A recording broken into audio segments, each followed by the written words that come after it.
Behind every crime lies a story waiting to be uncovered, from chilling mysteries to untold truth. This is where the darkness comes to light. Courtroom buzz lights up the air. Faces tense as stories tear. Truth and lies like a tango dance. Justice here takes no chance. Gavel strikes, hearts beat fast. Witness takes and shadows cast. Whispers loud like wildfire spread. In this game, none's ahead.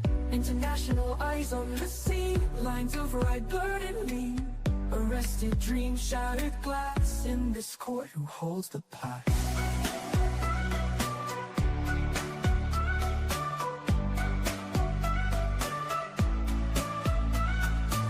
Lawyers dance in verbal fight. Day turns into darkest night. Every turn, heart skips a beat. Justice tango on repeat. Families watch soul torn apart. Courts drama quick to start. Chains rattle, futures bleak. Yet in silence, justice seeks. Around the world, eyes new gaze. Every trial a twisted maze. Judgment passed through smoky gates. In this court, no room for haste.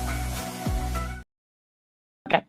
Hello, everybody. Good morning. Good afternoon. Hello. How is everyone doing? I am crazy. I am crazy, but you guys already knew that. But welcome in. Happy Tuesday. It's Tuesday, right? No, or Wednesday. I don't know which day is. It is Tuesday. I am so sorry. I don't know which day it is. I I'm Me and Garden Bot decided that today would be a perfect day to go and see houses. We have one house that we're gonna go check. But what I'm gonna do is I'm gonna leave obviously stream going, and I'll be in chat in the background making sure everything is fine, everything is peachy and going well, and I'll be chatting up with you and try to listen while we're having a look of the houses because we are right now deep into looking into houses. But anyway, and this is going to be the conversation for the next couple of months until we actually have one. So, welcome to the house hunting series, I guess. Apparently, that's what we are going to call it. But before that, good morning, Paula. Good morning, Stephanie. Cindy is from sunny South Florida. Hello, good morning, my friend. Denise, hi. 80s music man. I'm sure if you're not here anymore, but hello, good morning. Lois, good morning, everybody. Welcome in. Um, I'm really like all their names in the intro. I have a hard see that's what I thought. People have a hard time remembering names of people, and that's why I thought of putting that. I know Peachy. I don't know where that one came from, but yes, today has already been a crazy day. I've been at work up since 4 o'clock in the morning, and then we had a massive errand to run today. I went to see Anya. She is gorgeous. She is absolutely gorgeous, and she's growing up. But as soon as we got there, the doors of you know what I mean open, and we had a big massive issue. Oh, it was hilarious, Lessa. So then we hang out with her for a little bit, and then we went to run a couple of errands, and then we decided to come home, finish taxes, and now we are looking at houses and booking viewings, which is very exciting. I'm very exciting, but it's also very scary. It's like getting a mortgage and all of that stuff. It is very daunting. It's very scary. I do not want to adult. I just want to watch trials and not having to make decisions. But here we are. So we are gonna go visit the house today. I don't think we're gonna get it because it's a little bit above of what we are looking for, but we are just gonna look just to have a sense of what we're doing. I found some questions like that you can ask or what to look for online and stuff like that. So we're not gonna go like to with you know what I mean. You guys know what I mean. I hope. So yeah, it's I know it's so fun. It's like we have having garden bot. That's what he's doing right now. Is looking where the house is, and the area and everything. Obviously, we want to find where a good area for us to live if it is close to my work and everything. But it's fun. I'm already having fun, and we haven't watched the house inside. Well, and he's laughing, and I want to know why he's laughing, but that's another part. But it's good. I'm excited. We went by one of the houses that we have a viewing on Saturday, and we went out to the outside. And it's actually quite good. Oh, thank you, Stephanie. It's scary though. Like, it is so scary to do this. I mean, we thought of buying a house when we got married, but at the time it wasn't the correct time for us financially. And now that we like doing it, and actually we have like a mortgage in principle thing, and we are looking at houses and contact agencies to real estate agencies for house and everything. It's just crazy. I'm so very excited, don't get me wrong. I am not excited for packing. um Oh, definitely we could do a virtual house tour for a live stream. Absolutely. Once we have a house, and well, with the house empty and stuff like that, I might do either recording or a live stream. Sorry, hang on 1 second.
Sorry about that, guys.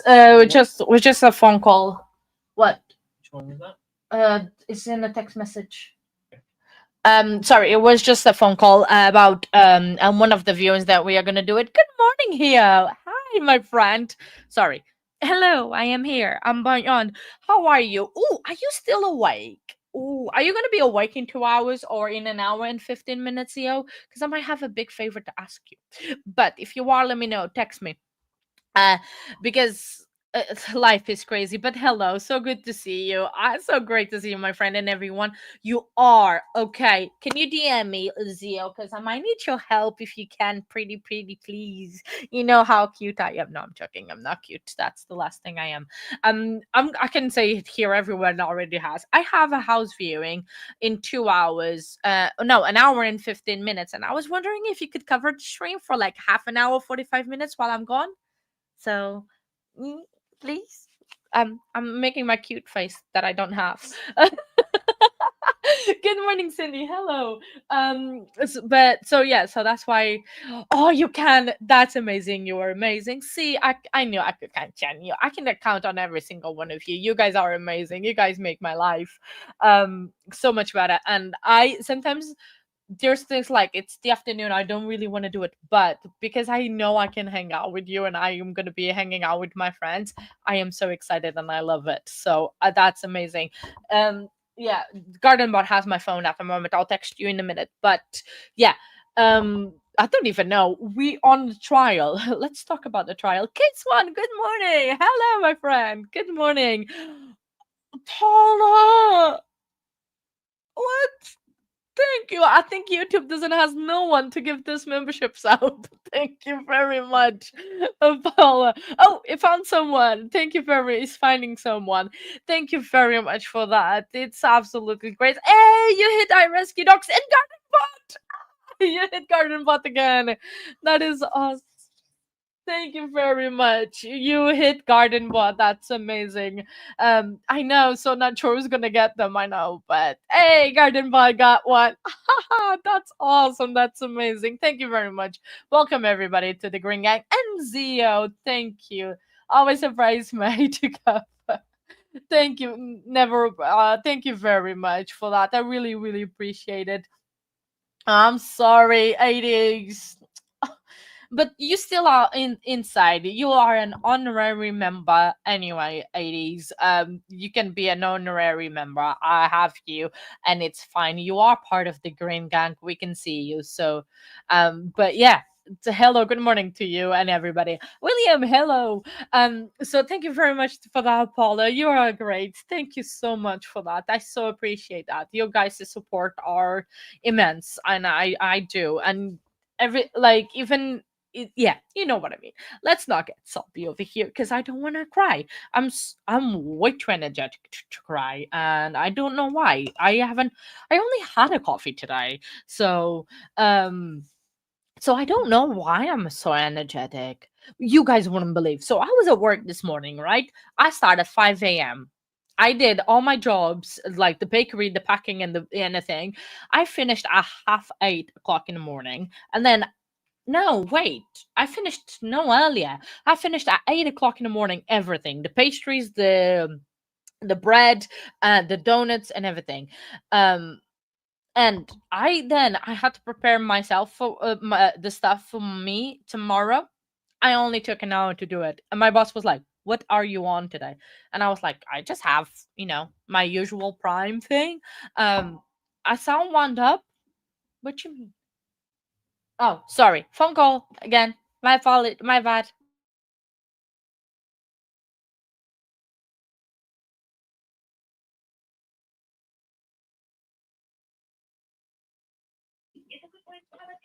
Sorry, it's the bank.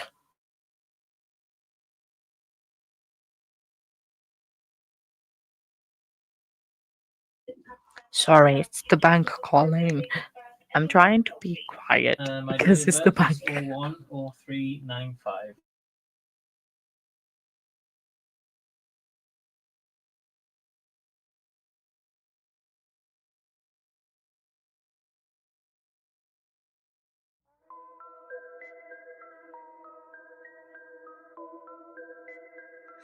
All rise. Court now in session. The Honorable Judge Murphy presiding. Good morning, Your Honor. Good morning. Well, I tried Good to morning, put music. everyone. Thank you. You may be seated.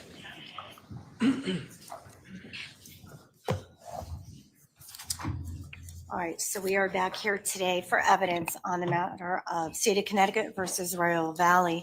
I'm going to ask the state if it is prepared to get Mr. Faison Tio back to the stand. Yes, Your Honor. All right, so then why don't we do that?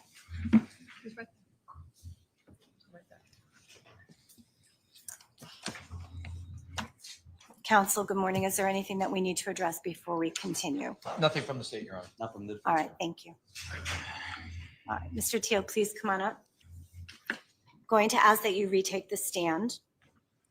And also, sir, I just want to remind you that you do remain under the obligation of the oath that you first took when you entered the stand, okay? Thank you. Go ahead, come on up and have a seat.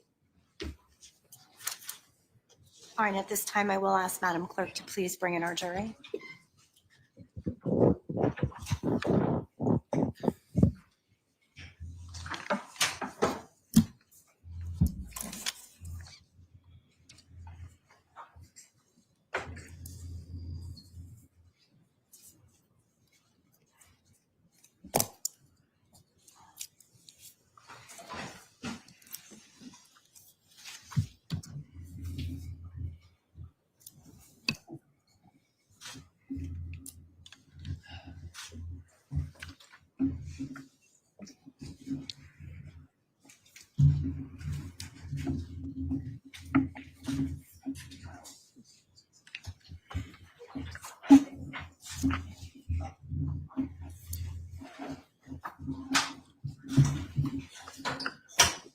All right, welcome back, ladies and gentlemen of the jury.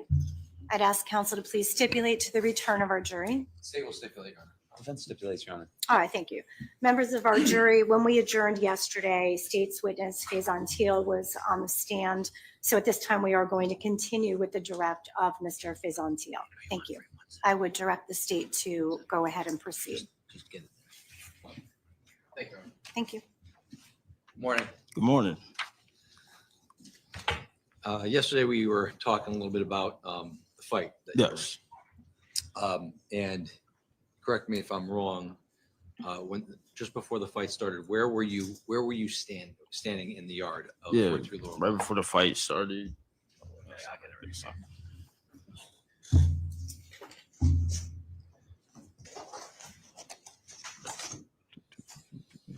Showing you 50, states 52. It's right about when before the fight started. Like around this area. Okay. And when you were standing in that area, who were you close to? Tyler Rich. Okay. And were there two individuals on the lawn at the time Yes. that were not invited to the party? Yes, sir. And those individuals are who? Tyler Da Silva and Raul Valle. And out of the both of those individuals, who were you closest to? Raul Valle. Okay. And when the fight started, can you tell us what occurred? What occurred when it started? So Tyler threw a punch, and then after that, it's really not so blurry, but I don't really recall who I was throwing kicks at, but I was involved in the fight. What kind of kicks were you throwing? There was like medium-sized kicks. Like there was like a stomping motion. It wasn't hard though. And at some point in time, did you stop kicking? Yeah. Okay. And when you did that, what were you trying to do at that point? Break up the fight. And at that point, I think you indicated yesterday that you were amped up. You had adrenaline. Yeah, a lot of adrenaline flowing through the body. At some point, how long was the fight? Like 30 seconds. And after 30 seconds, at some point in time, did you hear anybody scream anything? No, I did not. And when the 30 seconds ended, at some point in time, did you have an occasion to realize that you were injured? Yes. And tell me about that. So when I realized I was injured, someone came up to me with a flashlight and they pointed towards my arm. And when they pointed it, there's like a piece of fat sticking out, like this big giant piece, like just gushy fat, and then just blood like all down the side of my body. So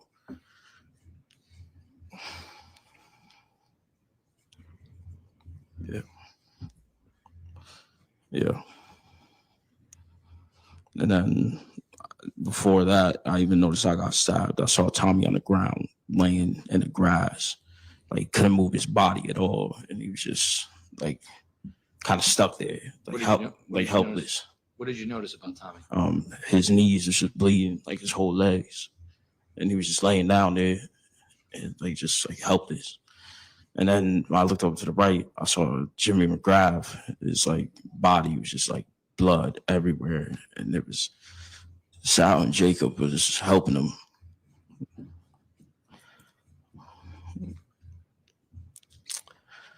Yeah.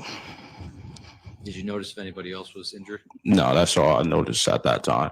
When you realized you were injured and you saw Tommy and Jimmy, what did you do after that? So when I realized I was injured, I was with my friend Benjamin Catley, and I went into Tyler's bathroom to try to clean me up because there was so much blood on the side of my body. They thought like I might have got stabbed on my side, but that wasn't the case, obviously.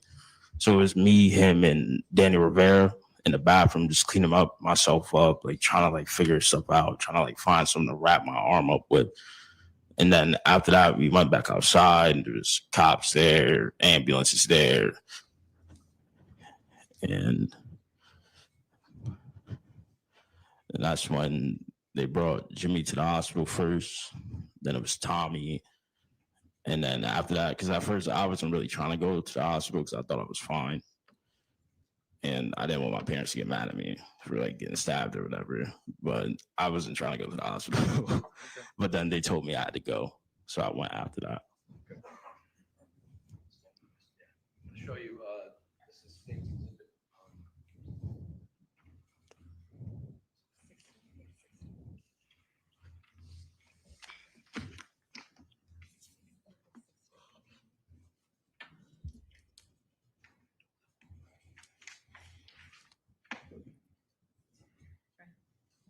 So I'm going to show you State's Exhibit 60. I think that's where we pretty much ended yesterday. Yeah. Show you frame 171. This individual right here with his black shorts on, t-shirt off, and looks like something on top of his head. You know who that is? Yes, that's me. And do you know what you're doing at this moment in the fight? It's definitely throwing some kicks right there at the beginning, and then trying to break it up after. And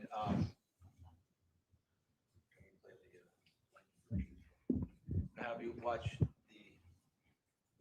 regular version of the video? Yes, sir. Lightened up version. I want to ask you a few questions. Yes. Yes, sir! Come on, let's do this!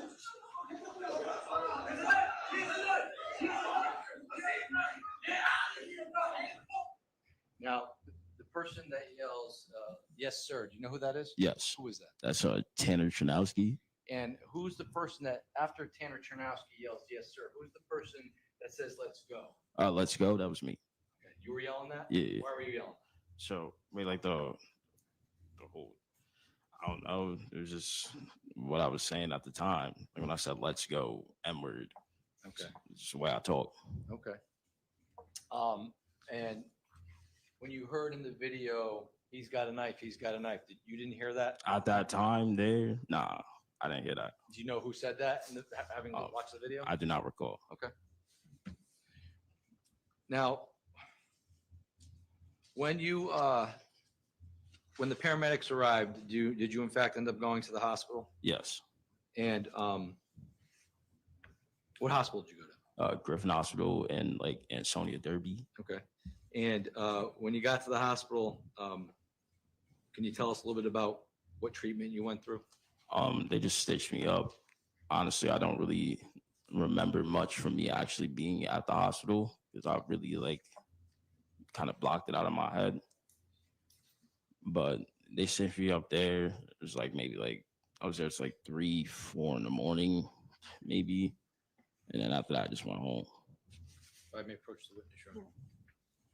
Okay, I'm going to show you what's been marked as State's Exhibit 70 for identification purposes. Do you recognize State 70? Yes, I And what is State 70? That's my arm. Okay, is this a fair and accurate picture of your arm? The morning of, after you got stitched up? Yes, sir. To show you State's Exhibit 71 for identification purposes. Do you recognize 71? Yes. And what is 71? That's also a picture of my arm. Okay, and is this a fair and accurate picture of what the wound looked like stitched up after you left the hospital? Yes, sir. And the only difference between 70 and 71 would be what? The piece of paper over my arm. Shows the length of the wound. Yeah, length of the wound. Yeah. Stay right off of this full exhibit, Your Honor. That's right. All right. Court will accept into evidence dates 70 and 71. Thank you. Full exhibits.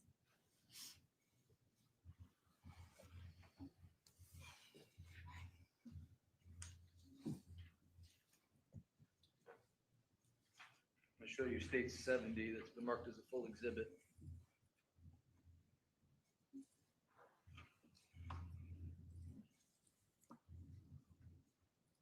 State 70, is that what your wound looked like after your hospital visit, Faison? Yes, sir. And State 71, that show, I guess, the length of the wound Yes, sir. on your arm? Yes, sir. Faison, do you still have a scar? Yes, I do. Can you show the ladies and gentlemen of the jury where that is? It's right here. May the record reflect the witnesses pointing to his left elbow area. Attorney Smith, are you able to see you and your client? I can see, Your Honor. All right. Thank you. And when you received the stab wound that night, you said you had fat hanging out? Yeah. How far was it hanging out? It was like, hey, it was nasty, man. It was like hanging like down to here. Like it was. And when you went to the hospital, did they have to push it back in? I don't know. I don't recall like what they did with it. How long after you got out of the hospital and you received these stitches? How long was your recovery in this case? In relation to your wound? To my arm. So I had my arm wrapped up and stitched up for about 3 to 4 weeks, give or take. I had slight nerve damage, like nothing too insane, but I did not feel it in my arm for a little bit. It was just numbness. And then for about a year after it all took place, like I could be doing the simplest of things, like going to get a glass of water from the fridge. And my whole arm just like shut down out of nowhere for like just like a split second, like and just go numb, just come down. I'm just like, oh, whoa, that's crazy. But not Does that still happen?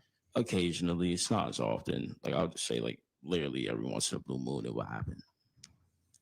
Now, as a result of being stabbed on May 14th of 2022, have you had any other types of effects? Has this wound had any other types of effects? Like mentally. Yeah. Yeah, it has. Can you explain how it has mentally affected you? Yeah, it was the worst day of my life. Plain and simple. Like, Why was it the worst day of your life? never in a million years did I think being at one of my best friend's house, I would get stabbed, or three other of my friends would get stabbed, or Jimmy McGrath would die. It's like, even I think about it like every day. Like I try to really mentally block it off from myself because I tried therapy, but that don't work for me. It don't. Like I just couldn't do it.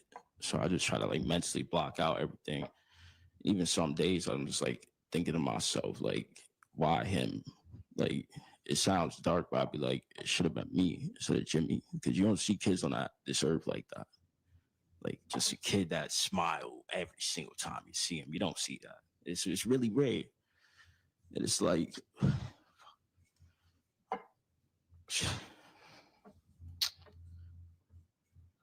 I don't know, man. It affects me every day. Like I can't even go to church no more like that. I used to go to church all the time. Like I'm talking pastor, my dad a pastor, all that stuff. That's why I figured out Jimmy died. So I can't go there. Like even when I try to go, I start messing my head a little bit. I just start thinking about everything. But like it's messed me up, man. Like Has since May 14th of 2022, has this affected you with regards to your schooling? yes, it has also. I started at the University of New Haven nearly like 3 months after I went to after the incident happened. But I like couldn't really do school because all I would think about is what happened for the first year and a half. So I had to drop out and start doing community college for a little bit, just like get back on my feet, kind of, sort of. But this year I will be going back to the University of New Haven and then hopefully graduating on time. That's a hope. That's a hope. But if I'm in 5th year, it happens. You know, it's normal. It's life. But that's really it. You know, like it was hard in school, man, because I had no one to really talk to about it. Because I didn't want to like even tell people like I was involved because it like paints a picture that you trying to like get people to feel sorry for you off the rip, and you just meeting new people, you know. So I don't want them to think of me as like, oh, this is just a kid who just got stabbed, and he's like looking for remorse from all of us, and we just met the kid. So I really just kept it to myself when I first got to the school. On May 14th of 2022, at Tyler Rich's house, did you have any weapons on you? No, Did you use any weapons that night during the fight? no. I have no further questions. Attorney Smith? Thank you. Sure.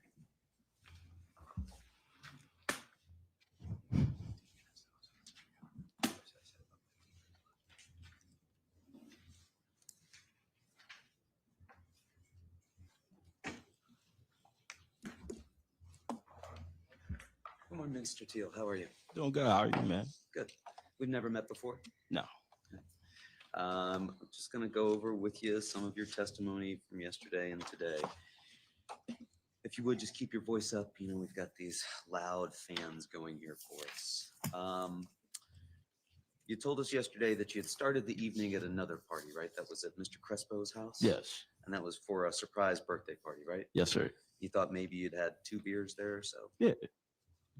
And you thought you got there around 9 o'clock, spent about an hour there, and left around 10, right? Yes.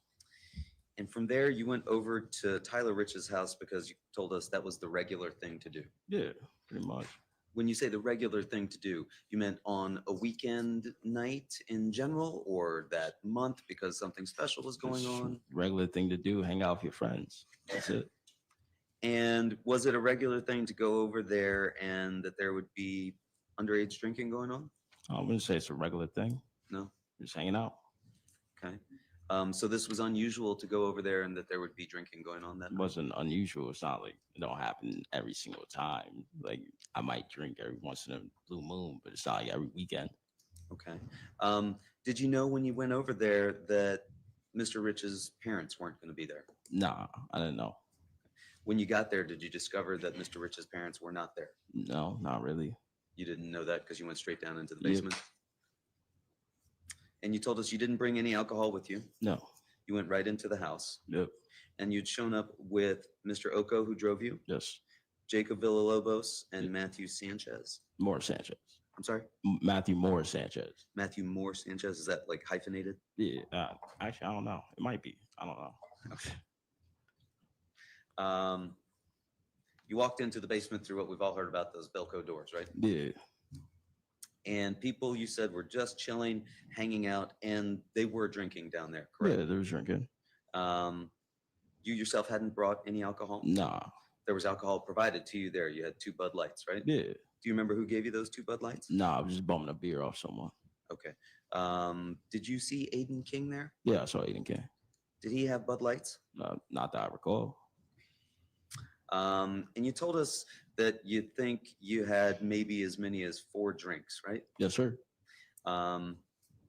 It was dark that night? Yeah, it was nighttime. Sure. Was it also misty or rainy? Not that I recall. You don't recall that? I don't recall. And when you got there, you said that no one was outside, right? No, sir. When you got down into the basement, how many people were there? Probably like anywhere between 20 to 30. Give or take. 20 to 30? Yeah. You remember telling us yesterday that it was maybe less than that? 15 to 20? No, I don't recall that. Okay. And you told us that you were really good friends with Tyler Richards. Yes, right? sir. And you're also friends with Jimmy McGrath. Yes, I was friends with him. And how did you know Jimmy McGrath? I knew him just through other people, pretty much. Like, I'm not gonna sit here and tell you he's my best friend in the whole wide world, but he's a really good friend of mine. You went through a list of folks that were there. It sounded like most of them you either went to school with or you played football with. Yes, sir. Is that fair to say? And you identified yourself as having worn a Marvel Duck shirt that night, right? Yes, sir. But at some point you told us you'd taken that shirt off. Yes, right? sir. Do you remember when you took that shirt off? When I was outside. Was it before the fight that we saw? I don't believe so. It didn't get taken off in the course of that fight, right? Nah, it was just hot outside.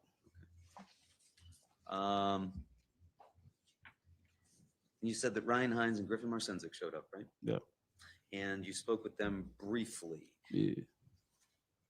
So they showed up after you were there, or they were in the basement? It was after I got there they came. Okay, so they arrived after you. Yeah. And when they got there, you learned that there had been some sort of fight over at 5 Lazy Brook, right? Yes. And you said you were unaware of the basketball group chat. What group chat? You don't recall there being a group chat going on that evening? No. Griffin Marcinzik or Ryan Hines didn't tell you, hey, we're texting these kids, telling them to come over here? No. You didn't show up at the house until sometime around 10:30. Yes, sir. When you showed up and went down into the basement, nobody was talking about a 5 Lazy Brook? Not when I got there, no.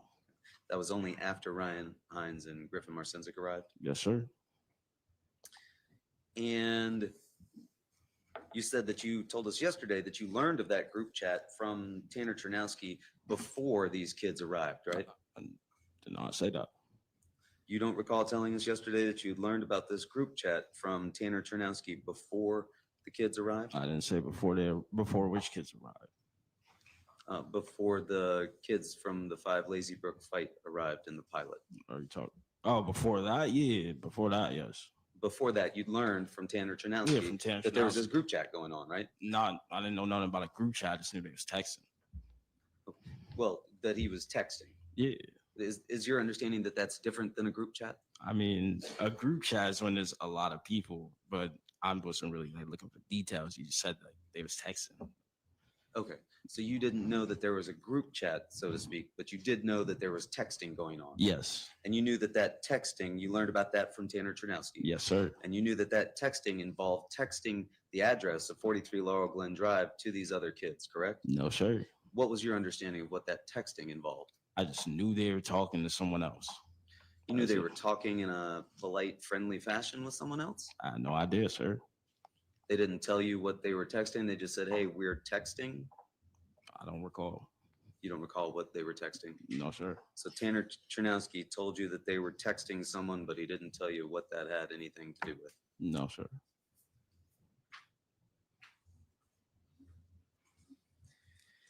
Then you said that then shortly thereafter, Griffin and Ryan arrived. Some people that were not invited showed up, right? Yeah. And again, it's your testimony that you didn't know that in fact they had been told to come to that address by these people that were texting them. I had no idea. And then you told us you saw that somebody had McDonald's. Who was that? I heard that they had McDonald's. You heard that the people that had showed up in the car had McDonald's? Yeah. Do you remember who told you that? No, sir. Okay. But you told us you're a hungry guy and that McDonald's drew you out there. Yeah. So you walked through the driveway and across, and the car that you described as having showed up, that was across the street, correct? Yes, sir. Close to the right-hand curb of the other side of the street. Right? Yes, sir. And you told us you didn't recall which way it was facing, though. No, I did not. And when you went outside, you were with Tyler Richards, correct? Yes. And then you said 5 to 7 other people, but yesterday you couldn't remember who any of those people were other than Tyler Richards. Do you remember who any of those folks were now? No, sir. And that ultimately you and those 5 to 7 other people were then joined by more people, correct?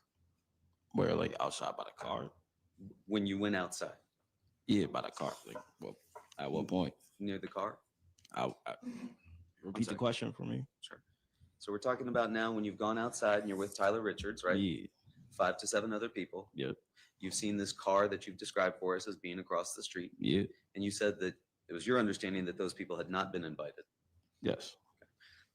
So that's where we are now. Okay. You and these 5 to 7 other people, where are you standing at this point? I was near the driver's side. You were near the car, right? Yeah. And in fact, you told us that you were right next to it, right? You got pretty close. Yeah, I got pretty close. And then you were joined by more people, correct? It was like not really. Like, Okay. You don't remember telling us yesterday that you had been joined by more people? now we were outside by the car. No, I don't recall that. Okay. When you're outside by the car, it was just you and 5 to 7 other people. I believe so. Yes. Where were the rest of the people that were at the party? They're out. Some people are outside, but they was really just standing on the grass. They were just standing on the grass. Yeah. So just you and maybe 5 to 7 other people are by the car. Yes. Not any other people joined you. No. You looked into the car and you said there were 4 people inside, correct? Yes. And you recognized Mackenzie Trafficante because you knew her from middle school. Yep. And you talked with the driver, right? I don't believe so. No. You don't recall telling us yesterday you conversed with the driver and you were asking him about McDonald's? I didn't say that. Okay.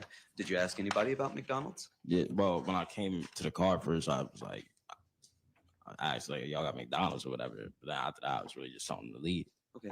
Who did you ask about y'all have McDonald's? At the time, I didn't know who the driver was, but now I know it's Jack Snyder. Okay. So you did ask the driver about McDonald's, right?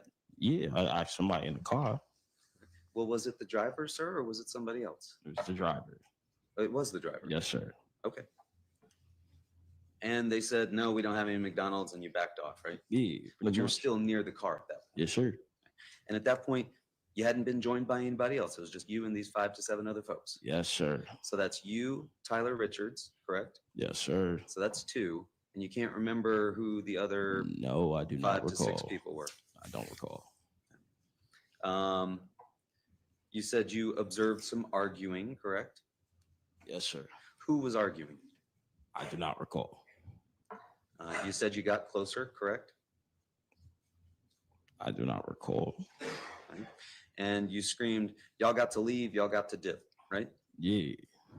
So you do remember that part that you told us yesterday. Yes, sir. You don't remember who it was that was arguing or telling us that you got closer, though. What? Repeat the statement. You don't remember telling us yesterday that you had gotten closer to the car after you observed the arguing.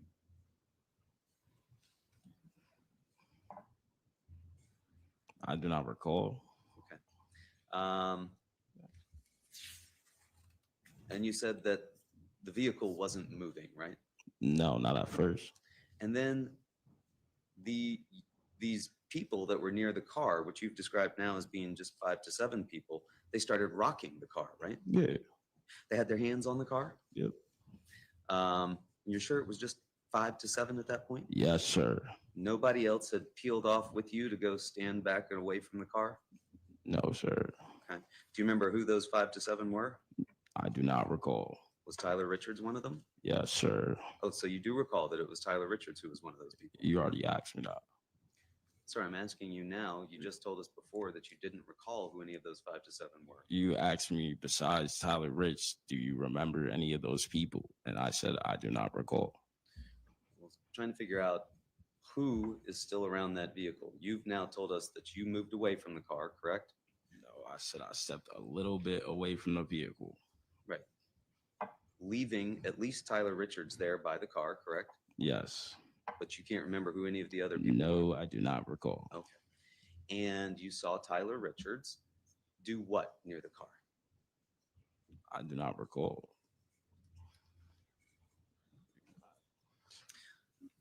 So you don't recall seeing Tyler Richards reach in to the front driver's side window, No, I do not recall.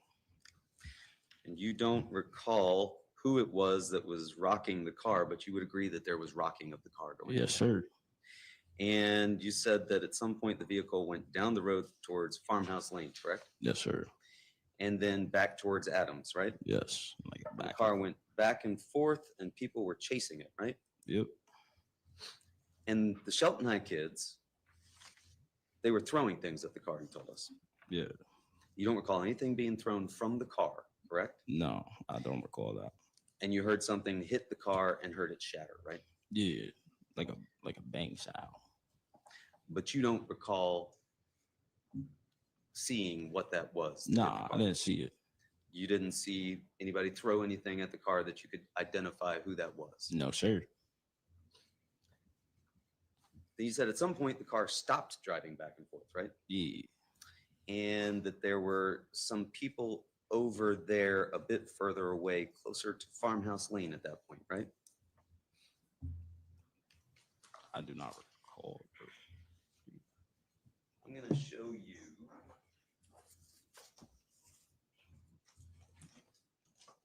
States Exhibit 1. They're right there behind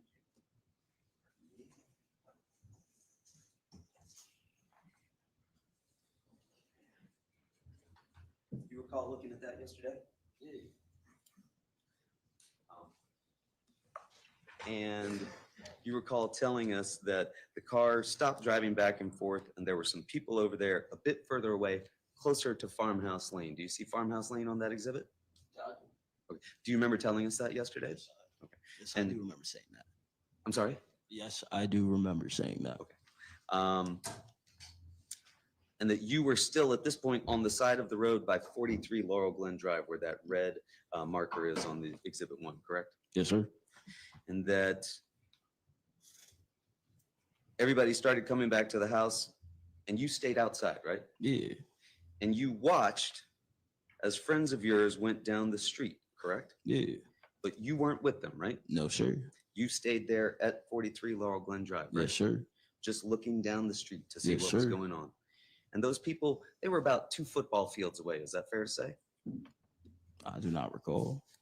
Two football. You're a football player, correct? Of course I am. Well, when you looked down that way, did it seem like it was maybe about 2 football fields away? No, I don't No. recall. How close did it seem to you? I do not recall. It was like down the street. Okay, you can't put a distance on it. No. Did you hear anything when you saw your friends go down the street? No, sir. You didn't hear anything being thrown, any threats being shouted, anything like that? No, sir. You didn't see anything being thrown? No, sir. Did you see anybody get out of the car? No, sir. At some point, these folks who had gone down there, how many people do you think went down the street? Maybe like 5, if that. Was it the same 5 that had remained around the vehicle? I don't recall. But at some point, these people came back, you said, and you dapped them up and high-fived them, right? Yeah, For running people off, you said.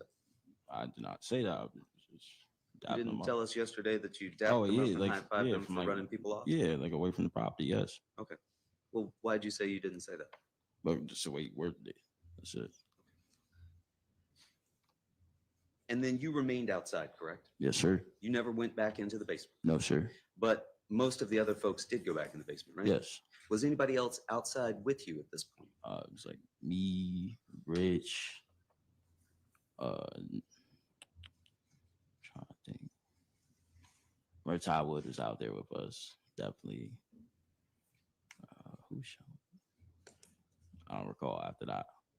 But you, Tyler Rich, and Ty Woods at least stayed Yeah, outside, didn't go back into the house. Yeah, nah.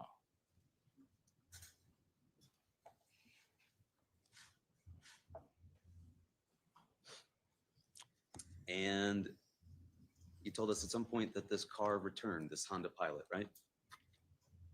Yes, sir. And you and Tyler Rich were still outside when that happened? Yes, sir. And did Tyler Rich say, they're back? I do not recall. You don't recall hearing anybody say they're back? I don't recall. Do you recall hearing anybody say anything? Not really, no. You said 2 people got out and they came up to you, right? Yes. And that was in that area that you described for us near the cement box by the tree that's now there. Yes, correct? sir. And at that point, you told us that Mr. Valle and Mr. De Silva got out of the car, correct? Yes, sir. Do you recall where Mr. De Silva got out of the car from? The car? Passenger side, back seat? I do anything like not that? recall. But you do recall that he was wearing a baseball jersey. Yes, sir. And you said they approached and they looked like they were trying to start a problem, right? Yeah.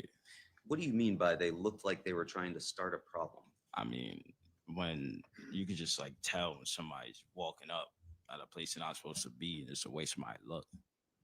Okay. How did they look? It's like ready to start an issue, bro. Like I don't know like how you want me to describe it. Like they didn't like look like they was coming like cheery, like mad friendly, like hey guys, how you doing? Like they wasn't like that. Anything. Like they just came.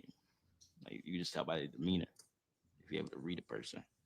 Did they come running at you? Nah. Did they have their fists up? Nah. Did you see a knife? No, I didn't see no knife.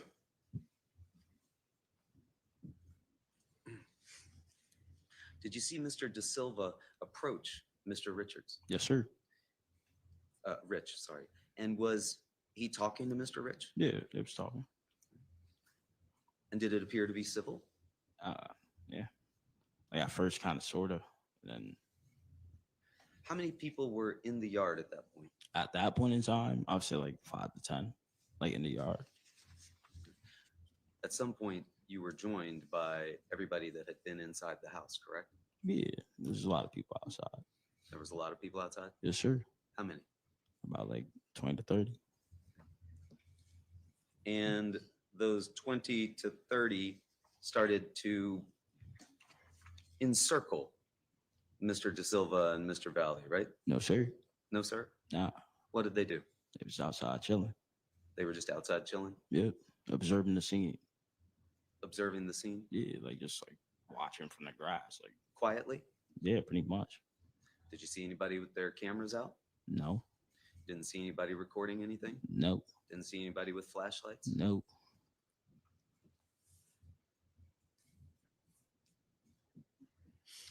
You said that Mr. Valle and Mr. De Silva were not close to you, correct? At first, they weren't. No.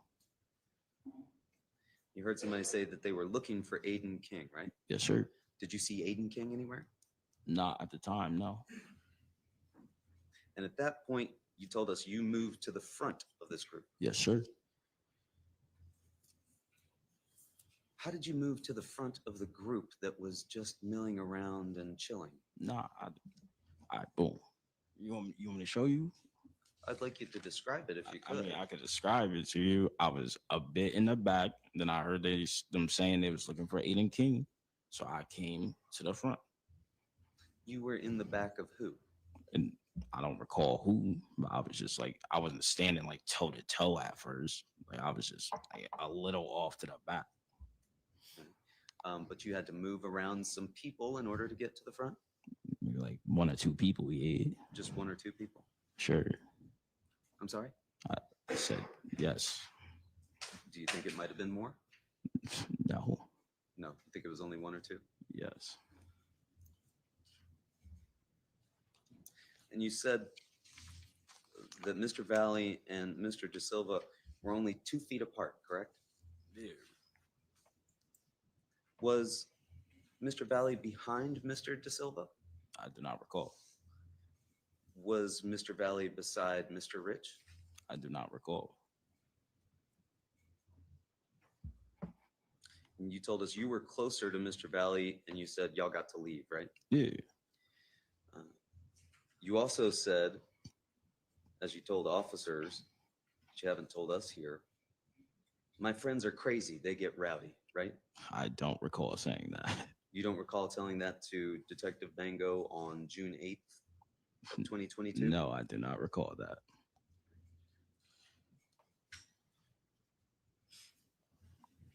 And you don't recall saying to Mr. Valle, my friends are crazy. They get rowdy. Y'all need to leave. No, I do not recall that. Would you describe your friends as being crazy and getting rowdy? No. No. Nah.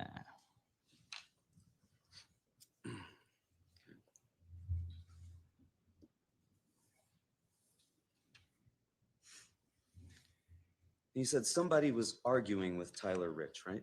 Yeah. Who was arguing with Tyler Rich? I don't recall. There were only 2 people that got out of that car. You don't recall who was arguing with Tyler Rich? Oh.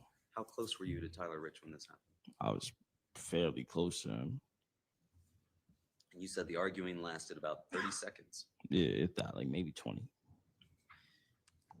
And that then a punch was thrown by Tyler Rich, right? Yes, sir. And you don't recall why he threw that punch, right? No, sir. You didn't see Mr. Valle do anything to attack Mr. Rich, did you? I do not recall. You didn't see Mr. Valle do anything to attack you, did you? I don't recall. You didn't see Mr. Valle do anything to attack anybody at that point, did you? I don't recall. You don't recall why Mr. Rich decided to punch him, but it wasn't because you saw Mr. Valle do anything to Mr. Rich or anybody else at that point. I don't recall. Well, did you see Mr. Valle do anything to anybody at that point? I don't recall. But you recall seeing Mr. Valle, Yes, sir. but you don't recall what you saw him do. Nope.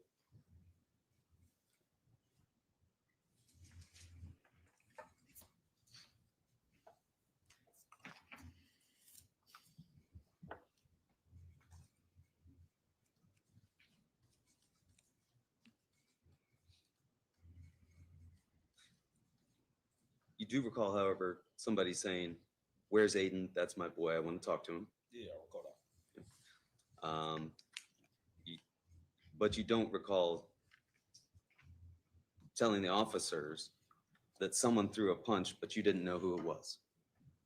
I do. Wait, what? Restate the statement. You're telling us that you saw Tyler Rich throw the punch, but you didn't tell officers that when you spoke to them, right? You said, I don't know, someone threw a punch, but I don't know who it is. I don't recall that. You don't recall that. And you recall that then Tyler De Silva got hit, correct? Yeah. Who hit Tyler De Silva? Tyler Rich. Tyler Rich hit Tyler De Silva Yeah. and Raul Valle? I don't recall. Okay. Did Tyler Rich hit both of them? I don't recall. You do recall, however, telling us that Tyler De Silva went to the ground near the tree, right? Yeah. And you told us that you participated in this, correct? Yes, sir. You didn't tell the officers that you participated in this when you spoke to them, did you? I don't recall that. Do you recall telling officers that you participated in kicking and stomping? I don't recall. Do you recall talking to the officers? Yeah. But you A don't little. recall telling them whether or not you were involved, right? I don't recall, sir. Because you didn't tell them that you were involved, right? I don't recall.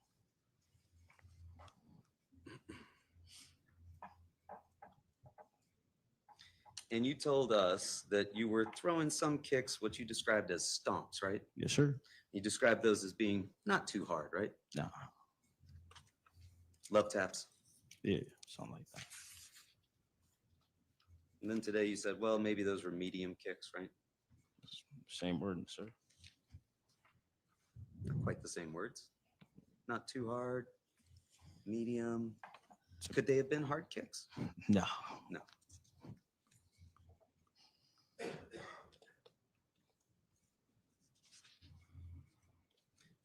When you were throwing those kicks, were you telling anybody, hey, these are just soft kicks, don't worry about these kicks?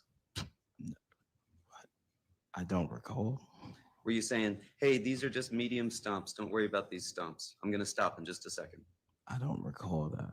No. You don't recall that because you didn't say that, right? You said, let's go. And then as you described it, inward, right? Yes, I did. That was directed at the person that you were stomping, right? I was just saying that. That's just the way I talk. Just regularly as you're walking about, that's the kind of thing that you just say? I mean, let's go inward. Just talking to the ether. I mean, I can say that word whenever I want. I imagine that you could. Yeah. Anybody could. I'm asking you in this particular situation, you were not directing that at the person that you were kicking? Yeah, I was directing it towards him. You were directing it towards him? Yes, sir. Okay. Why didn't you tell me that the first time when I asked? What do you mean? I'm sorry? What do you mean? The first time I asked you if you were directing that at the person that you were kicking, you told me you didn't recall. Now you recall? Sure. Yeah.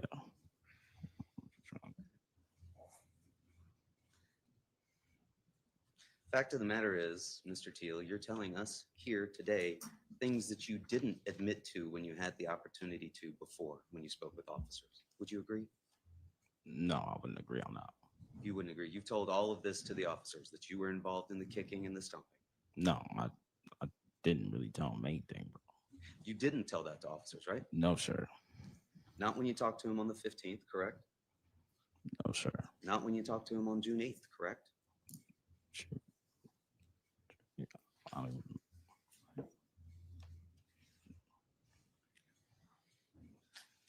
And at some point you said you stopped kicking, right? Yeah. And you decided to start breaking up the fight, right? Yeah. And you thought that perhaps you had gotten cut when you were trying to take someone off the top of Tommy Connery, right? I don't recall saying that. You don't recall telling that to the officers that you were trying to take someone off the top of Tommy Connery and that might be when you got cut? I don't recall saying that. Do you recall taking Tommy Connery off the top? I don't recall. You don't recall having any interactions with Tommy Connery? I don't recall. Besides when I saw him out there. That's why I can tell you I remember.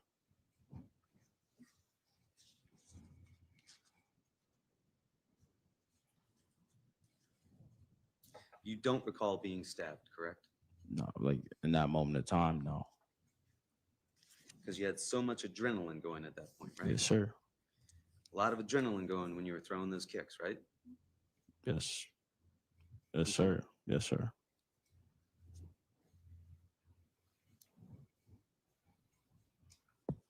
When you were throwing those kicks and you were saying the things that you were saying, were you trying to scare the person that was on the ground?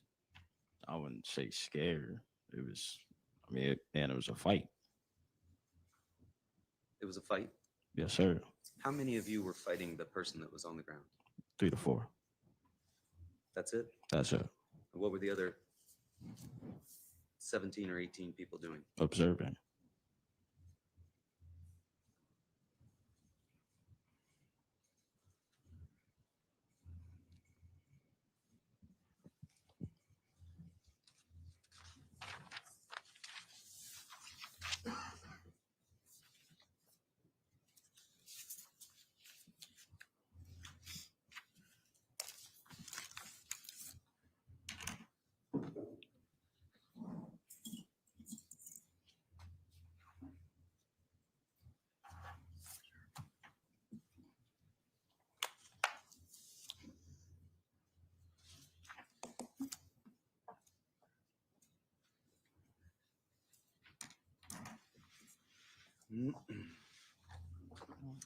You recall seeing Jimmy McGrath there that evening at the party, correct? Yes, sir.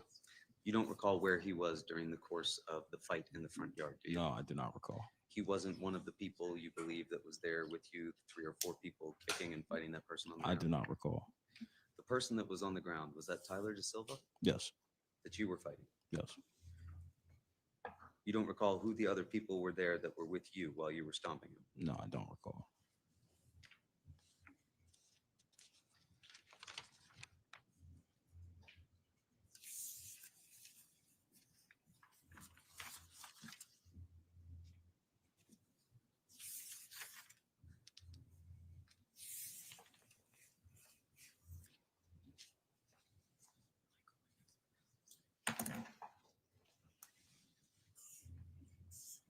These folks that were at this party with you that night at 43 Laurel Glen Drive, these were all good friends of yours, right? Yeah, for the most part. And you would do anything to protect these friends of yours, wouldn't you? Yeah. And you wouldn't want to see anything damage their reputations or their memories. Is that fair to say? Objection, relevance. I'll allow it. Overruled. You can answer, sir. Restate the question for me. You wouldn't want to see anything done to damage their reputations or their memories, correct? Yeah, no. And so today you've come in here and you've testified to us. And you would agree that you can't recall a large amount of what happened that evening, correct? To a certain extent, yeah. And that extent to which you can't recall involves what your friends were doing that night, right? No. This is really the who. I'm sorry? This is really the who, like, where was they standing and stuff like that.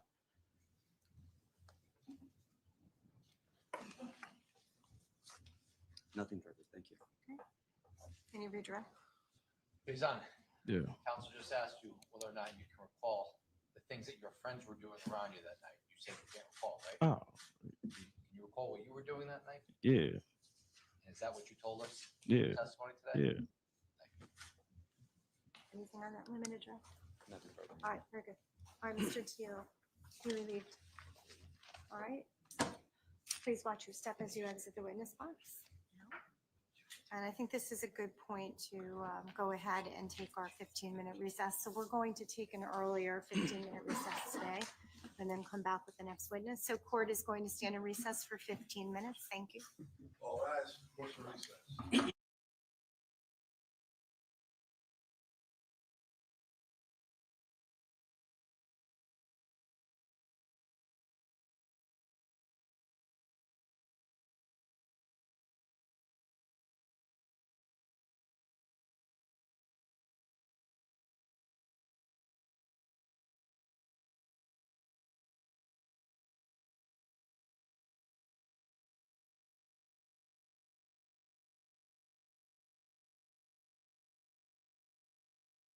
Is this break time now? Sorry, I was slightly distracted. Me and Garden, but we're still looking at houses. What happened? Can anyone fill me in? No, I'm joking.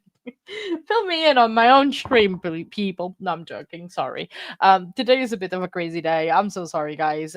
Trying to all breaking. Yes, yes. Okay, awesome. That's fantastic. So, what did you guys think of break time already? I mean, that was quick. They barely started. This judge likes to have a break as soon as she starts. I mean, don't get me wrong, she's amazing. She's always on time, but she does like a good break. But what do you guys think about it? You don't recall Wings. I love your name, by the way. Wings and Mumbo Sauce. Love the name. Absolutely amazing. Best name ever. Um, I know. I really like that name. I know. Life is happening very fast. We have about 4 viewings already booked. One for today, four. No, 5. Sorry, I don't know how to count. What is numbers? We have 4 over the weekend, and then we have 1 today, which is crazy. But I'm so excited. I mean, I've I was talking to a mortgage advisor just now, and I was asking her 500,000 questions because I like asking questions, and I'm gonna ask you questions. And I was asking, and I think I asked about everything and more if I could. So we just, getting, because obviously me and Garden Bot, we never bought a house before, so we don't know this process. So we're trying to learn as we go, which is also fantastic, always fantastic. But it's good. I mean, we're having fun and having fun at being adults, which is amazing. But it's just how quick things can happen, and it's just the only part that I don't like, that I'm not excited, is the bidding wars that can happen with people on houses. That is the only part that I don't like it. But it's just, it is what it is. You don't think he was born? I think he was just done with questions, afraid of getting himself in trouble and not properly prepared. Probably, Denise. Like, I missed 95% of the testimony, but by the way he was looking and by what you guys were saying on the chat, he did look bored and did not want to be there no more. It's just the fact that he's just y- you know he was done. He probably, yes, didn't want to get in trouble himself, and he just wants to move on with his life, because I mean, this has been keeping his life about what, 3 years so far. So it's 3 years of his life that is not, he hasn't been able to move on, um which is crazy. um yeah, maybe, I don't know if he's gonna help the state or help with the defense. That one I do not know. I am not 100% sure. It's a bit, I don't know how with, do not recall. I think, yeah, I think you are right. I think it would help with the,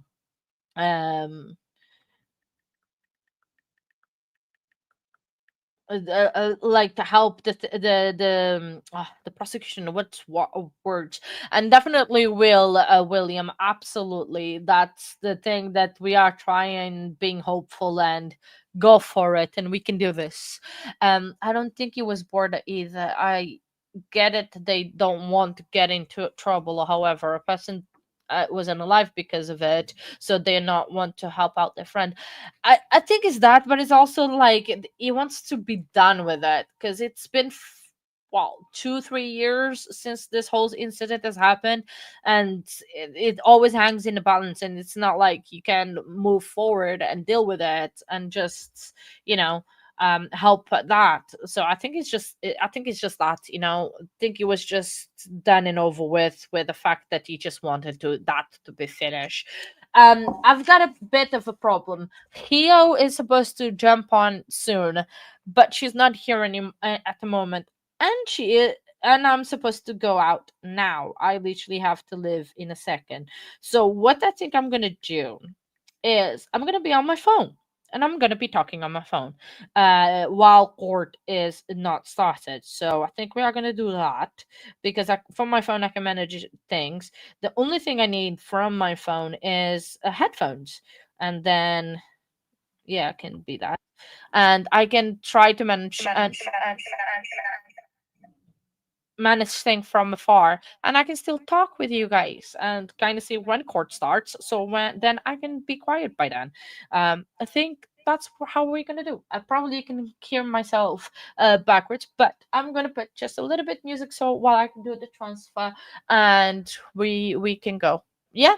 I think that sounds good. I know you see me twice on the screen. That's a bit scary. That's a little bit crazy. But yeah, let's do that. That's a good idea. So in the UK, rolling dough at the bakery day by day. Sugar on her apron, flour on her face. But when evening comes, she steps into a darker place.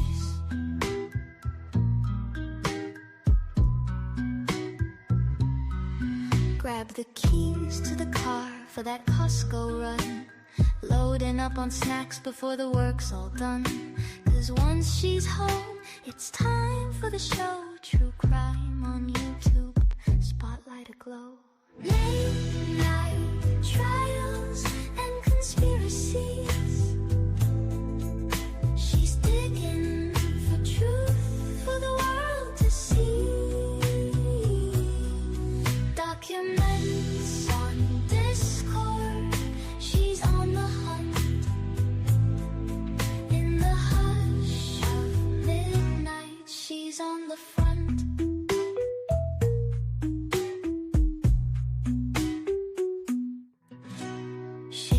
her boyfriend by her side. Together they host this chilling ride. Nightbots watching, chats alive. Everyone's hooked, ready to dive. Her days are sweet and filled with bread. Her nights are dark, deep in her head. From morning glow to midnight files, she dances between the day and trials. Late night trials and conspiracies. She's digging for truth for the world to see. Documents on Discord, she's on the hunt. In the hush of midnight, she's on the front.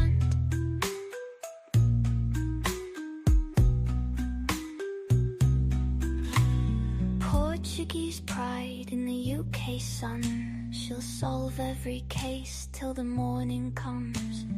Daytime bakery, nighttime sleuth. Our true crime addict revealing in the truth. Okay, so let's try this. Can you guys hear me? Please say yes or no in the chat. Say if you. But Maria, see you soon. I'll absolutely love it. Thank you very much. Take care. Have a great day. Can you guys hear me? No, maybe. Yeah, you can hear me now. Awesome. That's amazing. That's fantastic. Because I'm outside. Look, please don't. Hello, I am in the corner. How do I change the direction of the camera? I do not know. Hello, I am in the stage, but I wanted to show you the road, but I don't know how to do that. So let's turn off the camera.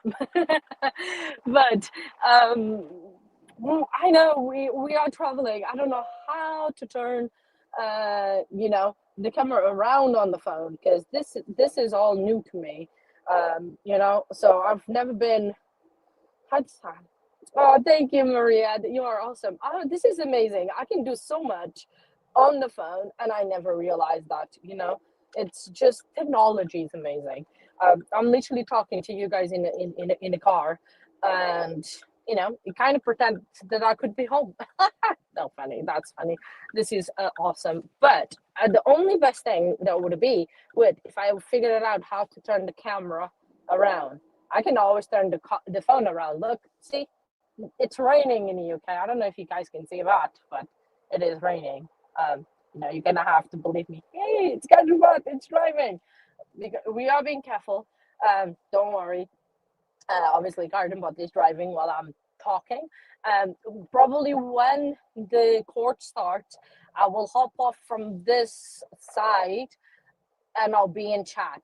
So that probably will be easier, and it will be easy. I know you have two of me right now, and that can be daunting on the screen, but it's not forever. I'll be going away soon, and I'll be right back. I'll be back in the computer, back at home as soon as I can.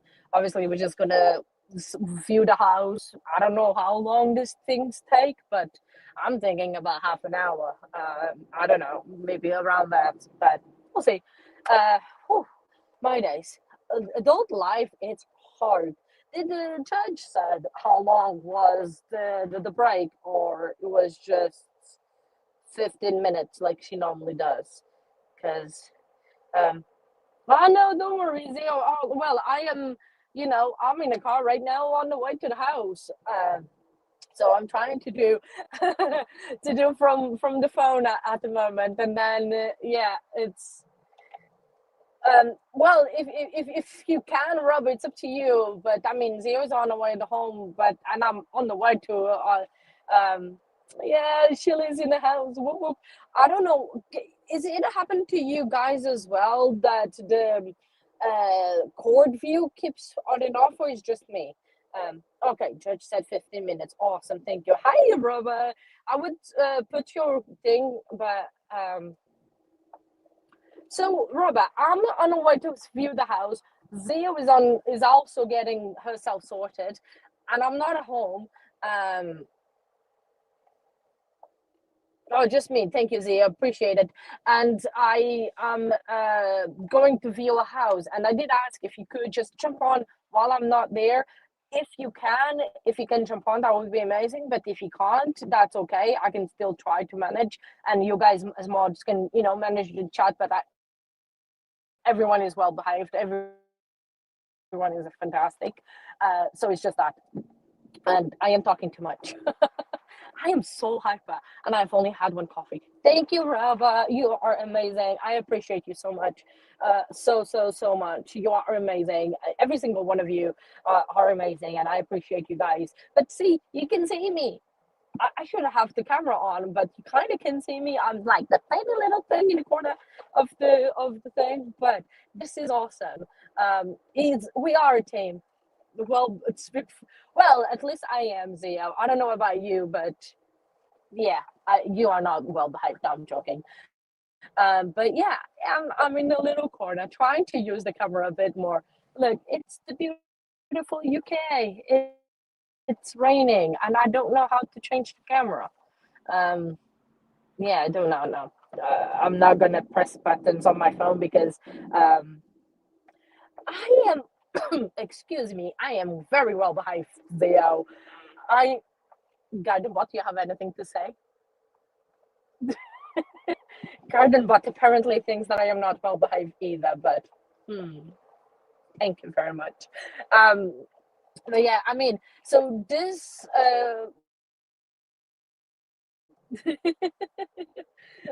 Cindy, I promise I am well behaved. Not, I am not. I am my bot. He knows that you are not. Yeah. You know that you're not well behaved. Yeah, he does. He does. He sees some stuff that you guys don't see. That, yeah, absolutely. Thank you very much, Case One. I'm hoping as well. It is a big decision of getting a house, but we need to. It's an adult thing to do, apparently. And yeah, we are adulting. Oh, hey, I heard a beep. Hang on. Oh no, what's happening? Oh, it's a chest rubber. Oh, I'm getting removed. I'm being removed.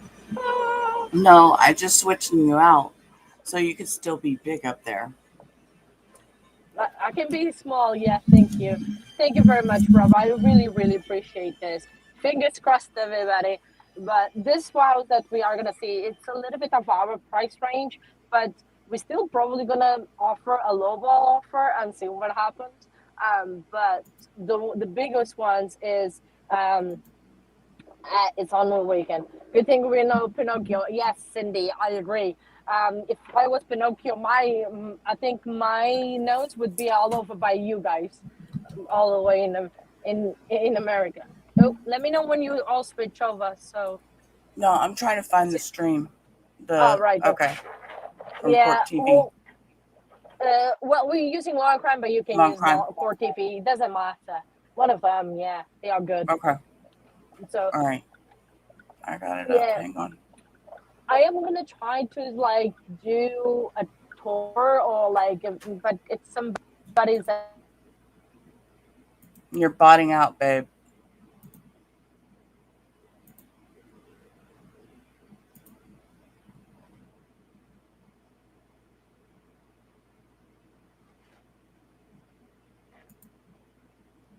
She botted out. She's gone. She's gone. I know. Wake up. I'm sorry, guys. I was still in bed, laying down, listening, and y'all know how I do my mornings. I stay in bed and listen. So, anyways, yeah, I don't know where she went. She was here. She's here twice, but she's not really here. I don't know what she's doing. It's okay. Anyway, good morning, Paula. Good morning. Good morning, K-Swan. Stephanie, Pio, Cindy, William. Am I missing anybody? I don't have my glasses on. Oh, my goodness. You're having a phone call. It's fine. It's fine. Go ahead. Hannah, hey, honey.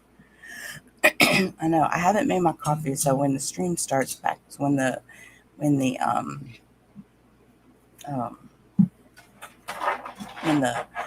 I can't even think. I can't.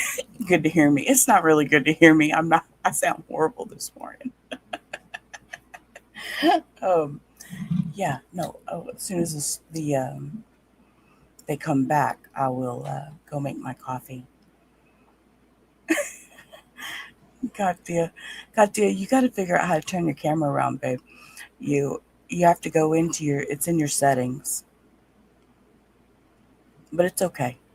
You're doing chores, Hannah. Being an adult sucks. Yeah, I know. I don't like being an adult some days.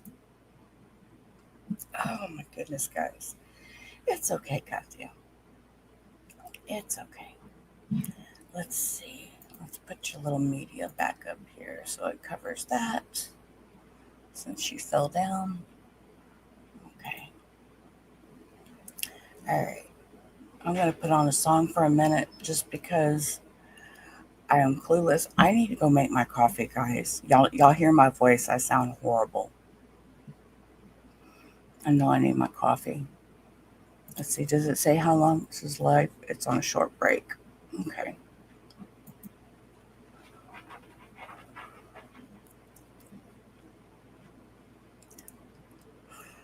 Okay, y'all. I'm sorry. I'm yawning. I told y'all I need my coffee. So let me put a song on, and I'm gonna go. Does she have touch grass? Because I just want to play that just because I like that. Okay, I'll be right back, guys. Oh, wait, I seen the thing moving. See, look at that. I seen the thing moving. Hold up. All right, Madam Clerk, we'll bring in the jury.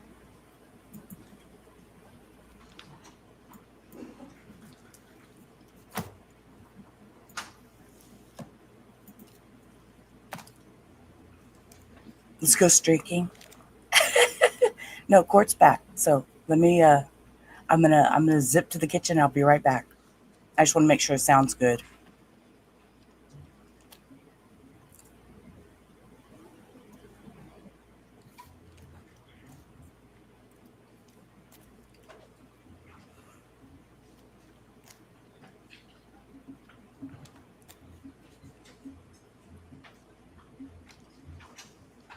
I'm going to get coffee. I promise. I just want to make sure this sounds good because I can't tell very. I will keep my clothes on. Members of the Hannah, jury, keep your clothes on. Counsel, please stipulate to the return of our jurors. Is that loud enough, or do I need to boost it? All right, thank you so much. All right, I'll ask the prosecution to please call its next witness. Thank you, Your Honor. The state calls the district witness Eric Black to stand, please. Thank you.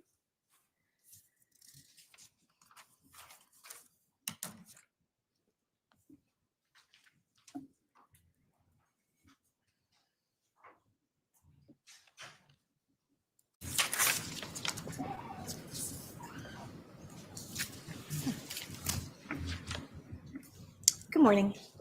Please enter the witness stand, remain standing. Please remain standing. Thank you. That's okay. Madam Clerk's going to put you to oath, okay? Please raise your right hand. Do you solemnly swear or solemnly and sincerely affirm, as the case may be, that the evidence you shall give concerning this case shall be the truth, the whole truth, and nothing but the truth, so help you God, or upon penalty of perjury? Yes. Thank you. Please state your full name, spelling your last name for the record. Eric Black, BLACK, Please state your business address. 130 Division 06418. You may be seated. Thank you. You may proceed. Thank you, Your Honor. Good morning, PA Black. How are you today? Good, how are you? I'm good, thank you. As you can see, it's a little bit difficult to hear in this courtroom, so the more you can speak up, it's a little bit closer to the microphone, the better. Okay. Thank you so much. So, PA Black, where are you currently employed? At Griffin Hospital Emergency Department. Okay, and what is your position there? I'm a physician assistant. And how should I refer to you as? You can call me PA Black or Eric is fine. Okay. And where is Griffin Hospital located? It's in Derby, Connecticut. And for how long have you worked at Griffin Hospital? 8 years. Which department do you work at Griffin Hospital? The emergency department. And please tell members of the jury your educational background, including any degrees you might hold. I have a bachelor's degree in public health from Temple University and a master's in health science from Quinnipiac University. And your work experience, please tell members of the jury about that. I've worked at Griffin Hospital for 8 years in emergency medicine. Prior to that, I worked in urgent care for 2 years. I also work at St. Vincent's in the emergency department. Been there for about 3 years per diem. And have you testified in court before today? No. Back in May of 2022, Did you work at the emergency department at Griffin Hospital? Yes, I did. And on any given day and night, how many patients would you see? My average is probably about 19. 19? Mhm. And what are your duties working at Griffin Hospital? I see patients, I diagnose, treat a variety of illnesses that are acute, chronic, emergent, urgent. I do simple procedures like lacerations and I splint fractures, things like that. If you could explain to the members of the jury how you work hand in hand with the doctors and nurses at Griffin Hospital. So I technically work under the supervision of a doctor, but basically that just means the doctor has to be available for consultation. That could be by phone. Some patients I may present to the doctor, some I may not. The nurses we work as a team. I put in orders and they carry out the orders. Directing your attention to May 15th, the early morning hours of May 15th of 2022. Do you recall working at Griffin Hospital on that day or morning? I do. And did there come a time when you treated a patient by the name of Faison Teal? Yes. May I approach counsel, Your Honor? Yes, you may.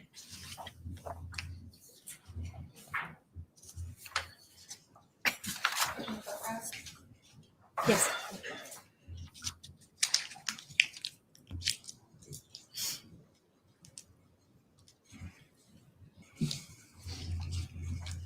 TA Black, showing you what's been marked as State 72 for ID purposes only. I'm going to show you this document. Please take a look at it. Do you recognize that document? Yes. And what do you recognize that document as? It is the electronic medical record for Faison Teal.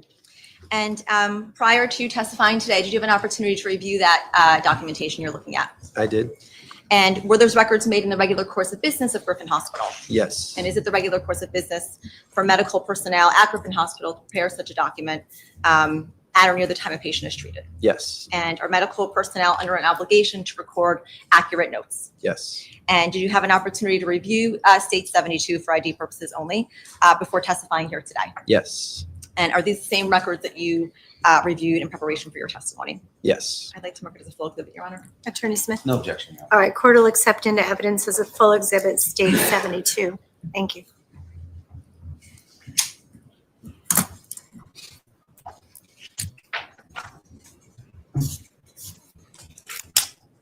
TA Black, handing you now back what's been marked as a full exhibit, State 72. You can now refer to this documentation as I ask some questions. Okay. TA Black, please identify when Faison Teal arrived at Griffin Hospital when you treated him that morning on May 15th of 2022.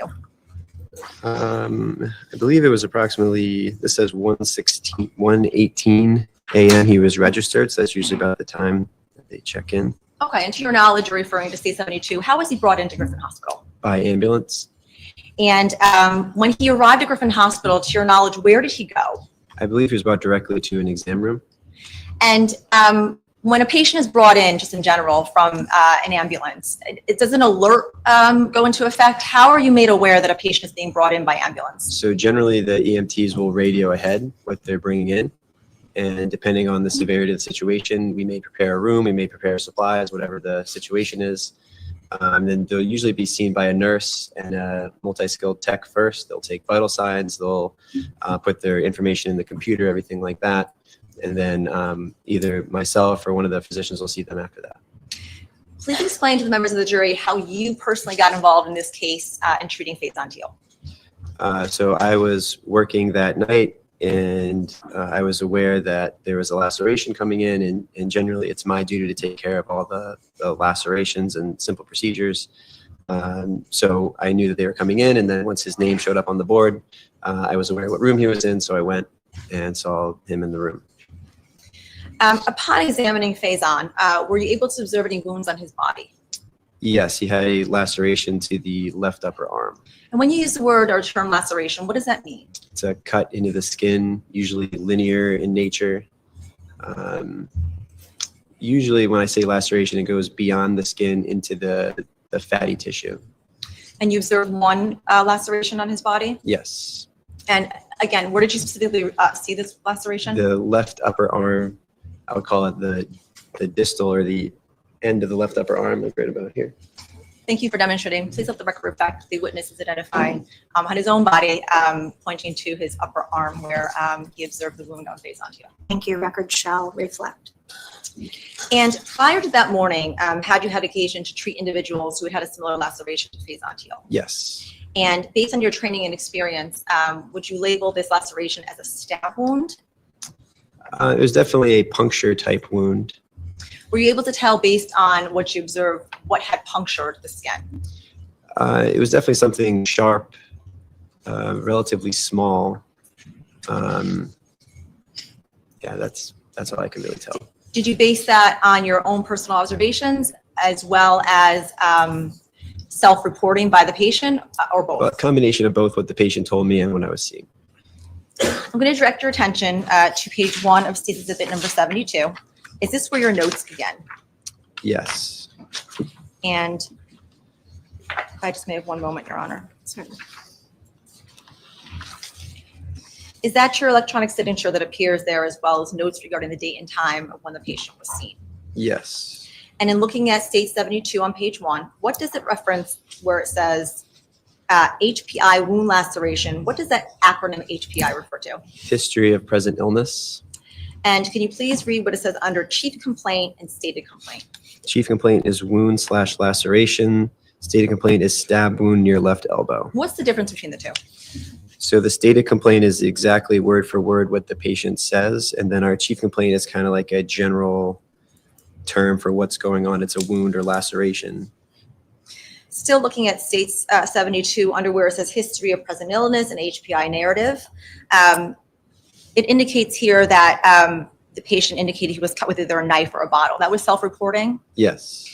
And where it says he has a 2-centimeter laceration to the medial aspect of the left distal upper arm. Can you explain to members of the jury what that means again? So it's the upper arm is considered above the elbow.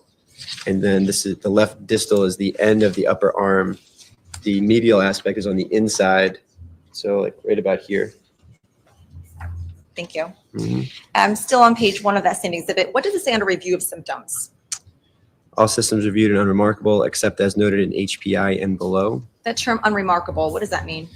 Basically negative. So review of systems is like any other complaints, any other body system injuries. So what I'm saying here is that there's no other injuries or other symptoms other than what I noted in the HPI. Directing your attention to page 4 into page 5 of State 72. Can you please read what it says underneath MDM wound laceration to yourself?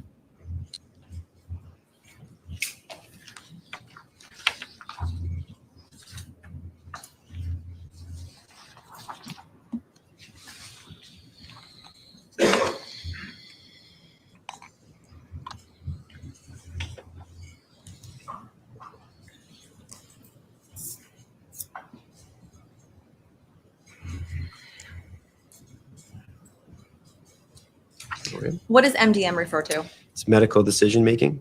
Okay.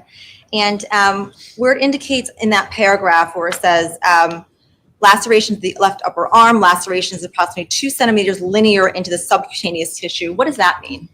It's a linear cut into the fatty tissue. So when you observed Faisantio's laceration, did you see anything coming out of that laceration? And if you did, please explain, describe what it was. Yeah, there was fat tissue coming out. Is that what is withdrawn?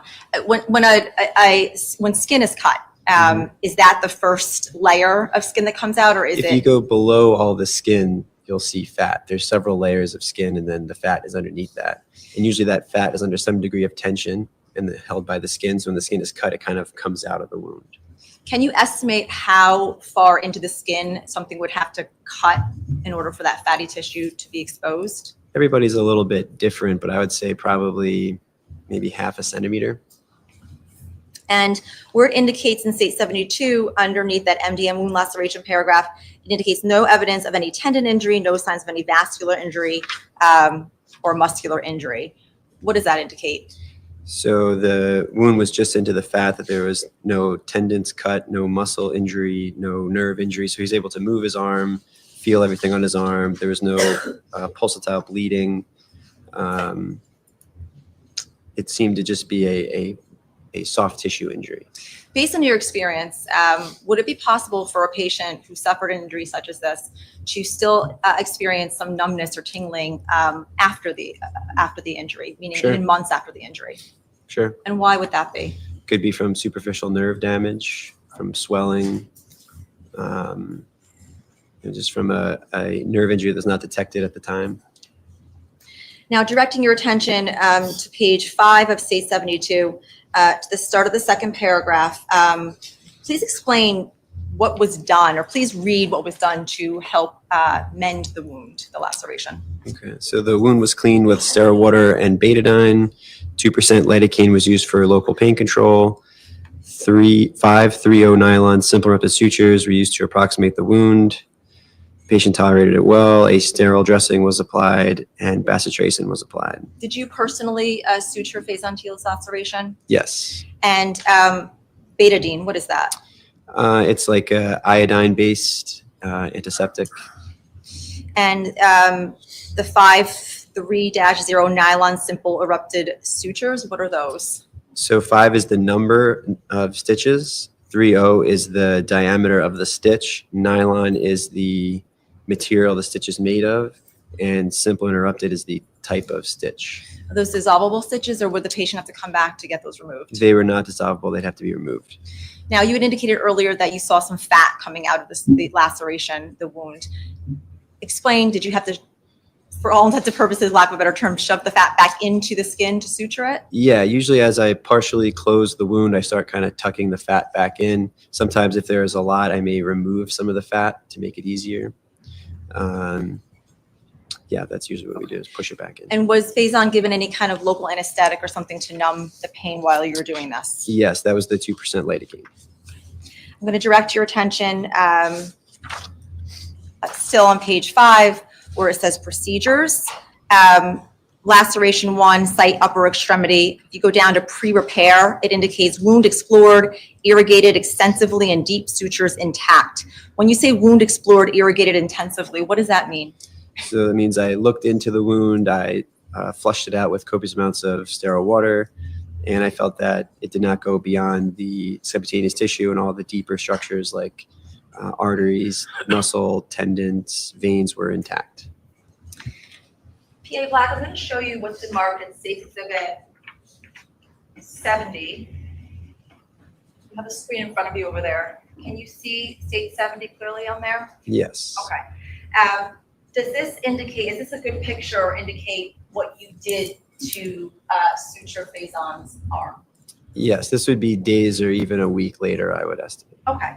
And these black marks on State 70, those black lines, are those the sutures that you used? Yes. And this reddish mark around the sutures, what is that? So that's bruising, probably from bleeding under the skin and in the deeper tissue.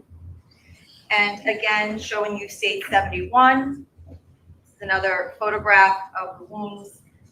You see there that there is a measuring guide. Did that indicate how large the laceration was when you saw Faison on May 15th, the morning of May 15th of 22? Yes. And I don't know if you can see it.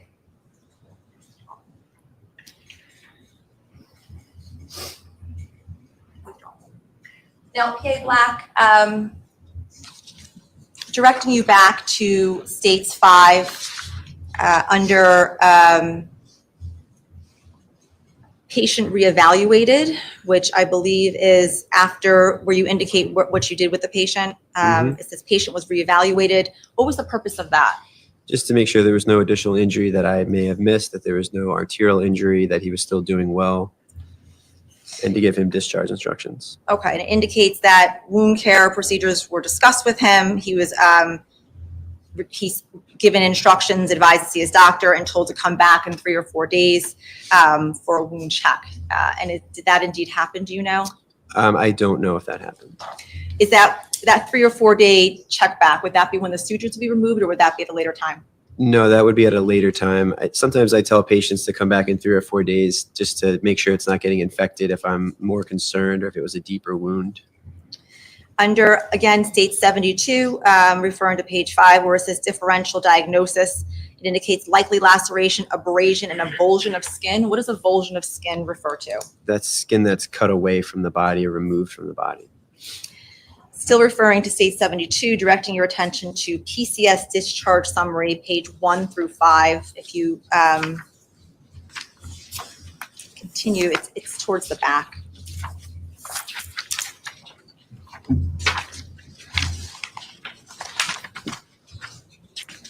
Yeah, I think I see it. You see it? Mhm. Referring to page 1 where it says PCS discharge summary with reference where it says ED triage plan. Is it triage pain rather? What does that mean and what does it say? So the triage pain is usually 1 to 10 on how severe the patient's pain is. Might be on the wrong page.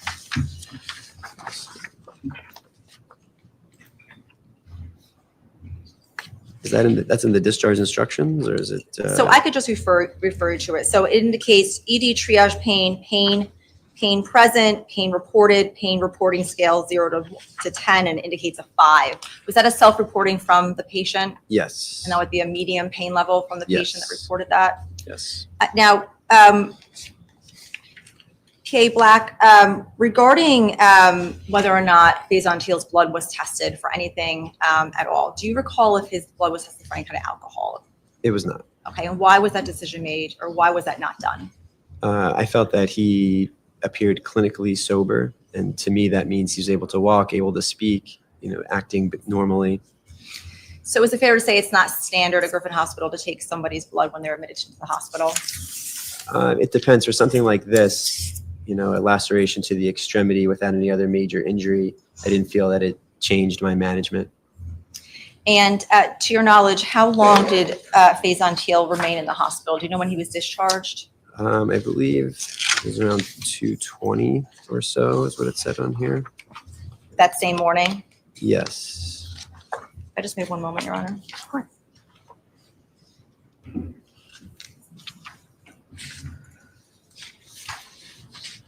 Does 2:35 sound about right? Yeah, I think that's the latest time I see on here. Yes. Now, before he was discharged,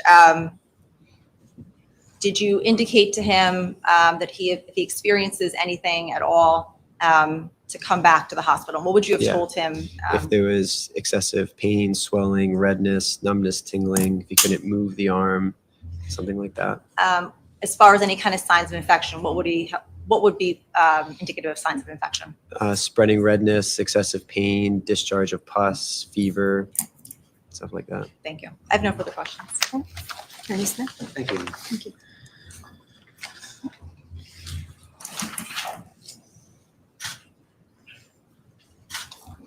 Good morning, PA Black. How are you? Good. How are you? Good. We've never met before, correct? That is true. And you're here today to tell us essentially about the treatment that you provided to Faison Teal, correct? Yes. And that treatment involved Mr. Teal arriving by ambulance around 1 o'clock, 1:15 in the morning, correct? Yep. You came in and saw him after he'd been brought in by the ambulance. Mhm. You had some information from that ambulance crew ahead of time to know a little bit about what you were going to be facing, right? Yes. And that information was that he had a 2-centimeter laceration to his upper left arm, right? Yes. And you confirmed that when you went in and actually met with him, correct? Yes. And that 2-centimeter wound, we saw a picture of what you did as far as sewing it up, correct? Mhm. And there was the reddish mark you described as bruising. That wasn't there that night at the time, was it? What you saw was a 2-centimeter cut to the skin, correct? Mhm. You stitched that up. Mhm. And then you told us that you hadn't tested his blood for alcohol that evening. Right.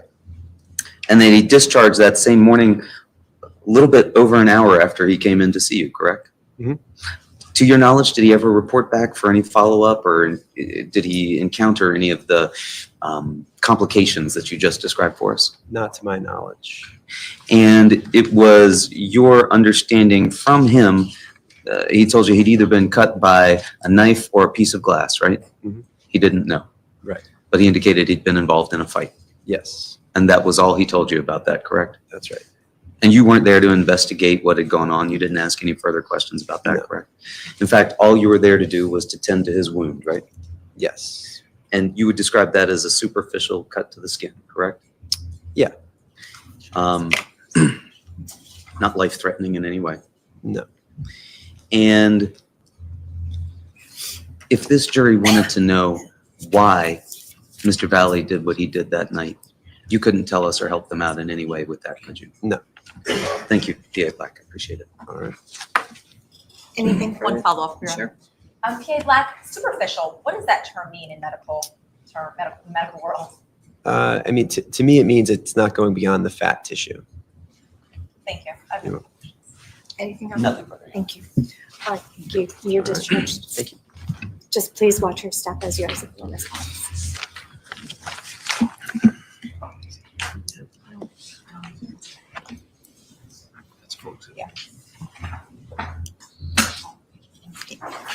Is the state prepared to call its next witness? Yes, Your Honor. State will call Tommy Connery. Thank you.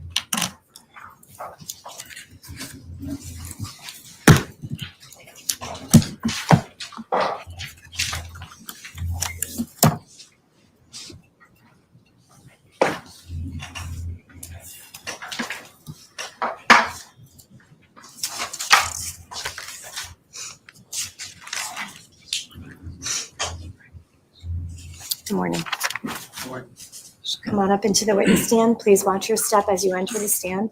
Please remain standing. Madam Clerk to my right is going to put you under oath. Thank you. Please raise your right hand. Do you solemnly swear or solemnly and sincerely affirm, as the case may be, that the evidence you shall give concerning this case shall be the truth, the whole truth, and nothing but the truth, so help you God, or upon penalty of perjury? Thank you. Please state your full name, spelling your last name. Thomas Connery, C-O-N-N-E-R-Y, Please state your address. 39 Southern Lane, Johnstown. Thank you. You may be seated. Good morning, Tommy. Good morning. If you don't mind, just sit close to that microphone, keep your voice up.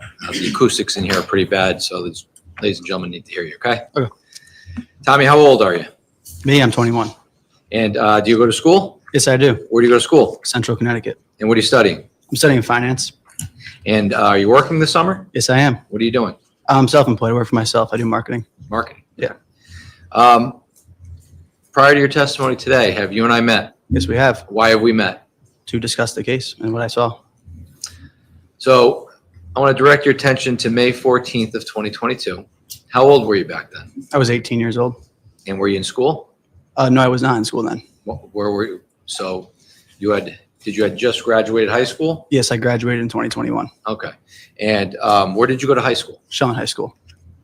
And at some point in time on May 14th of 2022, were you hanging out over at Tyler Rich's house? Yes, I was. And around what time did you get there?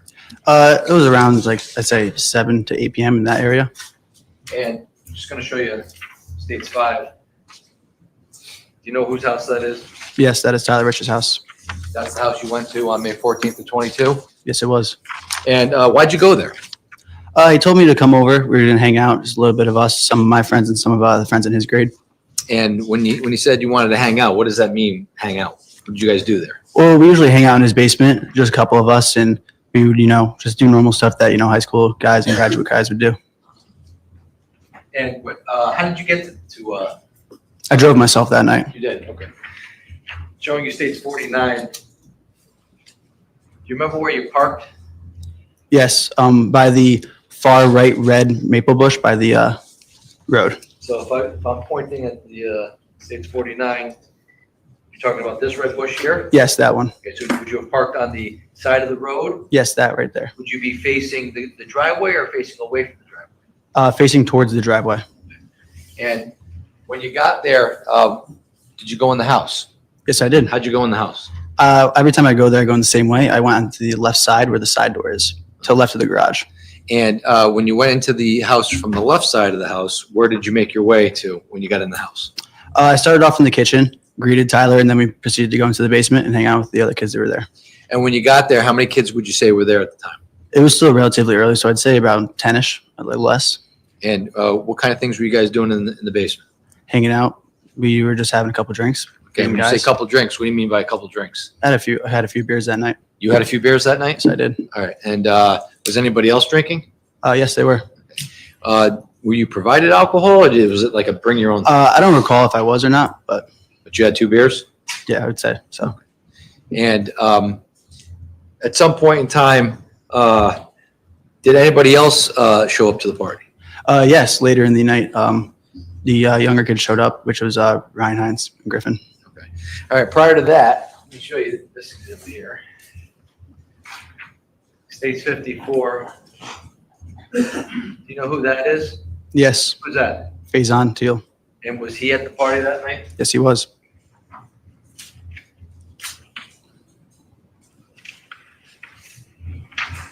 Showing you States 56.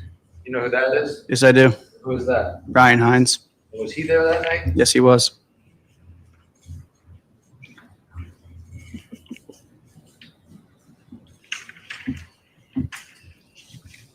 Show you States 57. You know who that is? Yes, I do. Who is that? That's Jimmy McGrath. Was he at the party? Yes, he was. How do you know Jimmy McGrath? He was friends with my younger brother. They would hang out all the time. They hung out a lot when they were younger in middle school, and then as high school went along, they would hang out here and there. And who's your younger brother? Charlie Connery. Was he at the party that night? Yes, he was. Tommy, do you know Ricky Fiola? Yes, I do. How do you know him? I'm really good friends with him and his father and his mother. We grew up together once him and my brother met in middle school, maybe a little younger, 5th and 6th grade, and we became family friends through that.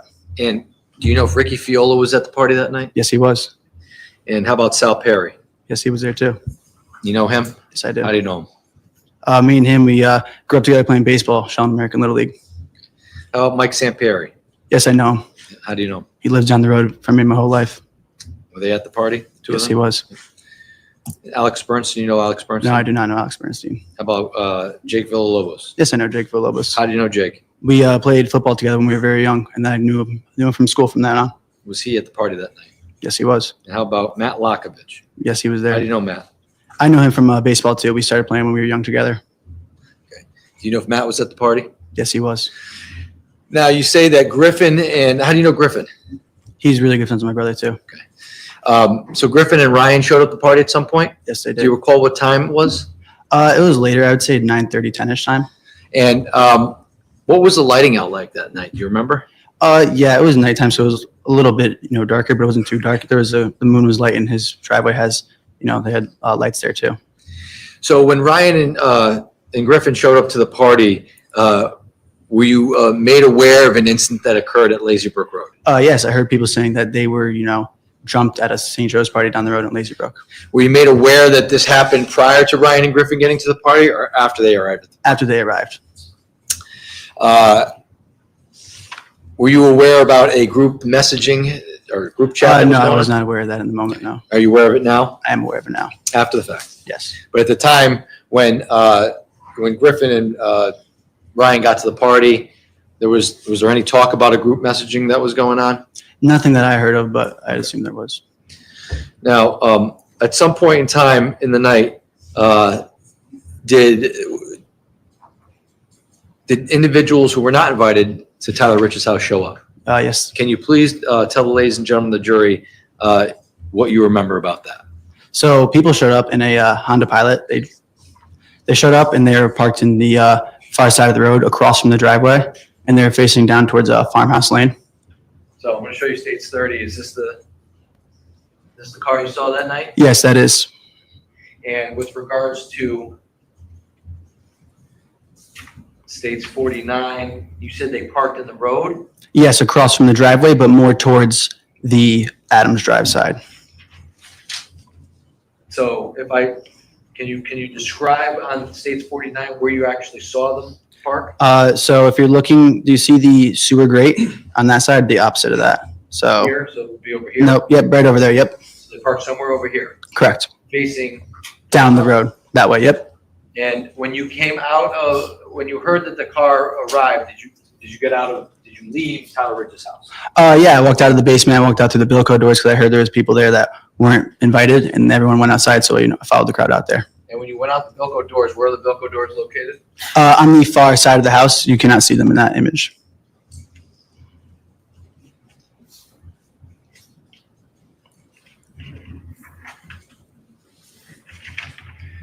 I'm going to show you State's Exhibit 5.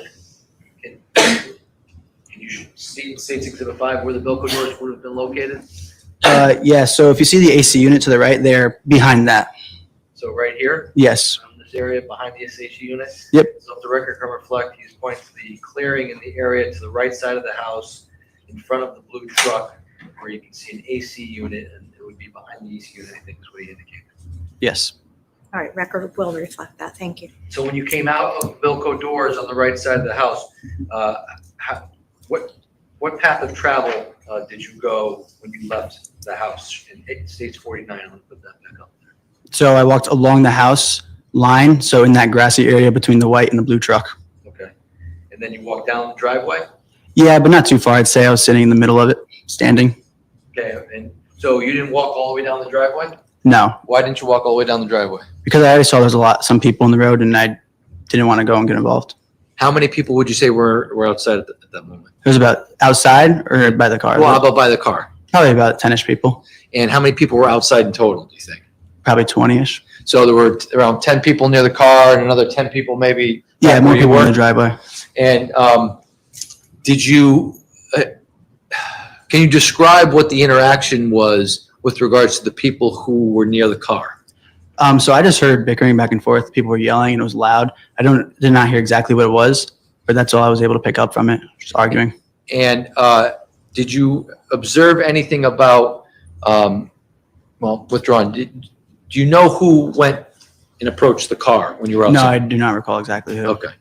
But they were your friends? Yes, they were my friends. And do you recall if, when they had this bickering back and forth with the individuals in the car, do you recall what, if anything, they were doing?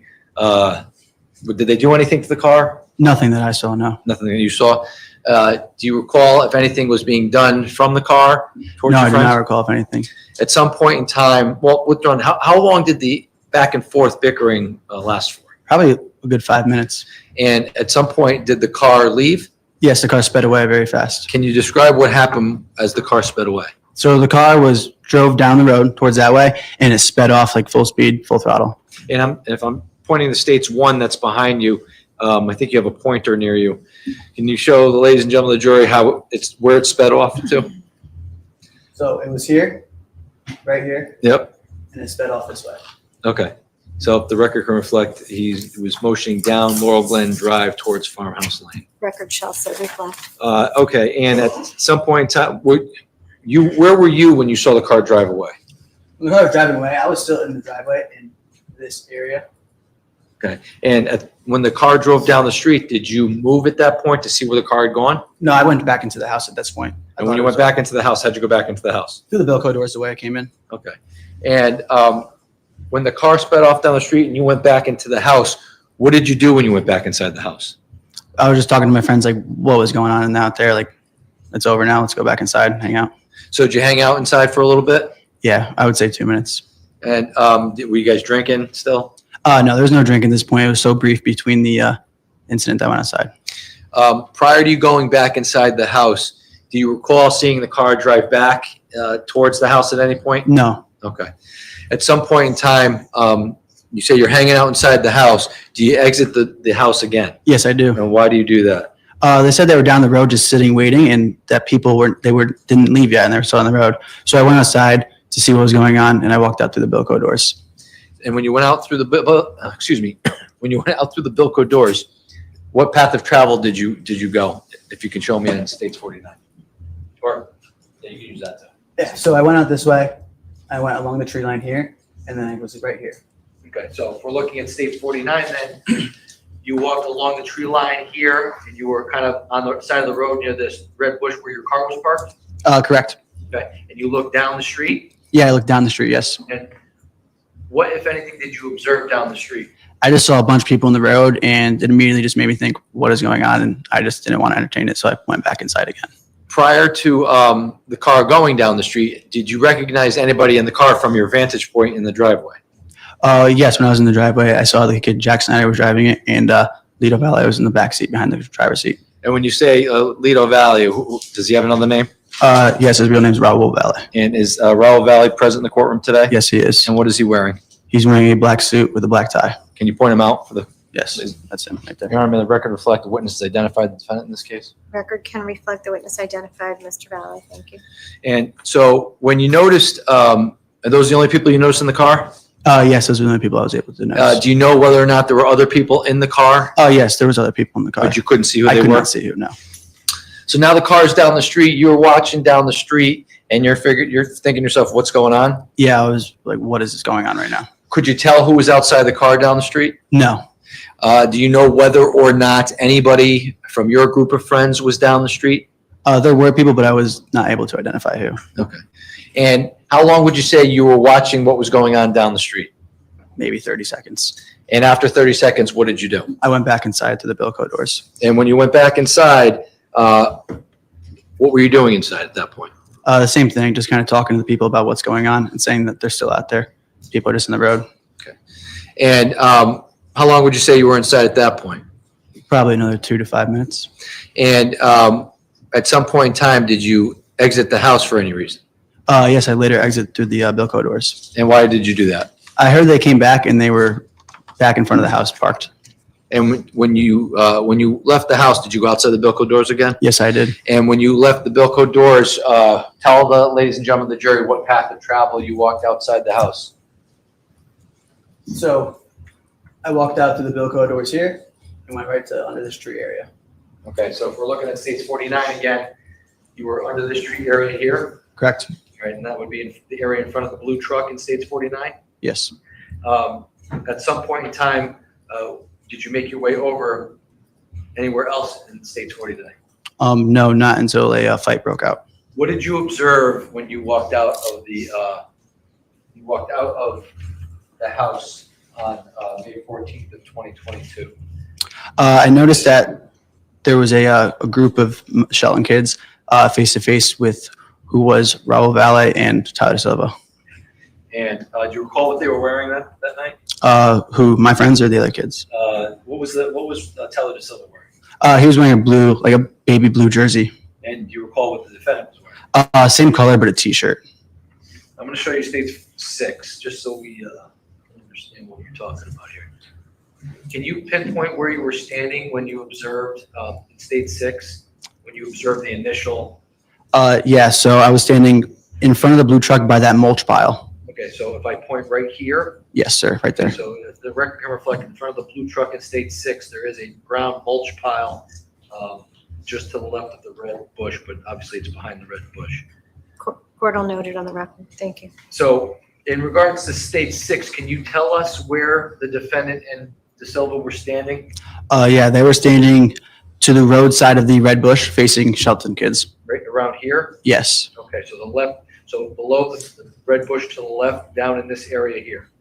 Correct. Maybe a little more to the right for your finger. Right But around yeah. here? No, left more a little bit. Left?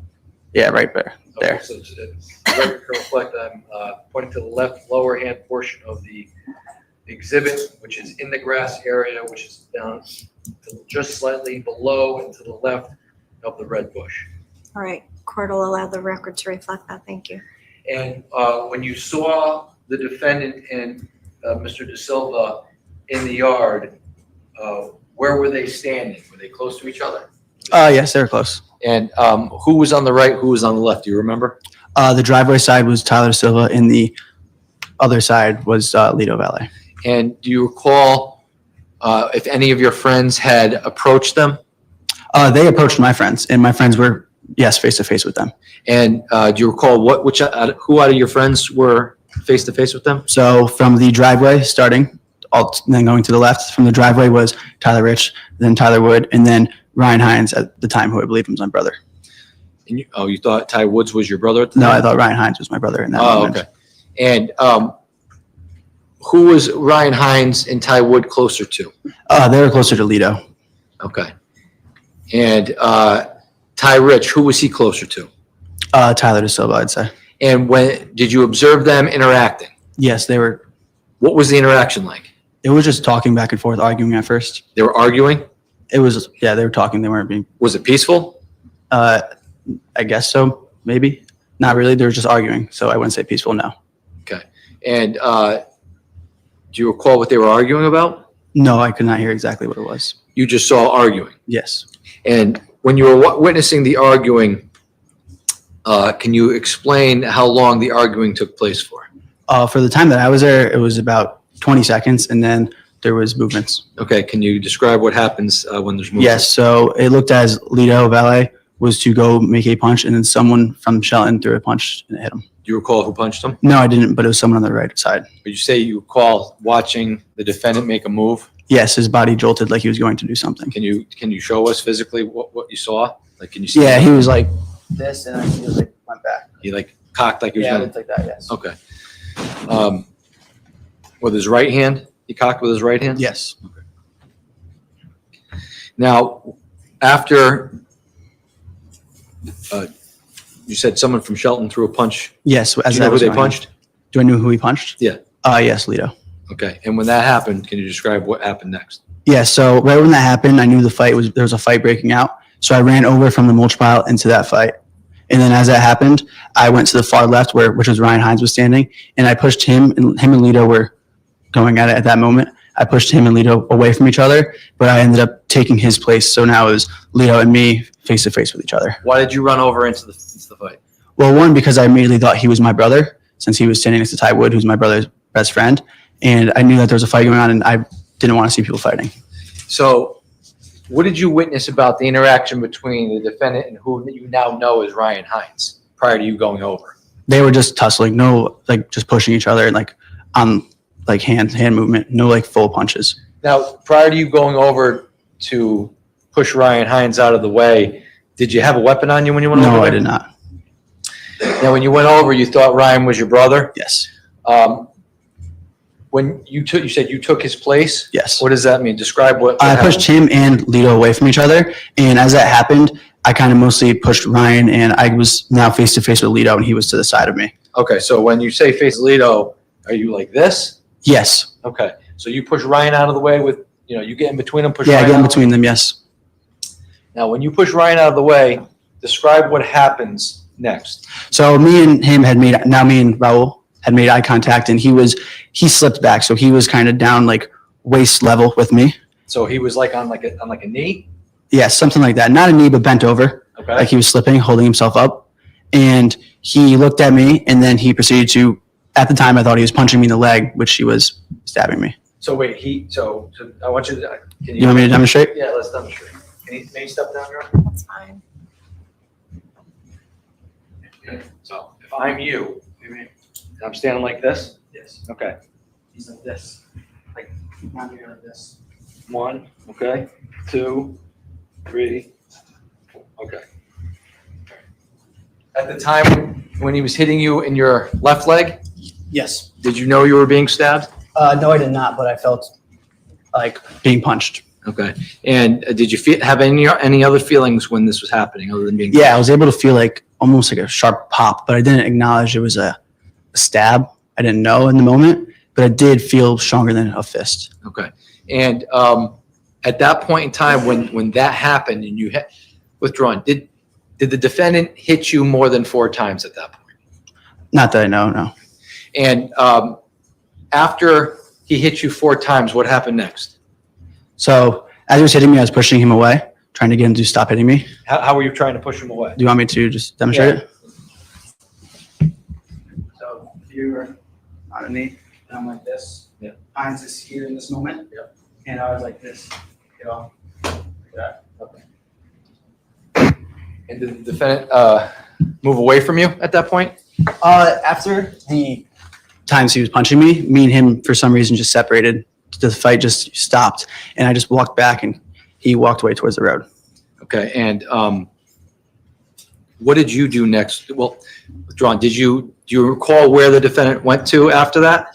No, but he went towards the curb side. Okay. And after you and him separated, what do you recall about the things you went through after that? So in that moment, I kind of just stood there and sat around I was in shock. My body, I didn't really have anything that I fully did after that I could, recall. I was just sitting there. My body was bleeding and I was just looking around, like trying to soak in what's going on. Did you realize you were bleeding? When did you realize you were bleeding?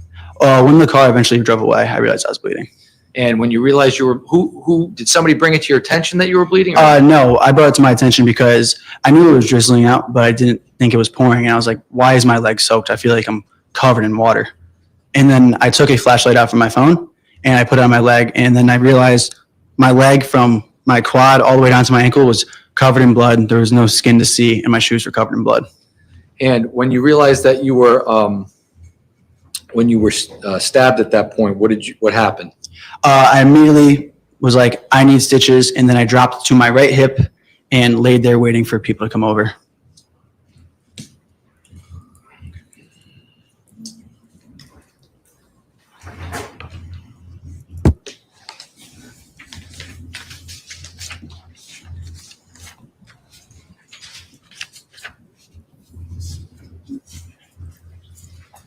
And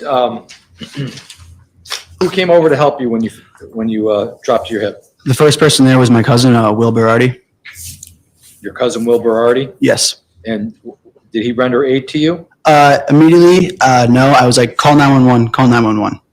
And did somebody call 911? Yes, he called 911. And when he was calling 911, did you notice anything else about your surroundings? So when I was on my legs, I was on my right side, laying down like this, looking up towards Will, saying, call 911. And I looked over to my left, and I saw Jimmy McGrath standing there by himself by the basketball hoop. And what did you notice about Jimmy McGrath? He was standing there by himself, and I was like, Jimmy, are you okay? And there was no response, but he slowly pulled up his shirt to see that he had a blood coming out. And as I looked at that, I was like, are you okay? Are you okay? And there was no response, and he collapsed to the floor. Like, he didn't put himself down, he just fell. And when he fell, what, if anything, happened next? People started running over to him because I was like, Jimmy's not okay. And he sat there and bled out for a while. Now, when you were fighting, when the defendant was hitting you in the leg, did you observe any type of weapon at that point? I saw something black in his hand, but I didn't realize it was a knife or anything. I didn't think anything of it. But I saw a hole in his hand as like a black spot. And did you notice any of your other friends that were injured that night? Did you see any of them get stabbed? No, I did not. And when Jimmy fell to the ground, did you say anything to your friends with regards to helping Jimmy? I was telling people to go help him, yes. Okay. And did people in fact go help him? Yes, they did. And at some point in time, did 911, did somebody call, did first responders arrive at the scene? Yes, first responders arrived sometime later. And when they arrived at the scene, tell us what happened. What did you observe? So the officer came up to me and he was asking me if I needed some assistance. And he gave me a tourniquet and he put a tourniquet on my leg, as I already had some homemade tourniquets on my leg.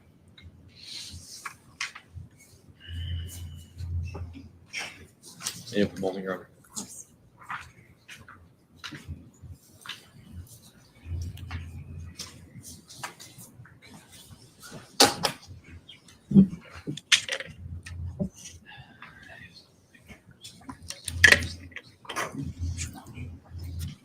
a question, Your Honor? Yes.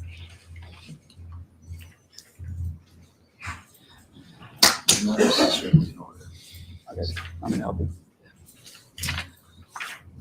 I'll show you what's been marked as State's Exhibit 77 for identification. You recognize 77? Yes, I do. And what is State 77? It is me on the ground with a tourniquet on my leg and another homemade tourniquet and stab wounds. Is this a screenshot or a picture of what your leg looked like on the night in question? Yes, it is. I'll show you State 73. Recognize 73? Yes, I do. What is 73? That is my leg sometime later, weeks later. And is this a good representation of what your leg looked like weeks later after the incident? Yes. I'll show you State 74. Recognize 74? Yes, I do. What is State 74? That is my leg in November, I believe, this recent November. And does that accurately reflect what your leg looks like? Yes. After post-injury in relation to this case? Yes, it does. State 75, do you recognize 75? Yes, that was my leg the next morning. The next morning after this incident? Yes. Okay, and does this picture accurately reflect what your leg looked like the next morning? Yes, it does. State 76, do you recognize 76? Yes, I do. And what is 76? It is my leg a month later, still bleeding. And does this accurately reflect what your leg looked like a month to the day after the incident on May Yes. 14th? State 78, you recognize 78? Yes, I do. And what is state 78? That's my leg a couple days later, bruised and bleeding. And does this accurately reflect what your leg looked like after the incident a few days later? Yes. State 79, you recognize state 79? Yep. And what is state 79? That's my leg in November, this recent November. This recent November? And Yes. does this accurately reflect what the left side of your leg looks like from this past November? Yes, it does. And finally, states 80, do you recognize 80? Yes. And what is states 80? This is my leg recent November too. And does this accurately reflect what the, the back portion of your left leg looked like Yes. this past November? Yeah, I would offer these exhibits. No objection. All right, with no objection, the court will go ahead and enter into evidence as full exhibit states 73 through 80. Thank you.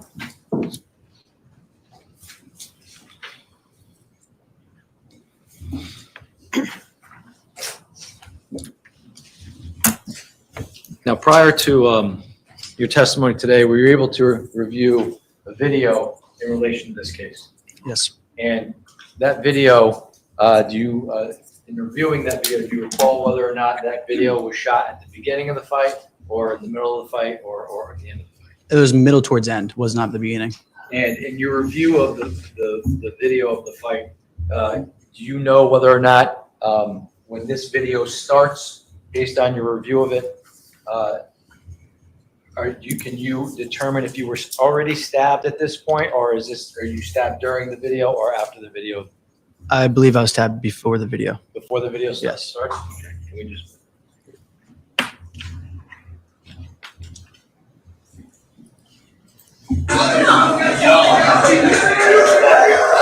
Yes, sir! Let's go, man.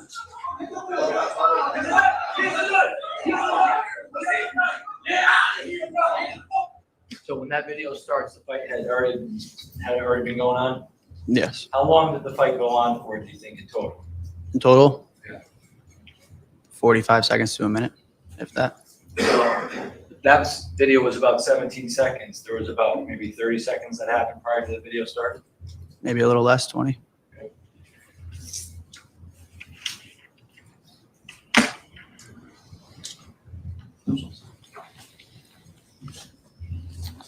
Now, we just went over these pictures. I wanted to give a quick opportunity to mark. I'm going to show you them now.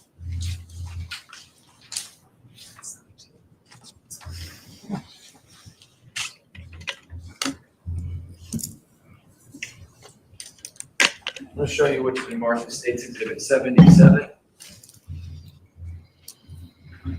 You see 77, Tommy? Yes, I do. So was this picture taken the night that you got stabbed at Tyler Rich's house? Yes. And I see that there's these things on your legs here and here. Can you tell us what these are? Yeah, so the black one is a tourniquet that was provided by the police officer. It's right here? Yes. Okay. And the one on the left, right there, that is my t-shirt. So you took your t-shirt off? Yes, when I went to the ground, I took my t-shirt off. And when the cops got there, they put the top one on? Yes. I may have a moment.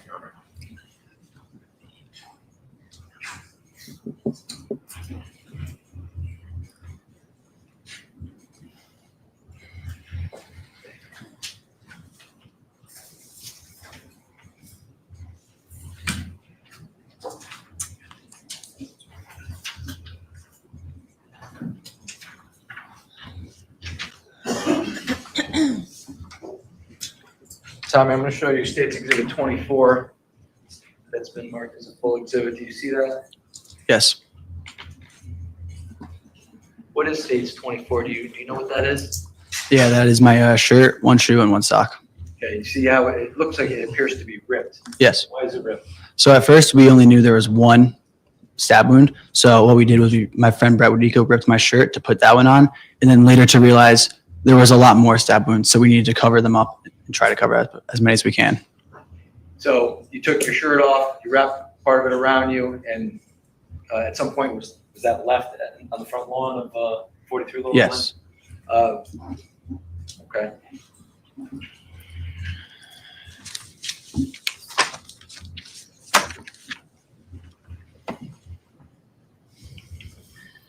I just want to go through these pictures with you. This is state 73. What time of year was this taken? This was weeks later. I would say this is probably the last week of May, 2 weeks after it. You don't have any stitches in your leg. How come? The doctor only gave me 2 stitches. He gave one on the really big one and then one on the top left one because they said my wounds were too deep and they were dirty, so they could not stitch them properly. So they wanted, what was the purpose? Do you know the purpose of leaving them on? So I wouldn't get infected to stay clean. State 75. When was this picture taken? This was the next morning. And looks like here, your left quad is affected. Yeah, it's bulged up and swollen and bleeding. State 78. When was this picture taken? That's a couple days later. That's bruising and still bleeding.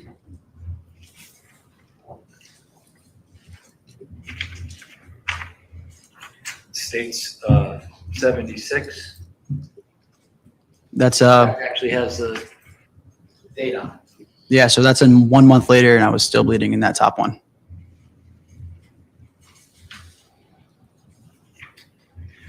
State 79. This was taken this past November. Yeah, so that's the entrance wound where the scar is, and then above it is the deformed quad from the actual wound right there.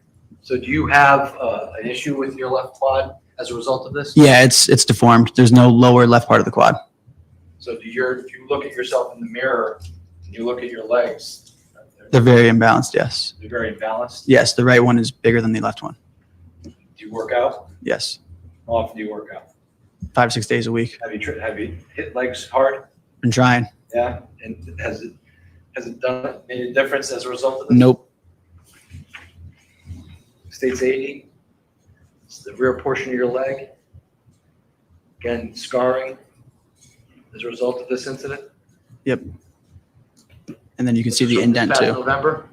Yep, and you could also see the indent in the leg. This is state 74. This is the most recent Yeah. picture of your scarring.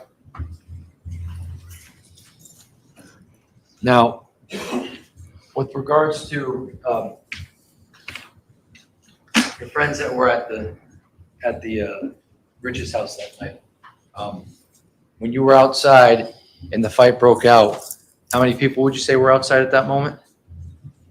10 to 15. And how many people were actually involved in the fight? From what I saw, it only looked like 3.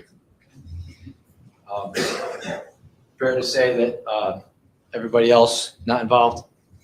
Yeah, in the What were they beginning. doing? Do you know what they were doing just prior to the fight? No, I did not. Do you know what they were doing during the fight? No, not during the fight, but I just seen the video. I seen more. It appears, what does it appear most people are doing? Most people are sitting watching.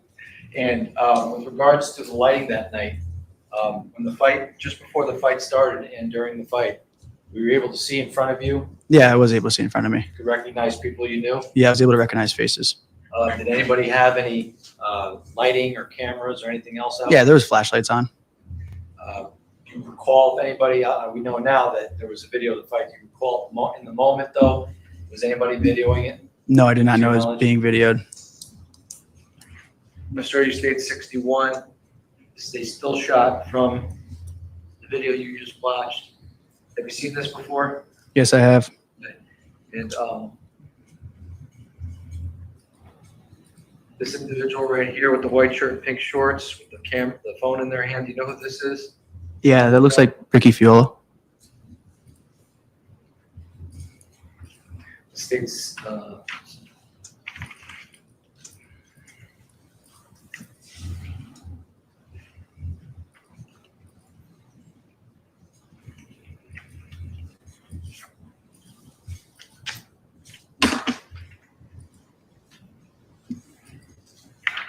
State 63. Have you seen this still shot in the video? Yeah. This individual here with the green sweatshirt, Yeah, that's Ryan Hines. Ryan Hines. Who's this person here with the to the right of Ryan Hines with the white shirt and black shorts? Sal Perry. This guy here with the jeans on and no shirt on. Do you know who that is? That's Alex Bernstein. This guy right here with the black shirt, red hat, and jeans. Do you know who that is? Yeah, it's Michael Samperi. Do you know who this is on their knees with their shirt pulled up? Yeah, that's Tyler De Silva. Do you know Tyler De Silva? No, I do not. Did you know him before that night? I knew of him from his cousins. I knew his cousins. And where did you know his cousins from? I grew up playing baseball with them. I'll show you State 64. You know who this individual is right here on the right with the white shirt, black shorts? Yeah, Who's that? that's my brother. And again, 65. Is that your brother? Yes. 66. Do you know who this individual is? Looks like just to the right of Ryan Hines with the white shirt, tan shorts. Yeah, that Jacob Villalobos. And this guy right here with no shirt on, with what appears to be camouflage shorts and white shirt hanging out the back. Yeah, that's Matthew Lockovich. And this guy right here with the blue shirt, white pants. Do you know what that is? Yes, Who's that? Jimmy McGrath. This is State 67. Again, this person who appears to be shoving somebody, you know who that is? Yeah, that's Jacob Villalobos.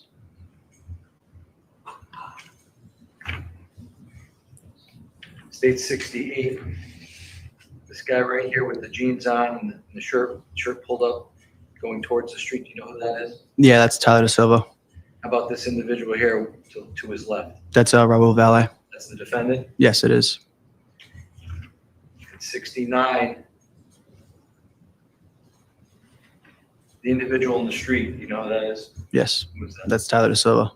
And the individual standing right here to the left in the dark shirt and white pants. Do you know who that is? Yes, Who is that? that's Jimmy McGrath.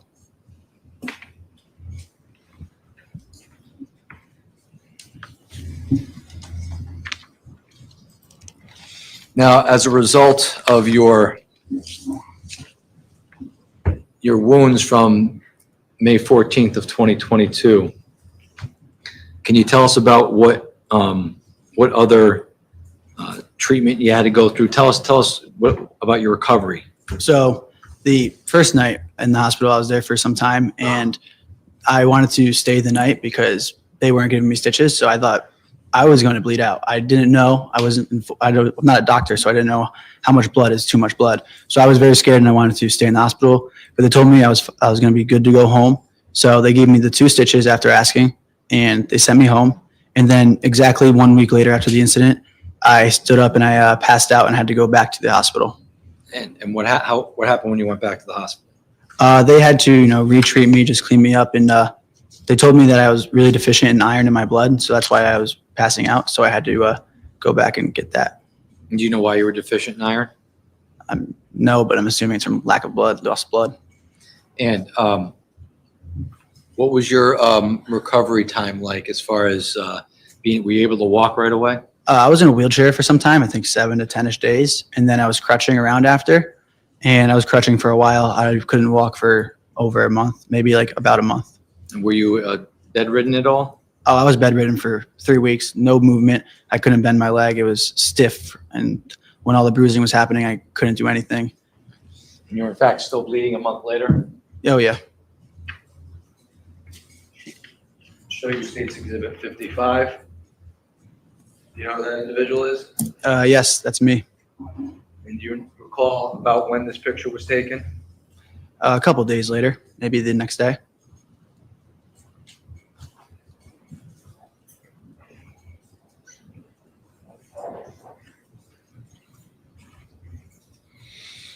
Now, have you had any other effects as a result of this besides the physical effects?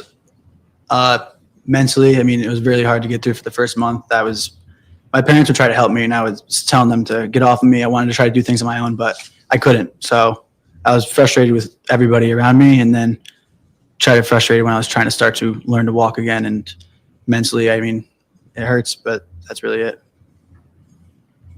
And on May 14th of 2022, did you give any type of statement to the police that night, or did you do it the next day? I did the next day. And was that the only statement you gave in regards to this case? No. You gave multiple statements? Yeah, I gave 2. And what you told police, is it any different today than what you told police back then? I mistake my brother with Ryan Hines. I have no further questions, Your Honor. Thank you. Okay. Attorney Smith. Thank you, Your Honor.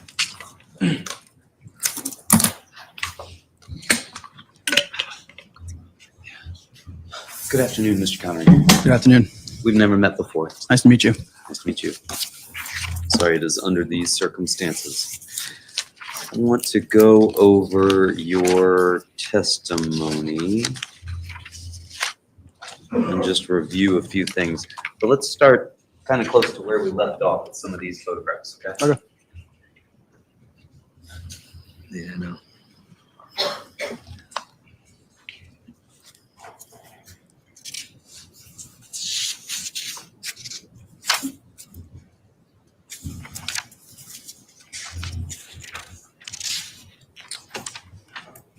I'm going to show you what has been marked as State's Exhibit 63. You see that on your screen there? Yes, I do. And you identified this person as being Ryan Hines, correct? Yes. And he's wearing black shorts with a white stripe, you would agree? Yeah. And a green hooded sweatshirt. Yes.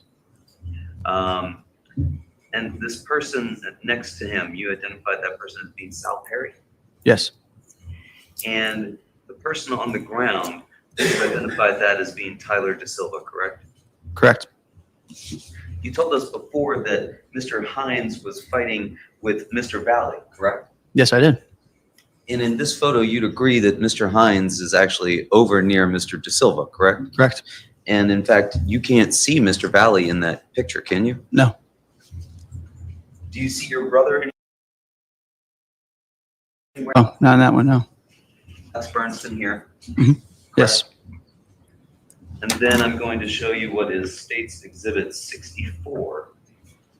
You still see Alex Bernston there? Yep. Correct. You see Ryan Hines here, correct? Correct. And you see your brother here, correct? Correct. Where are you at the time this picture was taken? So I am behind that crowd, towards the car, not towards the curb, but behind that crowd. So away from the driveway. You are behind this crowd towards the driveway? No. Like directly behind that crowd. Like you cannot see me. Closer to the pile of mulch that you described earlier? No. Like if towards the other property line. So directly behind it from our point of view. The pile of mulch is to the left in this angle. Okay. This is your brother Charlie here. Correct. And you are somewhere behind Charlie and this other unidentified individual? No, I'm behind the Alex Bernstein angle. You think you're behind Alex Bernstein? Yes, How far behind him do you think you were at that time? 5 to 10 feet. Did you see Faison Teal? No, I did not. Did you see Faison at any point that evening? No. Well, during the evening, yes, but not during the fights. And you see Mr. De Silva in this photo, correct? Yeah, you could see him a little bit. You see that Mr. Bernstein appears to have his hand somewhat on Mr. De Silva, right? Yes. And when this photo was taken, you're behind Mr. Bernstein. Yes. Where was Mr. Valle? In the moment he was towards the road. He was towards the road. Yes. And who was around Mr. Valle? I do not recall. But you recall seeing Mr. Valle? Yes. Was he by himself? After he was with me, I do not know where he went besides towards the road. So when this photograph is taken, or with the image captured here, this is a still shot from the video, right? Yes. This image captured here, you think you had already separated Mr. Hines from Mr. Valle at that point? Oh, yes. Okay.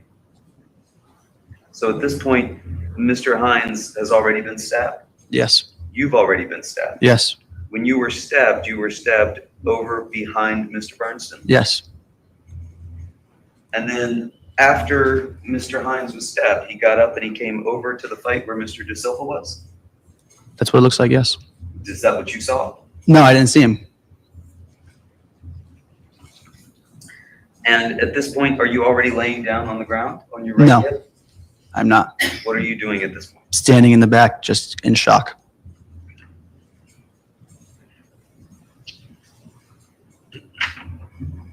I'm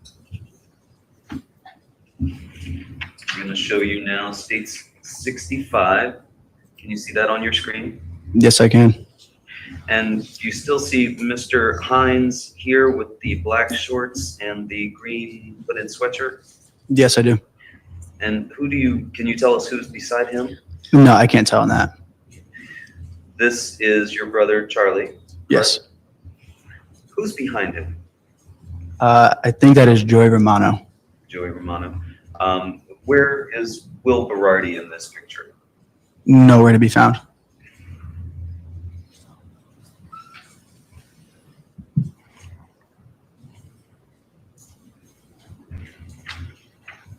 Now I'm going to show you states 66.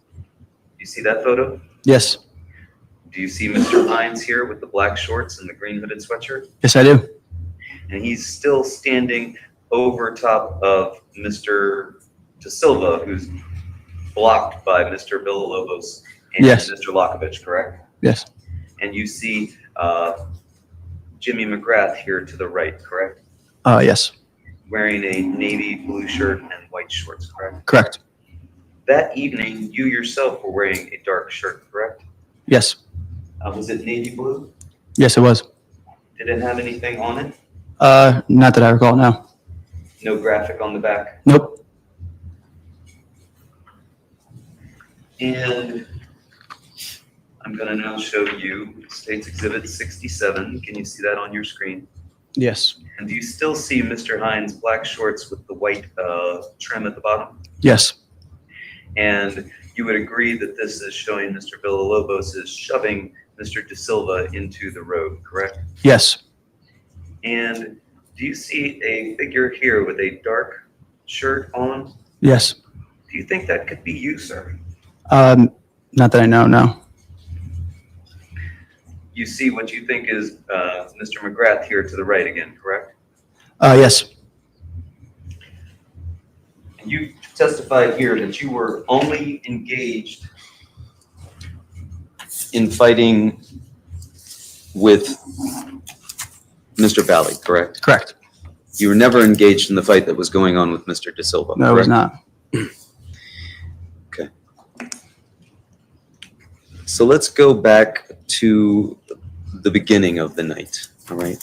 You told us that you'd started off hanging out over at Tyler Rich's house sometime between 7 and 8 p.m., right? Correct. Because he had told you to come over and hang out at that time, right? Correct. When you got there, you went down to the basement after going first to the kitchen. Yes. Correct? What did you do in the kitchen? Said hi, greeted each other. Who was there in the kitchen? I don't recall exactly, but a couple of our friends. Okay. Was there any drinking going on in the kitchen? No. You said you went down to the basement and just normal things were going on, correct? Correct. And those normal things, that involved drinking down there, right? Correct. You would typically go over to Mr. Rich's house and there would be underage drinking going on, right? Yes. And you couldn't tell us, you didn't recall who provided that liquor, correct? No, I cannot recall. But you said you think you had 2 beers, right? Yeah. Just 2? Yes. You sure about that? Yes. How can you be so sure that it was only 2? That's what I recall. Could it have been more? And you said when you got there that there were 10 kids there, right? Yes, about. Were there any drinking games being played downstairs? No. Just music, hanging out, Yeah, music, drinking some hanging out. beers. Did anybody have anything other than beers? Not that I know of, no. And you said that later that night, younger kids showed up, right? Correct. And those younger kids were Griffin Marcinzik and Ryan Hines, right? Yes. And You had some inkling, did you not, that they were on their way over because your brother Charlie had picked them up to bring them there, right? He did, but I did not know that. He didn't let you know ahead of time, hey, No. I'm picking these folks up? Nope. Had Charlie been at 43 Laurel Glen Drive at any point prior to bringing Mr. Marcinzik and Mr. Hines? Yes, I believe so. While you were also there? I believe so, yes. So you were there, he was there, he left at some point to go get Ryan and Griffin? Yes. He didn't tell you he was leaving to go and No. get them? But you had seen him there that night, right? Yeah, I've seen him there. Was he also drinking? Not before he left. Not before he left? No. After he left, he was drinking? I guess, maybe. Well, did you see him drink? No, I did not. So you don't know whether or not he was No, I drinking? do not know. You assume he was drinking because that's what was typically done. at Yeah, I that party. assume. Yeah. Anybody ever drink to the point of getting sick there? No, Not on that night? not on that night, no.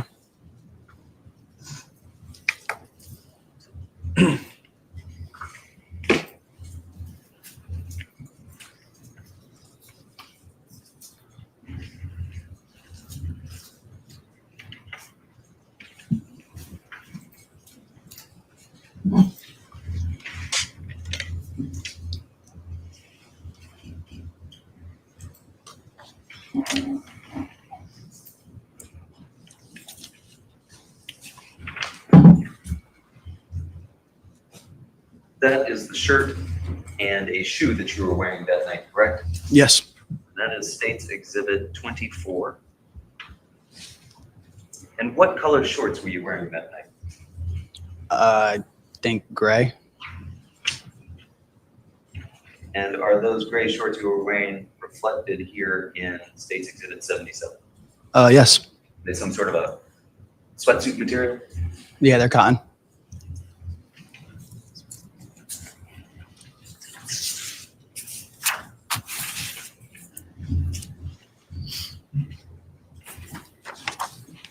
You identified for us earlier a couple of photographs. I'm showing you right now. What is State's Exhibit 57? Do you see that, sir?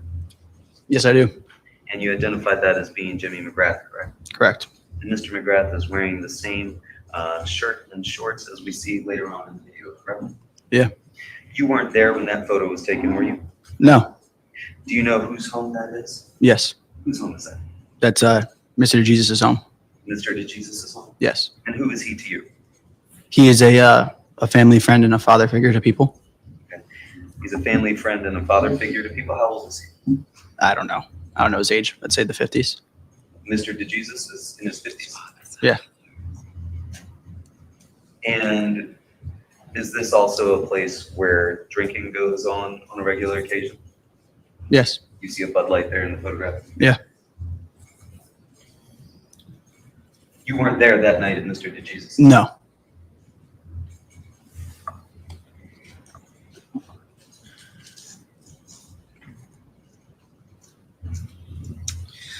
Do you know Tanner Chernowski?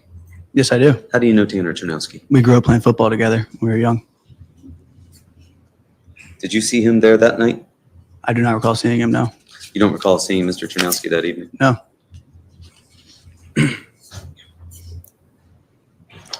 Do you hear him in the video that we watched of the fight? In the video? Yes. Yes. What do you hear him doing in that video? Saying, yes, sir. Do you recall hearing him say that when the fight was going on? No. So Mr. Hines and Mr. Marcinzik show up with your brother around what time? I would say 9:30, 10-ish. And once they arrived, shortly thereafter, you learned that Mr. Hines claimed that he had been jumped over at a party earlier that night at 5 Lazy Brook Road, right? Yes, I heard that. And what was the reaction of the folks in the basement at that point? Who did it? I'm sorry? Who jumped you? Why were you jumped? So they started to ask, who did it? Yeah, who and why? And then once they asked who did it, shortly thereafter, they started texting the people that they thought did it, correct? That's what I heard, but I did not know that night.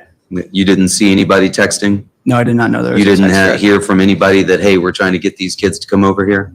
No, I did not know that. You didn't see Griffin Marcinzik taking a photograph of the address and sending it out on a group chat? No. Did you see Griffin Marcinzik that evening? Yes, I did. What did you see him doing? He was in the basement hanging out. Just hanging out? Yes. You didn't see him on his phone? I mean, everybody's always on their phone. He was probably on it. That's what I thought. Did you see him on it? Not that I recall, no. And you don't recall Mr. Marcinzik, Mr. Hines, your brother telling you that they were texting with these kids that they claimed did this to them? No, I did not know there was a text. Did you hear from anybody that they were trying to get these kids to come there? Not that I know of, but probably, yeah. I'd say that. What do you mean, not that you know of, but probably, yeah? That people were talking about that there was something going on, but I didn't know exactly that they were getting them to come over. What did you think they were talking about when they said something was going on? I was staying out of it. I'm not involved in the younger kids' situation. That was just the younger kids' situation? It wasn't my friend's situation, no. The other kids weren't talking about this as well? They were not talking about it, no. They heard about it, but they weren't going on about it. And so it was a surprise to you then when the Honda Pilot showed up outside? Oh, yeah, it was. Nobody was outside waiting at that time? Not that I knew of. And you heard that the car had showed up, right? Yes. Who did you hear that from? I don't recall who.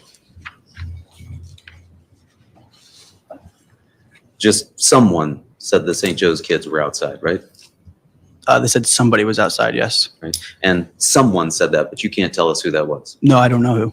How did they know to look outside to see that somebody was out there? It was probably a relay. It's speculation. Sustained. Was anybody looking outside to see if there was a car arriving? Objection, does he know? It's been answered and it seems sufficient that he didn't know. I'll allow it to stand.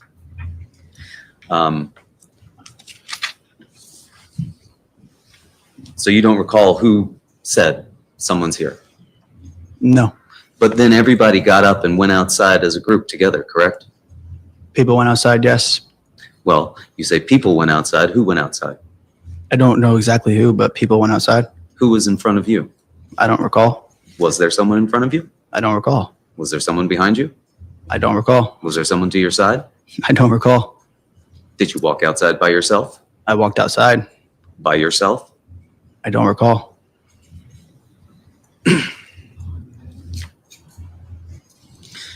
You do recall that there was a group of you and you said at least 10 people were by the car and 10 people were in the driveway, right? Yes. But you don't recall who any of those people were? I don't recall who I went out with, no. These were all very good friends of yours that you had grown up with and played sports with since you were little. Yes. You can't recall who any of them were. It wasn't important to me at the time, so no. Wasn't important to you that your brother was going outside towards this car that you didn't know anything about? I didn't know my brother was going outside. You didn't see your brother outside? No. You can't tell us anybody that you saw outside. There's people outside. I don't know the specifics of who was where and what was what. How close was the nearest person to you while you were standing in the driveway? Probably me to the judge. And there were 10 of you in the driveway? About, yeah. Who were the other 9? I don't recall Objection, it's exactly. asked and answered. It has been asked and answered, counsel. I'll sustain the objection. There were 10 people by the car? Yes. Can you tell us who any of them were? Objection, asked and answered. Sustained. Did you see Tyler Rich by the car? Objection, asked and answered. Sustained. He's I don't already recall. answered. He doesn't know, counsel. Did you see anybody reach into the front driver's side window? No, I did not. Did you see anybody put their upper body into the front driver's side window? No, I did not.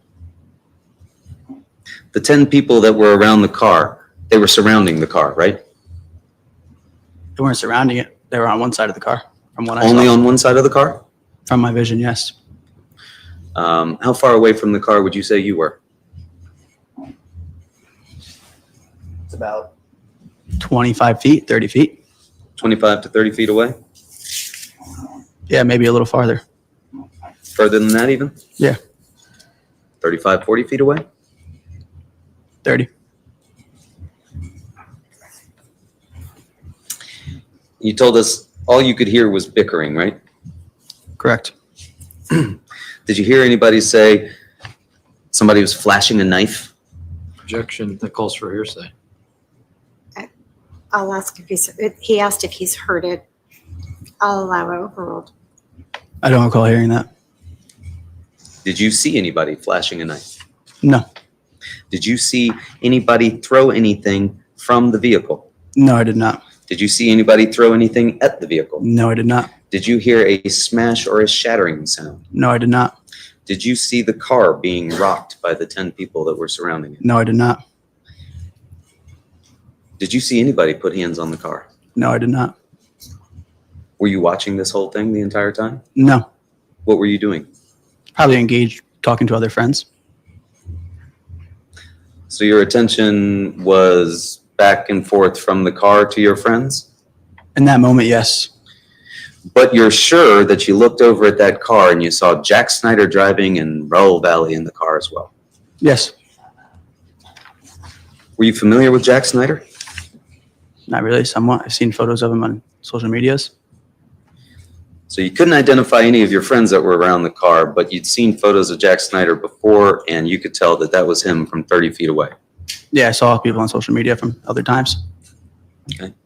Were you familiar with Raul Valle? Yes. Had you known him just from social media like Jack Snyder, or had you had interactions with him? No interaction, just knew of him from social media. So you knew him from social media, and again, you could tell that that was him from 30 feet away. Yeah. But you couldn't tell who your friends were that were around the car. No. I was able to tell from his hair. Did you see Faison Teal? No. Did you see Jamie McGrath? Not in that moment, no.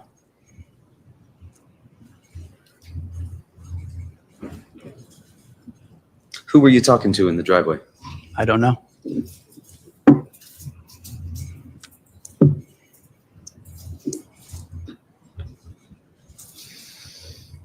You said the bickering lasted 5 minutes or so, correct? About, yeah. And then without any other interaction between the vehicle, just the bickering, it sped off towards Farmhouse Lane, correct? Correct. And you stayed in the driveway, correct? I went inside. Well, you were still in the driveway, and then you went back into the house through the Bilco doors, right? I went in through the Bilco doors, yes. Who did you go back into the house with? I don't recall who exactly. Was it just you? Probably. When you got down into the basement, how many people were in there? I don't recall. Do you recall anybody that was in the basement? No, not really.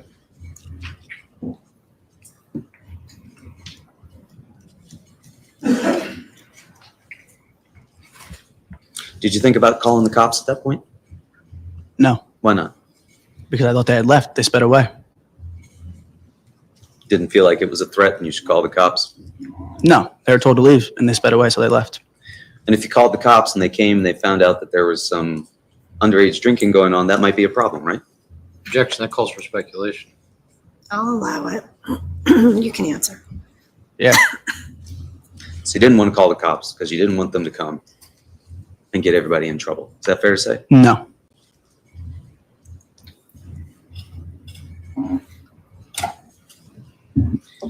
When you went back inside, you told us you talked with your friends about the incident, right? Said we briefly talked about it, not a full conversation. More of mimicking it. Like, what was that? Mimicking it? Just saying, like, why did that happen? Why is that important?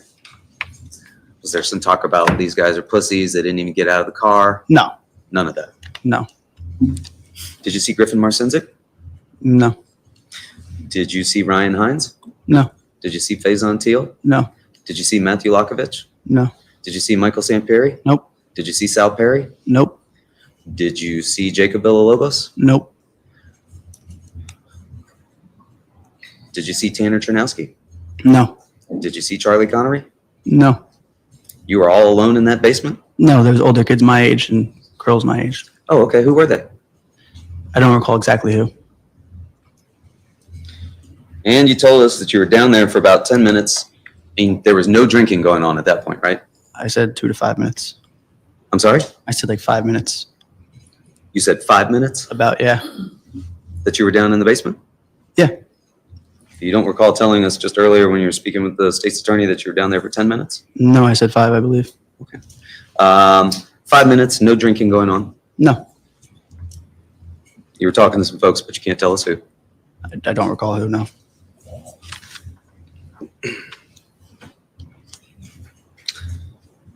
And then you exited the house again, correct? Correct. You said that was because people claimed the car was outside still waiting, right? Yep. Who were those people? I don't recall, it's just people.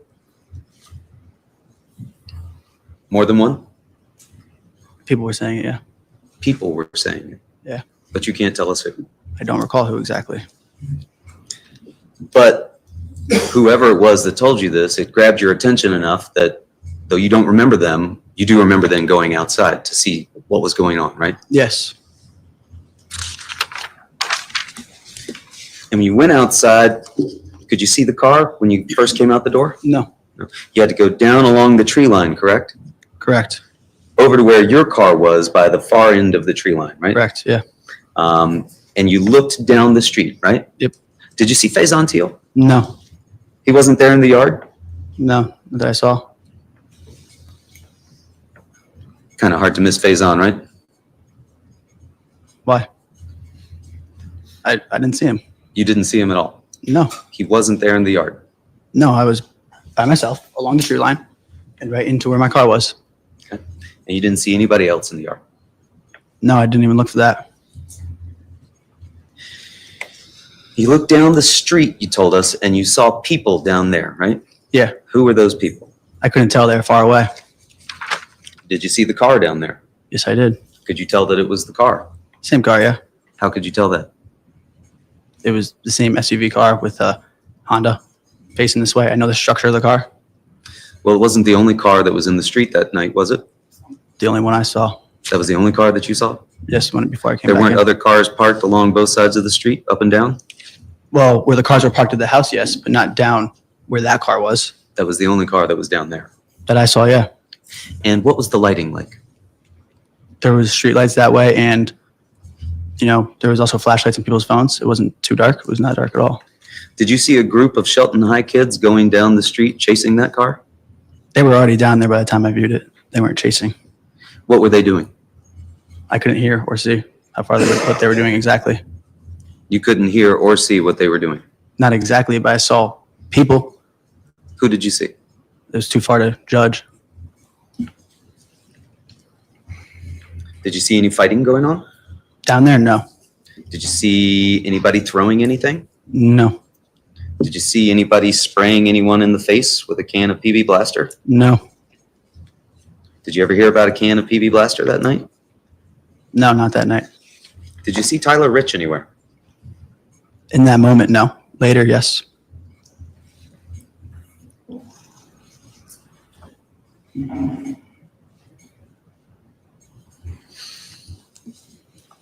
How many people did you see in the Shelton High kid group that was down the street? They were scattered through the road, so I wasn't counting. How many would you estimate were down there? I don't know. I never thought to count how many people were down there. No, but you went back inside and you told everybody what you saw, right? I went inside and I was like, they're down there, sitting there. That's all.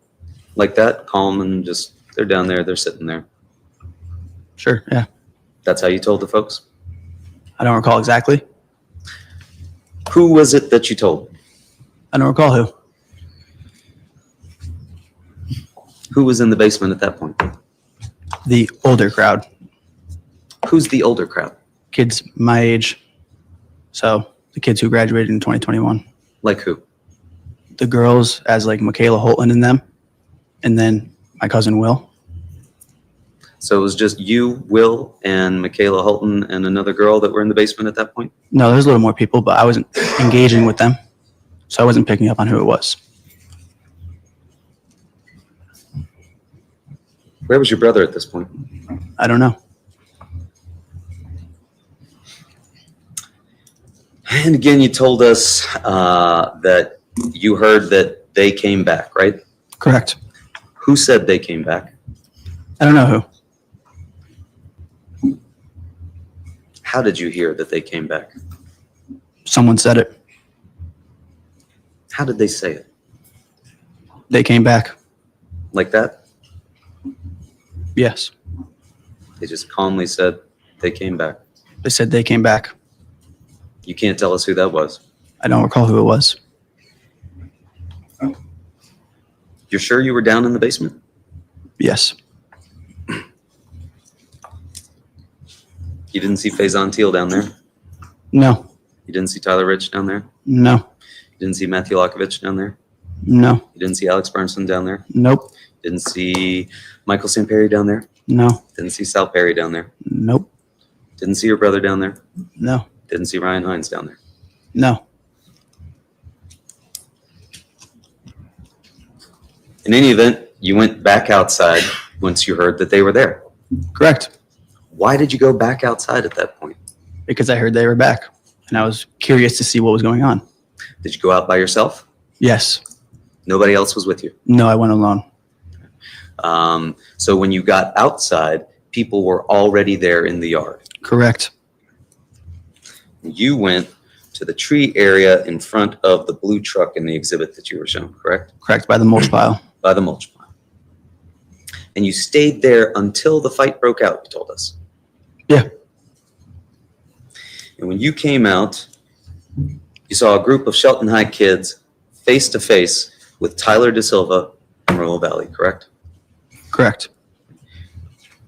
Who were those kids that you saw face to face with Tyler De Silva? Tyler Rich was on the right. Ty Wood was in the middle. And then I thought was my brother Charlie Connor in the left, but that was Ryan Hines. And that was it. There were just 3 kids that were there Face with to them? face. Face to face, yes. Okay. There was kids in the driveway who I did not identify. Only these 3 kids that you saw were in the yard. That's all I saw, yes. You didn't see Faison Teal in the yard? No. You didn't see Alex Bernstein in the yard? No. Didn't see Matthew Lokovich in the yard? No.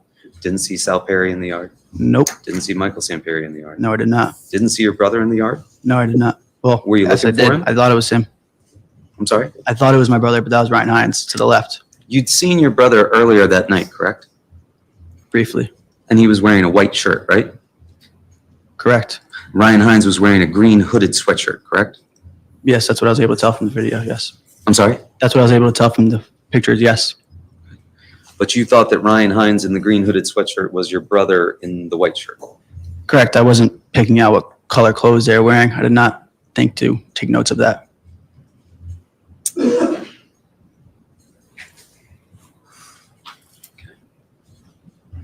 So as best you recollect, it was just those 3 people in the yard facing the 2 from the St. Joseph. Yeah, that's what I saw.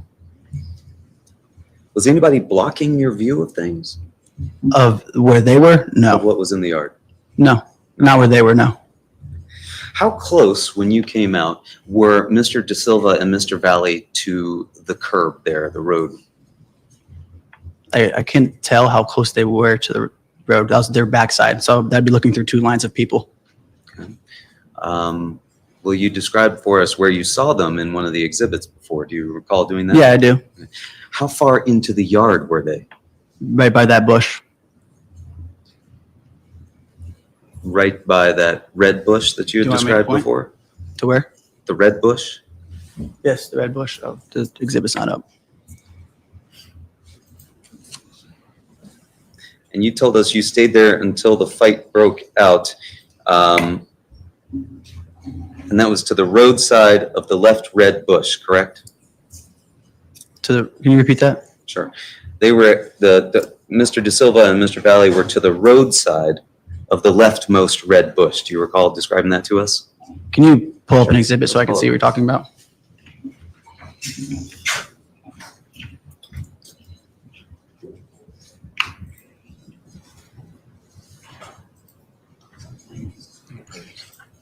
There's the big one behind it too. States Exhibit 6 is what I'm showing you there. Is this the red bush that you're describing here, this one? Yes, right where your finger. Yep. And do you see this sort of debris field here in the front? Yes. And you see the curb here. Yes. How far is it from the curb to the red bush? I don't know. 15 feet, 20 feet. 15 feet, 20 feet.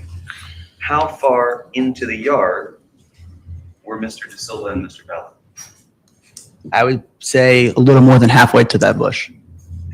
So 7 to 10 feet in, if that bush is 15, 20 feet. Yeah, in that range, yeah. Halfway or so to that bush. Yeah.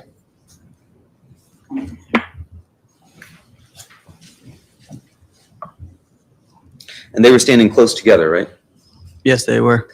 And you could see their faces. Yes. You could see their hands. Yes. And did you see any weapons? No, I did not see any weapons. You didn't see Mr. Valle with the knife out, flashing it around? Not in that moment, no. Did you see Mr. De Silva with any weapons? No, I did not. Did you see their hands? Yes, I did. Were they in fists? They were by their side. I don't know if they were in fists or not. They weren't raised? Not until I saw the jolt. And you said that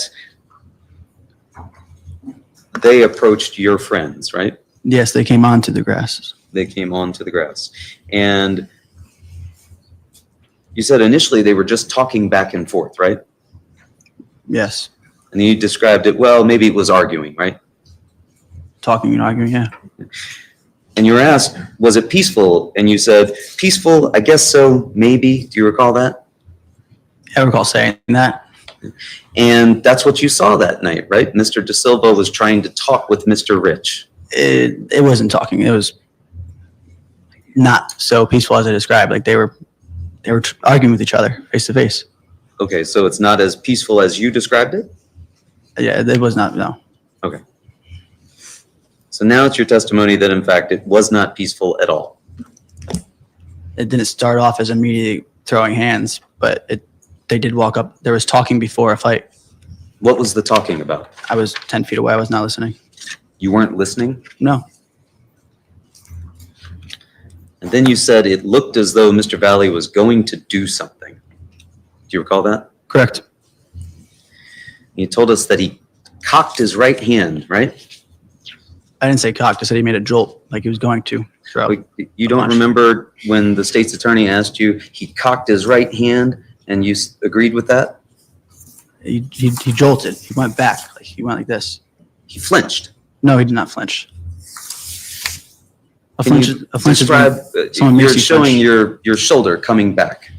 Yes, like that. Like you're going to do something. Was his hand in a fist? I did not see that, no. Who was close to him when he did that? Ryan Hines and Ty Wood. Neither of them punched Mr. Valle, did they? I didn't see who it was that punched him.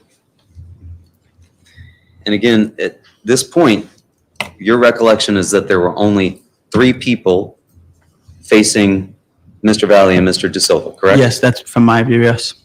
Did you see Mr. Teal anywhere? No. Did you see Mr. Lokovich anywhere? No.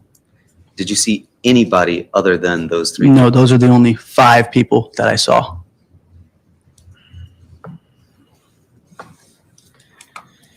And then you said a Shelton High kid threw a punch, right? Someone in that line, yes. In fact, that was Tyler Rich, right? I don't know. You don't know? No, I did not. What blocked your view? I just didn't see who it was. I said it came from the right side. And that person threw that punch at Mr. Valle, correct? Correct. Knocked him down to the ground, correct? Stumbled, didn't fall to the ground. He didn't fall to the ground? No, not that I saw, no. Do you recall telling officers when you gave a statement to them that you saw Mr. Valle on the ground? When he was stabbing me, yes. He was bent over as I described. And you described not that he was bent over, that he was crawling on the ground, right? He was on one knee coming towards me as I described with You state told attorney. police officers that he was crawling on the ground, correct? I do not recall.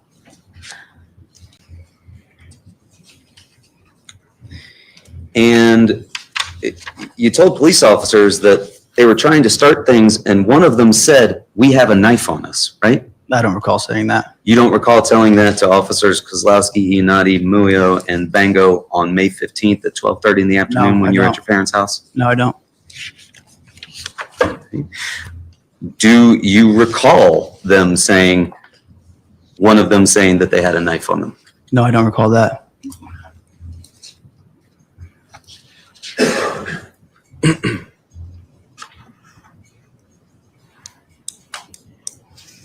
Do you recall telling officers that you all went over to help? I don't recall that saying that exactly now. Okay. You've told us that it was just you who went over to break this up, right? Yeah, that's what I was engaged with, yes. Nobody else was with you when you went over to break No, this I up? ran by myself. There could have been other people, but not with me, no.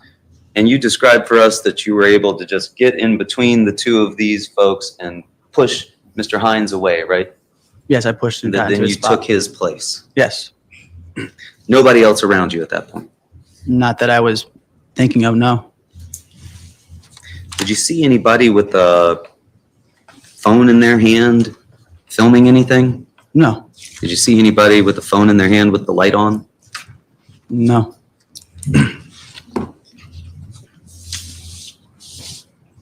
Did you see Tanner Chernowski anywhere around? No. Did you see your brother Charlie anywhere? I thought my brother was Ryan Hines. Okay, I understand that. Now you understand that he's not your brother. He was Ryan Hines, right? Correct. Did you see your brother Charlie anywhere? Not after that, no.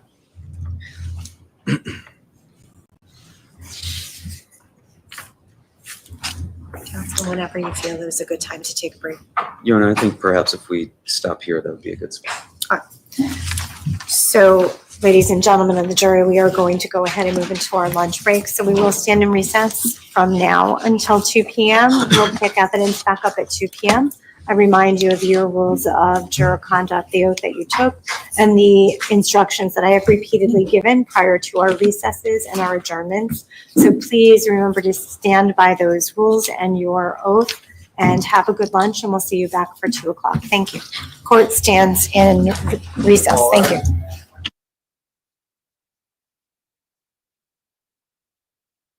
TCA is going to name this the I don't recall trial.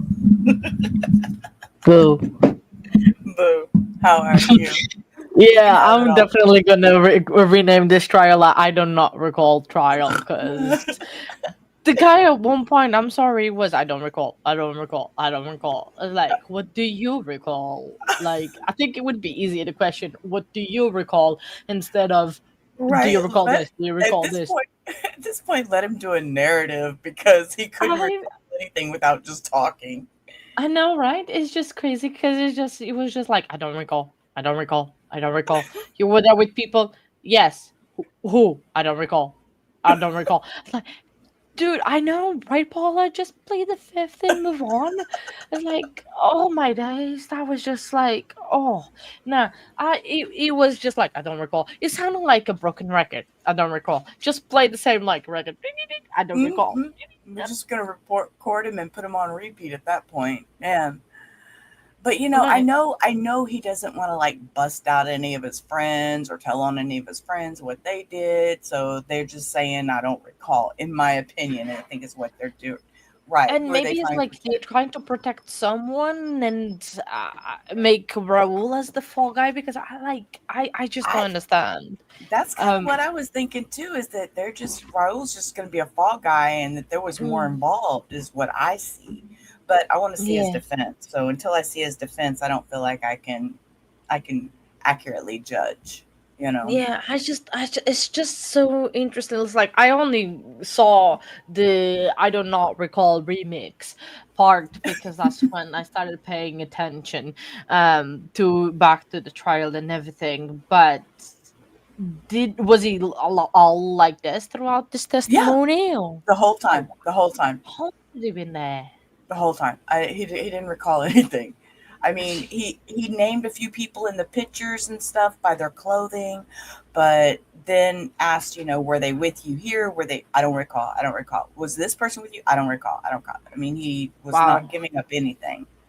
So, Definitely not giving up or anything, but that's just crazy. And and that's what I don't understand. and It's just what I didn't realize, and I guess because I sleep watch sometimes, I didn't realize that there was a previous fight to this fight. yes, that led to And this fight was a previous fight that there was. Yeah. and see, I learned that today, so I didn't realize that. Now I'm seeing more of a problem with the whole situation. I mean, if they knew he was coming, did he prepare with the knife, stabby Yeah, pokey or he thing, just had it at hand. or did he just happen to have it with him? Did he always carry a pocket knife? What kind? I need to know how big it was. I don't know all that. Well, I think for those informations, we're gonna have to see it, hear from him, from Yeah, Raul yeah. himself. So I mean, yeah, it's just crazy. Like for now, so far, I think he's not guilty. I'm seeing not guilty either. Just, I mean, I know it's all traumatizing and everybody. This was a lot of people were hurt and Yeah, one died, but I don't know. I need to hear his defense first. I can't say not guilty until I hear his. yeah, but it's My, like he might have been provoked, and he answered to the provocation. It could mhm. have not gone. That's also a thing, but I don't know. Yeah, see, Paula, I haven't seen the knife. It is hadn't been into. Well, that's okay, Hannah. You're allowed Hannah, to, you have baby. to agree with me always. No, No, you not don't. respectfully. No, I'm joking. No, you don't. No, that's why I love this because we can all disagree and it's all fine.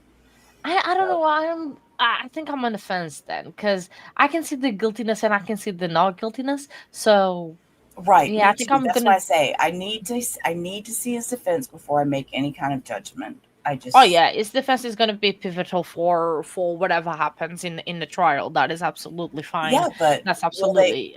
will they bring out something that the prosecution isn't bringing out that, there was more of a provocation going on? I don't know, he turned up with a knife, but did Exactly, that's what I was gonna say. He turned up with the knife, knowing that he was being provoked. What he was expecting to happen.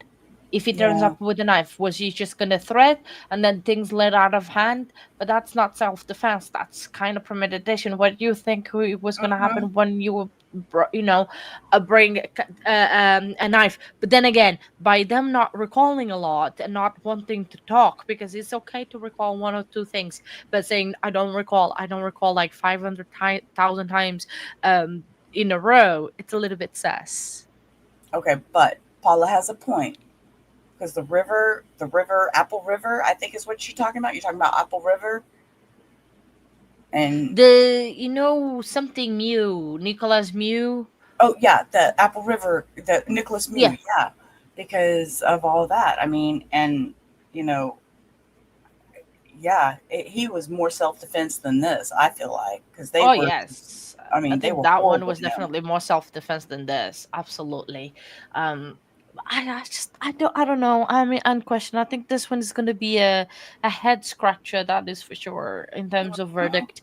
I think but then the thing is, it's going to tell a lot if the defense puts or not a case, because we've seen the last two trials that we followed, not connected with Karen Reid, defense has not put a trial, Mm-hmm. defense. Right. So They haven't Maxwell did put not put a defense. right. Megan Jackson did not put a defense. So we'll see And if they Lori just. can't put up a defense. Oh, Laurie, I forgot about Laurie. Or yeah, I forgot about Laurie. Yeah, Ding Bell did not put a defense. That one is crying that her forever home was almost burned, and that now she's not in the spotlight no more. Yeah, So well, she'll get over it. Okay, I'm gonna take off. I was gonna play parole hearings while you were during lunch break, so that's what I hey, had do set up. not But even say anything. I have that ready. really, that's what I had pulled up. I already had it pulled up. I already looked at the schedule and see what they did. I have literally like, I'm not gonna lie, I'm even gonna show you. I'm like, I literally have it ready on my side, ready a You parole really, hearing. Yeah. There you go. That's the I same was thing I got. literally because I missed That's half of what happened, so I was just like, "Oh, I'm gonna go to my safety net, and then I can chit chat on." All right, guys. I'm gonna drop down. Let Katya have her Thank you channel very back. much, Robert, for the help. I really, really appreciate my friend. I Massive know. hugs. Thank you. Bye. I love you, girl. I'll talk to you later. I love Bye. you too. Talk to you later. Bye. Oh my days, this is crazy. See, great minds think alike. She was gonna do parole hearings, and I was gonna do parole hearings. I mean, we can chit chat a little bit more, and I can tell you about the houses and everything that we saw. We end up seeing two houses this afternoon, but we're not gonna go for either because it's yeah, they were not great. They needed one of them needed the whole electrics redone, so that was going to be another big job and a lot of decorating, and I am not a decorating person. I barely have time to oh, does it is this already been verdict? Oh yes, of course, William, we can do that. Of course, William, thank you for this suggestion. We can definitely do that. Let me grab it. 1 second.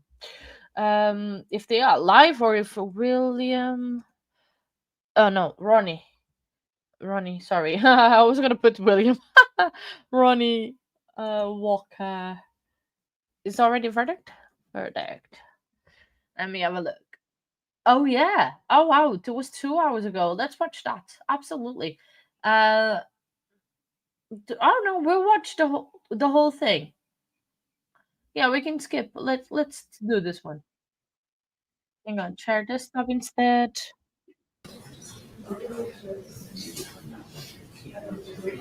Let's see when they go. Hey, they found the verdict. Let's see when they come.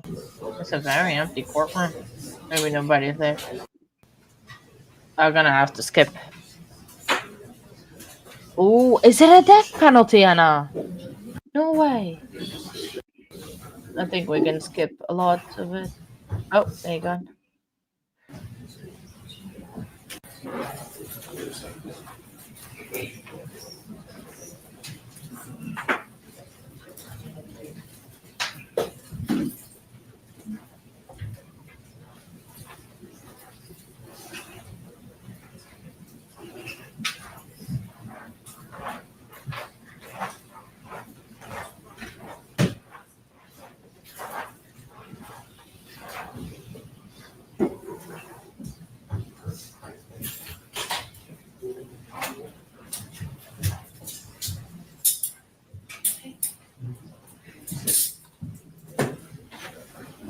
Perfect time.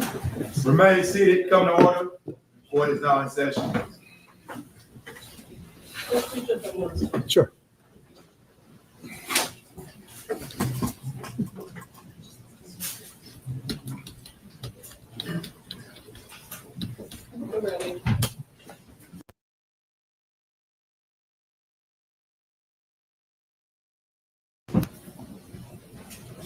Judge, you can maybe just ask them before you get the verdict if they've seen or heard anything on the news, just because we haven't been in this I morning. asked him that this morning. Oh, you did? Oh, Okay, yeah. All right, thank you. And that was all on the record. Also. Okay, all right.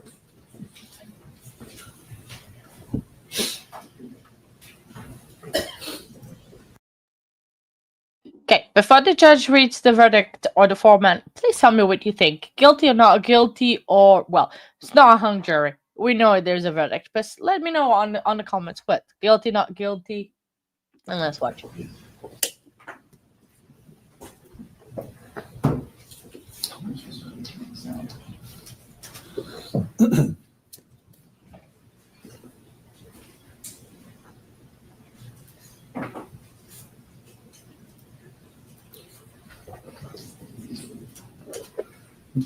Just the numbers.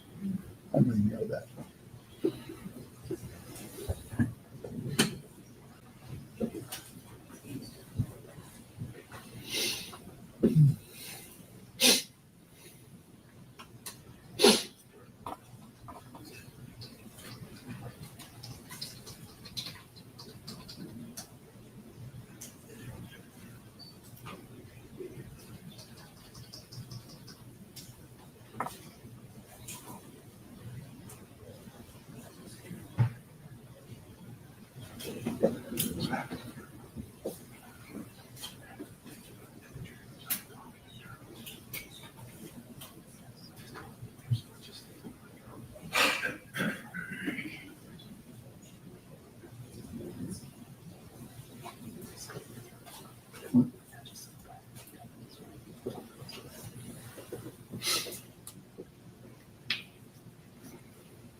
Rise for the jurors.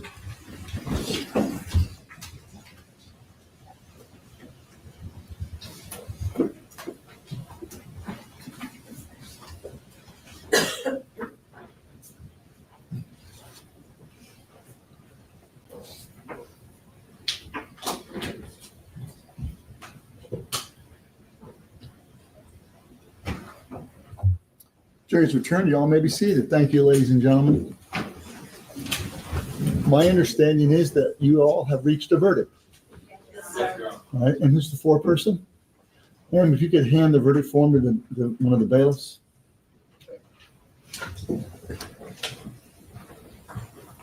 Thank you, sir.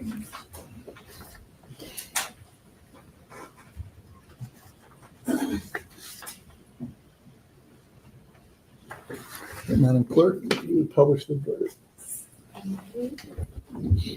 State of Florida versus Ronnie Trammell Walker, verdict form. We, the jury, find as follows as to count 1, the defendant is guilty of murder in the first degree as charged. And did the defendant actually and personally kill Alexia Alexander? Yes.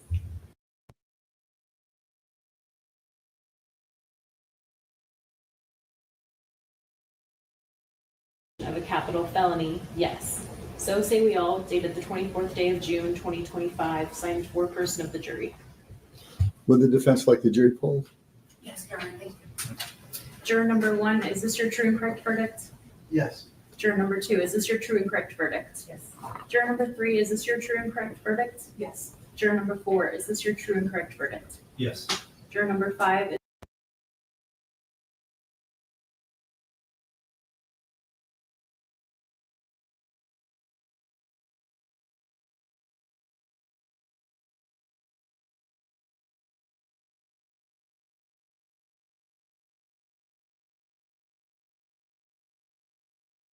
Work out a few logistic matters.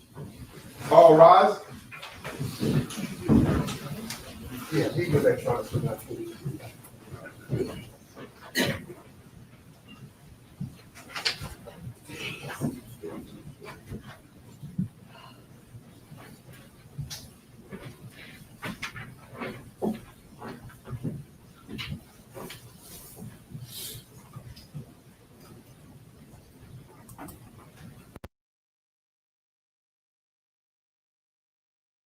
Talk about, we have the prison release reoffender.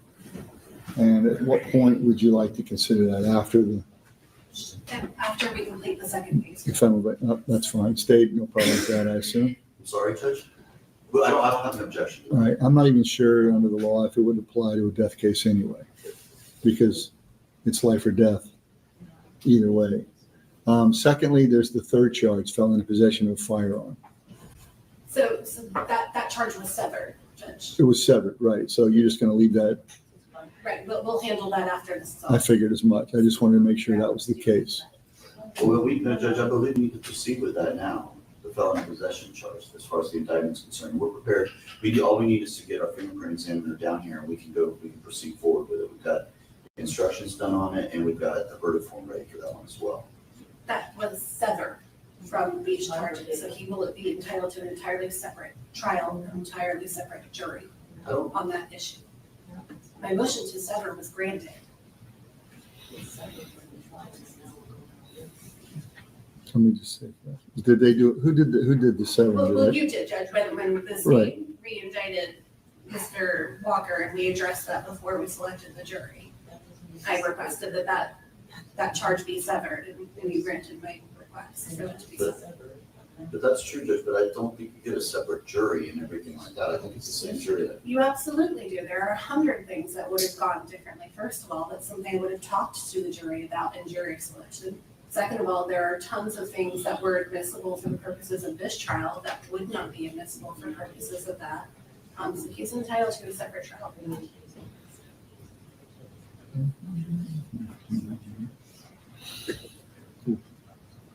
looking for it.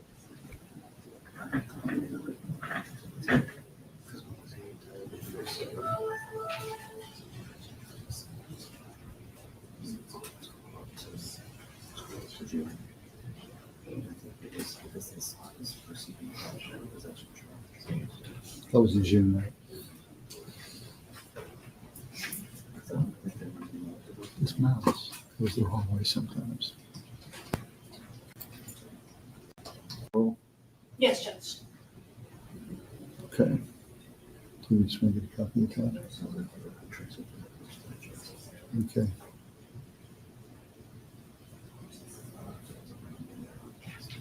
Remember which day you made that on? So it's been,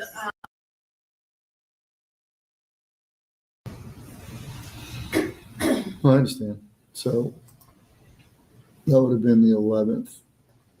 I'll just look at the transcript to make sure of the wording. yes. So did you file a written order on that, Your Honor? Was that in?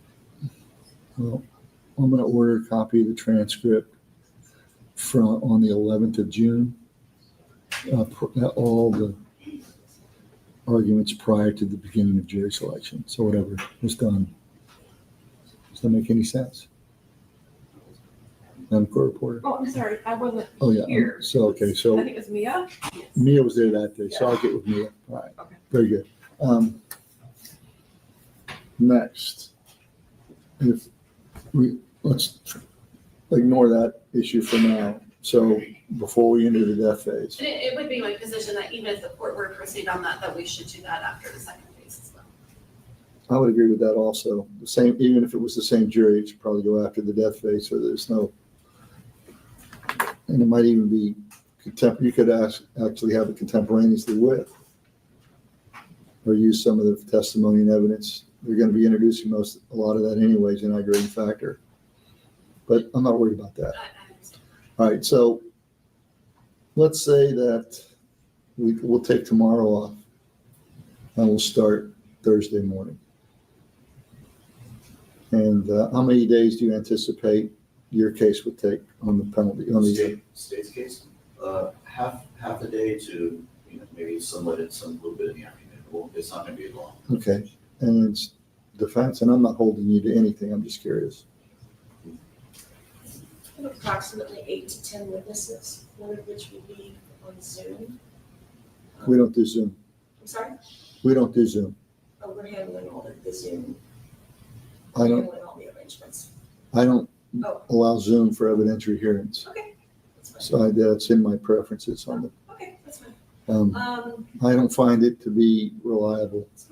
That's fine. So, A day and a half. okay. And like I said, I'm not holding anyone to it, just for the scheduling purposes. So what my intention is, whenever we finish the evidence and before the jury deliberates. So let's say we finish at noon on Tuesday of next week or Wednesday of next week. I would read the instructions Thursday morning so that the jury would have the entire day to deliberate and, to avoid issues. Any objections to that? I don't foresee it taking that long. I know. I'm just saying, whatever day it is, I'm not going to send the jury out on for it to start with a half day left. I totally understand that. Okay. I agree with that. So whatever I'm just day. saying, I don't think it's going to be that far into next week. It might not even get. It might get to like maybe Monday or something. I agree with Mr. Terry, but either way, we can arrange it that way, Your Honor. Yes. Okay. We have no objection to that Right. arrangement. That's All right. So we agree there are no issues left for the jury today. Yes. State? That's fine, Judge. Yes. All right, so I'm going to call them in and I will release them until Thursday morning. I'll have him here at 8:30. With the Right, I don't think we need to listen to this. They're not going to discuss anything. But yeah, he's an OBS judge. He's like, he's not going to take anything, and it's just you do it as he says, and if you don't like it, too bad for you, because he's not gonna. So he got found guilty. He's facing life or the unaliving penalty. So there's so many good stuff going on. But I was thinking maybe for the rest of the break, which is not that long left, it's about half an hour to go, we could watch some parole hearings. I think it's parole hearings that they are doing right now. So we could do that, so we can just then hang out for a little bit and oh and just do that during lunch hour. But I do understand what Paulo was saying. Oh, I'm in that corner. I was just like, where am I in? There you are. But yeah, I agree. For some stuff, Zoom is great. For some others, yeah, in life, it's absolutely much better. Radio. So let's get on to the parole hearings because that's what we like. So it's parole hearing. So first of all, we're gonna have a revocation of Warren Green, and then from Saint Tammany. Oh my days! This is what I was like. Me and saying names, it's not the greatest. But yeah, we'll watch that one first, and then we'll go forward. But yeah, and go from there. I don't know what I'm saying no more. We can skip this part though. We can just kind of find it where it is. I like the name Shaka Jones. That's a good name. Shaka Shaka. Sorry, I'm still going crazy. I'm going Oh. to ask you in here. Give you PSC number. You know it. Yes, sir.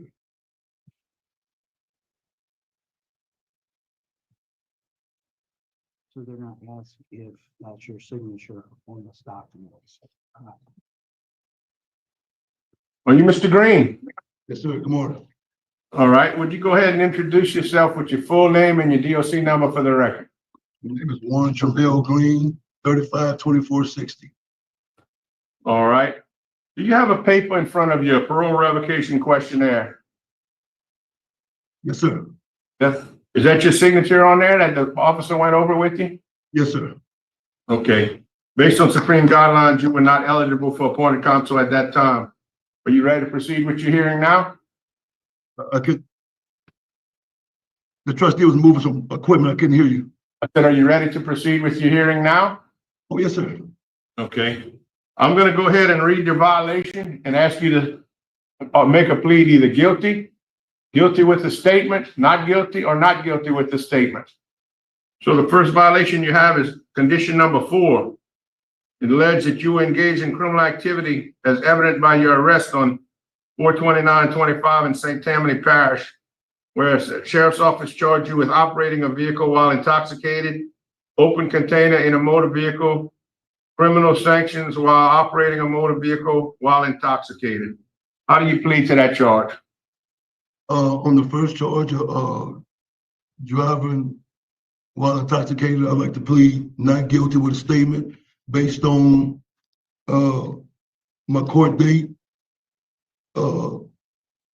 June 11th, which the initial charge was dismissed by the courts based on there not being sufficient evidence to prosecute, but the DA replaced that charge with a reckless operation instead, and had me plead out to that with a credit for time served on 6 days. All right. And then you had another violation, number 10, about fees, but you paid that up to date. So we're not going to discuss that one. You're finding you're not guilty on that one. If I may, if you don't mind, as far as the open container, I'd like to clarify that it wasn't a beer or beer can, anything. I will admit that I had a drink that night, and it was it was a daiquiri. It was basically the end of a daiquiri thing, but I didn't know the law is finicky. It says by the straw being inside the container that justified an open container. So that's what it was and everything. So again, I play it out to that. I play it out to the sanction of my driver with the car is driving without insurance, which I had that problem with the auto pay. I got direct auto. All right. Yes, sir. But the insurance has been paid, the fines has been paid.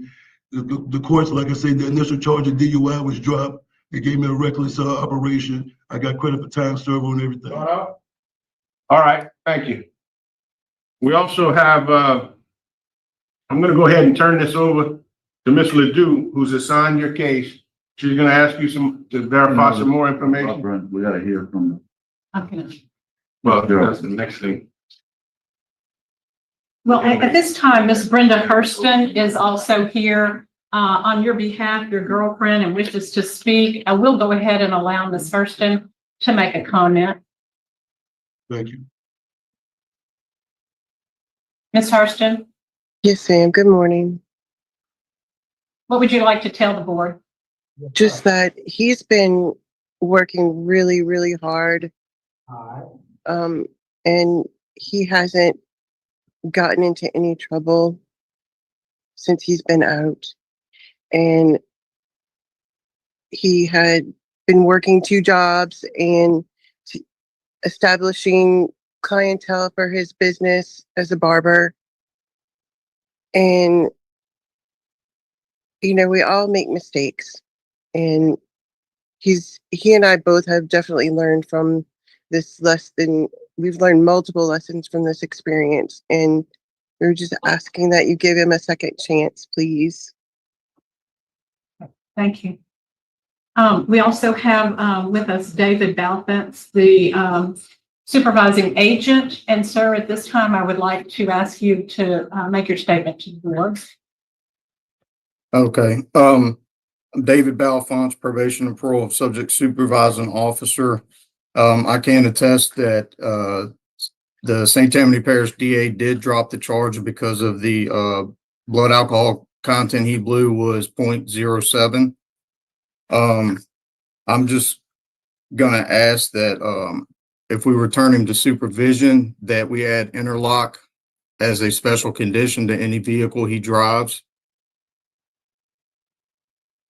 Agent, thank you so much for joining us today. We appreciate your input and take those things into consideration. Mr. Green, I'd like to ask a question. I understand that. Let me just say, you signed your parole supervision conditions, correct? You had a. Okay. Do you remember what it said about alcohol? Yes, ma'am. I mean, I understand. I wasn't just drinking, whether I was charged or not. I knew that drinking, whether I was drinking and driving or drinking period, is a violation of that. I do understand that. Yes, sir. I appreciate that recognition. It does look like you were doing pretty well on supervision. I've got a concern. So in the record, it indicates that you're on medical marijuana, and I'm not going to address that, but I'm recognizing it, and you were drinking. So you're turning to some things as a coping mechanism, or you're relying on substances. Do you have some things going on that you need to self-medicate? Not necessarily self-medicate. Again, I'm not a drinker. I don't drink. This was the first time in forever that, I mean, honestly, that I have drunk. I'm not making an excuse because I caught the charge. But I did a massive amount of time earlier, 16 years earlier in the 90s. So I've never had a chance to actually conform to any massive drug use, alcohol use, anything. So I never, like, I mean, again, as Ms. Brenda was saying, you know, for the last past year, I've been working. I do take Celexa for anxiety and depression. I had an issue once upon a time with being prescribed certain medications by 2 different doctors, and I ended up developing slight ulcers. So I kind of I have dysphobia appeals, so I take my medication when needed, which is the reason why I kind of conform to more holistic measures as far as the medicinal marijuana. I had a drink that night. I went to the movie theater. This is my first time at the movie theater. You know, I had a daiquiri. You know, well, matter of fact, I had 2 daiquiris. But like I say, the one time I actually did do it, I get caught for it. You know, and I'm paying dearly because everything that I've worked towards in this last year is pretty much, you know, this one incident, and it's go, you know, like I say, but even whether I was drunk or not, buzz driving is still considered drunk driving. So I mean, I'm not opposed to not being responsible for my actions, you know, and I do apologize to the board for that, you know, but again, you know, it was a mistake, and just like I say. If they wouldn't have been in such a hurry to lay there and just book me on the charge, I probably wouldn't have never got charged with the DUI, but I can't reprimand the officers, you know what I'm saying, for their actions because, again, my mistake was made. I'm always amazed at how excellent our law enforcement is. Every time someone is running drugs through the state, I'm always told that was their first time to run drugs on I-10, and we catch them the first time every time. So we have excellent law enforcement. You know, Mr. Green, you know you broke the rules. You know, and you are guilty of not conforming to your. But you know what? What you're saying is valid. So I'm going to listen to my colleagues, and then I'll be prepared to vote. I got a question. I mean, I'll bring it up. I mean, how often do you take a medical marijuana? Again, only as needed because I don't use drugs on a regular basis. I don't drink. Any that night? Sir? Had you taken any that day? As a matter of fact, I just got that subscription earlier that day, so I can say probably around about that afternoon sometime. See, you can't drive with it. I don't care if you got a prescription or not. You can't drive with it. No, you can't take it, drive. No, sir. Even though the incident. That's a very grave situation. You talk to your officer about getting medical marijuana? Yes, sir. They were aware of it. Okay. I think that's another way you coping with medical marijuana and alcohol. That adds on top. I mean, I don't think it's a good idea whatsoever. That's all right. I don't have any questions unless the officer wants to add something. I see you kind of making a little movement. Yes, sir. Can I ask?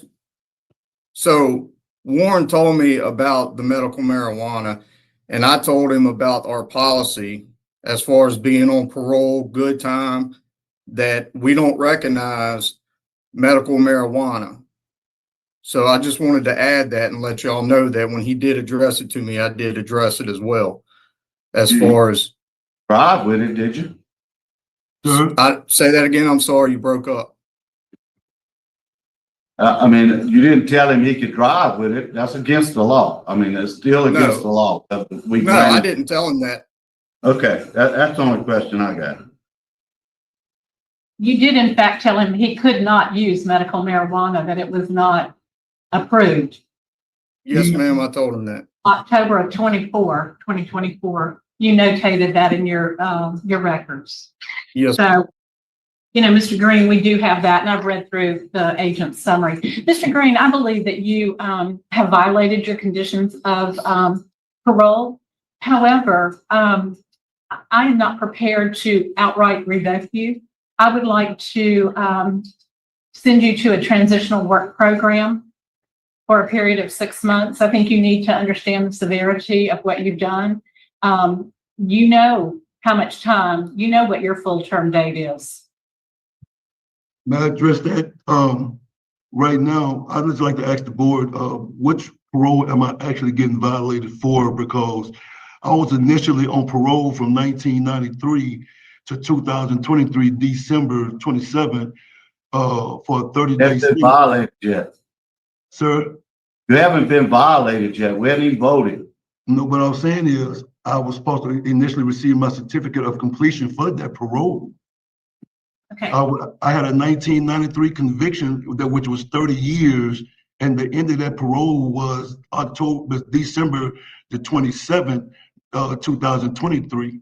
I never received a certificate of completion, and I discussed that with my parole officer, and I have been attempting to contact DOC, which nobody's ever told me anything concerning that. And even up to this incident right here, according to 15547 in the Louisiana Revised Statute, I had been talking to my parole officer about being placed on the inactive list before any of this took place, based on the fact that my distribution charge, which started after my completion of my parole for the manslaughter, never came into effect. So I do know, what I'm on parole for, but I'm not understanding why I'm on parole still for a charge that I'm not supposed to be on parole for. So this board does not address time computation. We address the matters before us today. And Mr. Green, be careful, because you might be digging yourself in a hole, okay? You are digging yourself. No, So let's sit better right now, okay? Yes, ma'am, I understand. No, I was just addressing the matter because I was just told that, this would be the time I have. Yeah, we don't do time computation. We're addressing the fact that you have violated your conditions of parole, that you are on parole and you have violated them. So let's just stick to the facts of the matter at this point. And you better hope I'm not changing my mind after that little discussion. But I do believe that you need to recognize the severity of what you've done, that there are rules and regulations, that your conduct is under supervision. So today my vote is to, in lieu of outright revocation, send you to a transitional work program for a period of at least 6 months. I agree with that. I feel that you violated condition number 4, and we'll send you to work release. If they have any classes, please take them. If you can get some AA or NA. Yes, sir. Thank you. Done great, Alex. Keep doing great while you're on the outside. I appreciate you. Thank you. And I'm going to concur with them on the transitional work program. Also, I'm going to add the condition of interlock on any vehicle that you drive. So you cannot drive any vehicle whatsoever unless it has the ignition interlock on it. You understand that? And that's for the rest of whatever time you're on supervision for. Oh, yes, sir. All right. So this will, today your parole has been reinstated with conditions, and this will conclude our business with you today. Wow, I'm surprised that later today to sign so we can get. Sorry, that was a bit of a hot mic there. I was like, oh, what is he saying? So, wow, it was granted with conditions. So that is a new one. I thought they were gonna deny. They got a little bit spicy there. Okay, now the same one. We're gonna go on Deloitte. Oh my days, these names are gonna Marid Gni. Oh, I am not even gonna try no more trying to say that name. So we're gonna go to Deloitte now. It's again another revocation. So these people not been doing good things. Please, sorry, my apologies if I say the name incorrectly, but yeah, at least you didn't creep. Yeah. All right, no worries. Have a good nap. Enjoy your nap and your lunch, Paul. I'll see you very soon. Court starts in 20 minutes. We still have 20 minutes. Come on, let me go by. Chance. Oh, there you go. Awesome. See, it's already started. Do you have a parole revocation? Okay, there you go. I know. I want to sleep too. Yeah, rolling the card of I think it's the tablet or something where they do it. Now he's waiting on the door to open. The open door number 600. Sorry, I'm watching way too much 6 days in, and they keep the numbers out. It's like 600, the pot 600. All right. Parole Committee on Parole is called back to order. We're still at the St. Tammany Parish Jail. Working on a hearing on Mr. Deloitte Marigny. Is Mr. Marigny available?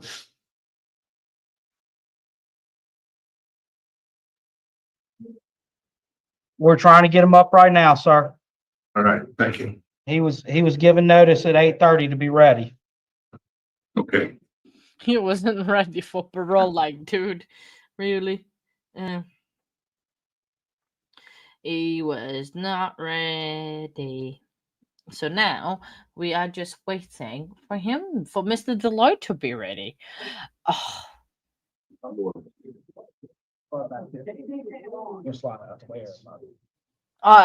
Stephanie, I'm obsessed. Of with 60 days in, I literally cannot stop. Committee on Parole is called back to order. 11. We're still at the St. Tammany Parish Jail, and we're working on a case on Mr. Deloitte Marigny. Is that you, Mr. Marigny? Yes, sir. Could you go ahead and state your full name and your DOC number for the record? Deloitte LaJuan Marigny, 52-17-68. That's correct. Do you have a parole revocation questionnaire in front of you, the sheet you signed about talking about preliminary hearing and appointed counsel? Yes, sir. And that's your signature down there? Yes, sir. All right. And at that point, you were determined not eligible for appointed counsel.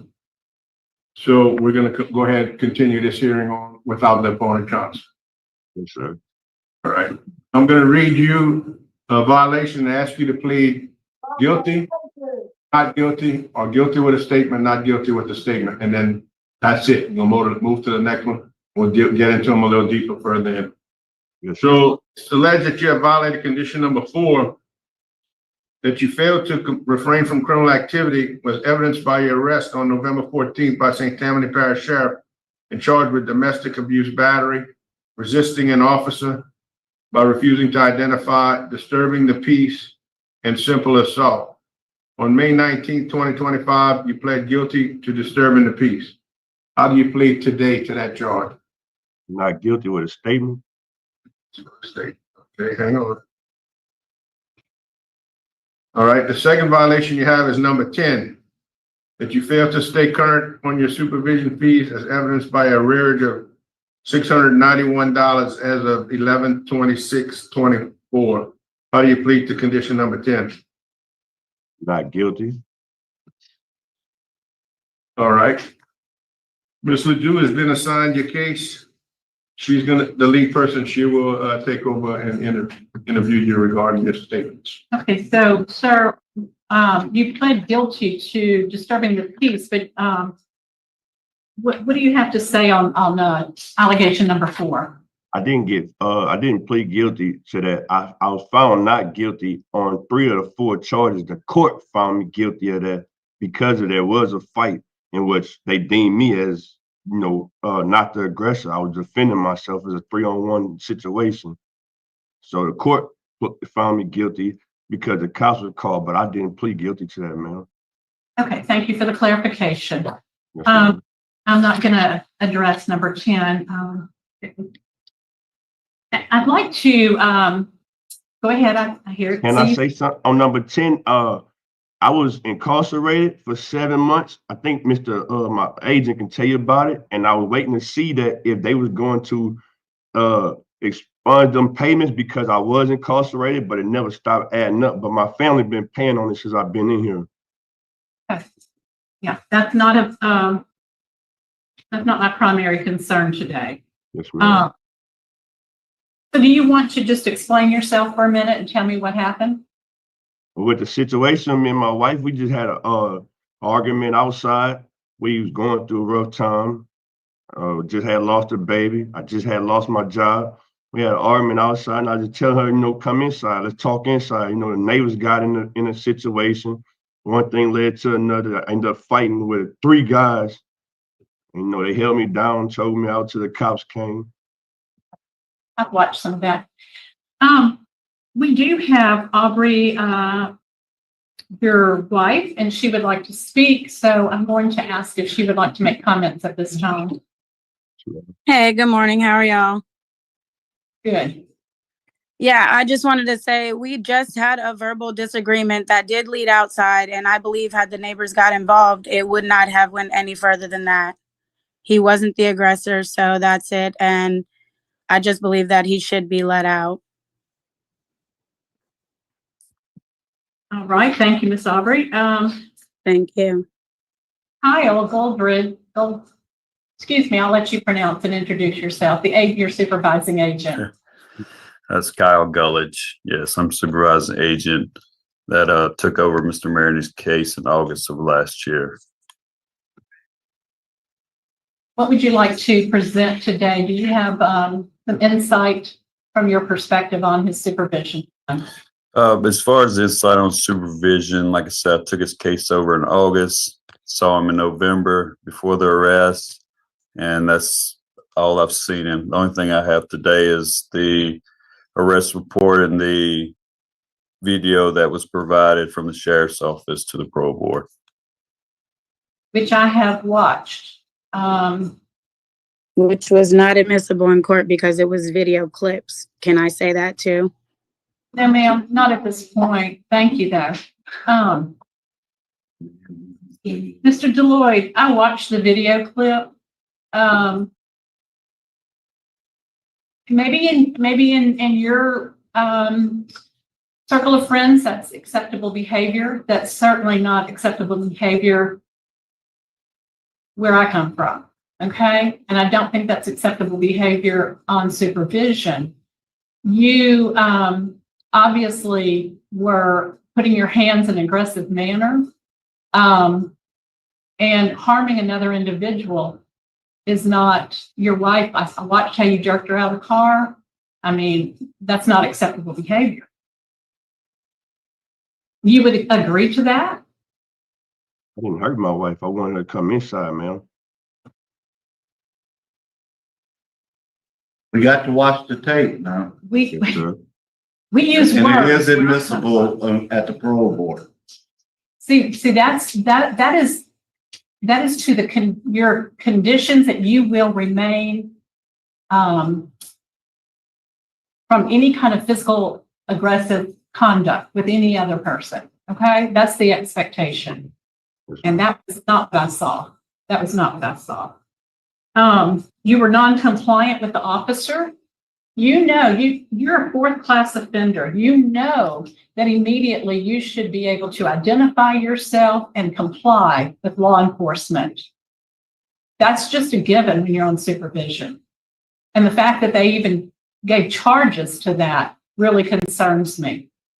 Okay. This isn't your first time. You've had other supervisions that have not been successful. I'm concerned about that. Do my colleagues have any questions? Yeah, somewhere when we were looking through this file, I saw that you had a parole in Kentucky with a Miss Leisha Bosher. What's the status of that Kentucky situation? There's a hold on me waiting on his disposition. For violating the parole down there? No, Like sir. For this. trouble down here? Yes, sir. Yeah. You know, That was the only question I had. How about you, Mr. Payne? I have no question. Thank you. you know, what we have is evidence of aggressive behavior toward an individual, and that's not tolerated when you're on parole. If you have an argument, that should be verbal and not physical at all in any way. So my vote today is to revoke you based on non-compliance with your parole conditions. Mr. Freeman? My vote is to revoke violating condition number 4. And I'm going to concur with my colleagues and also vote to revoke due to the violent nature of the criminal behavior committed while on supervision. So, Mr. Marigny, today your parole has been revoked. This concludes our business at St. Tammany Parish Jail.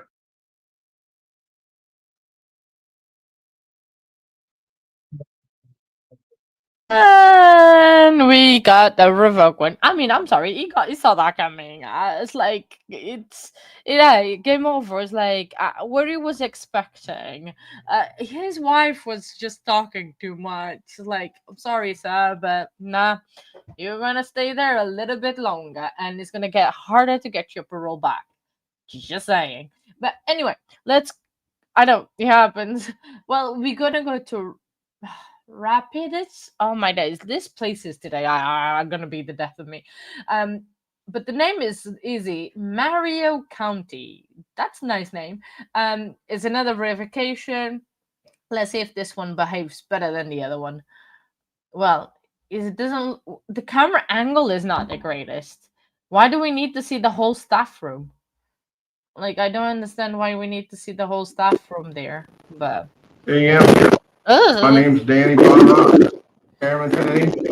iPhone. My colleague, hello, Mr. to my left, Mr. Freeman to my right. Costco.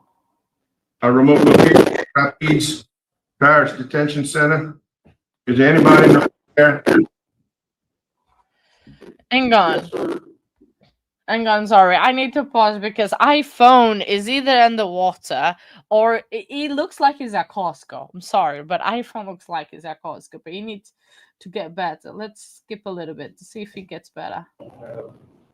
Hopefully he does, my days, because iPhone looks like it's in a warehouse or something.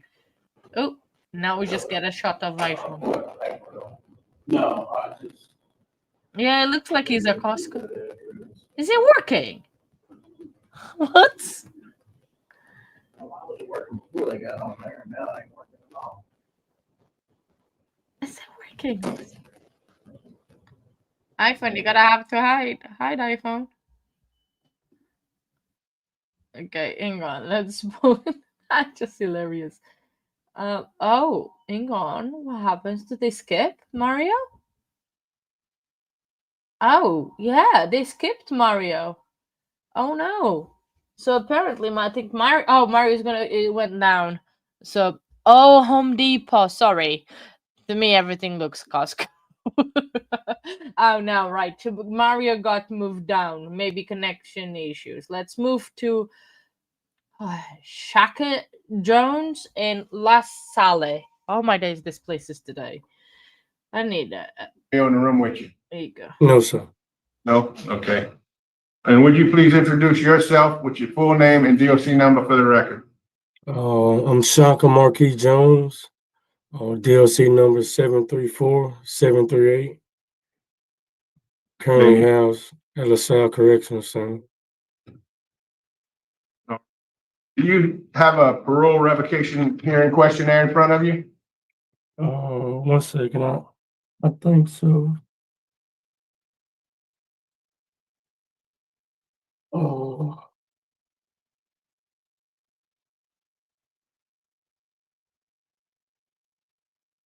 Look, it's up on the screen. Okay.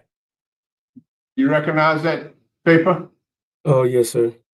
And that was where they determined that you were not eligible for appointed counsel.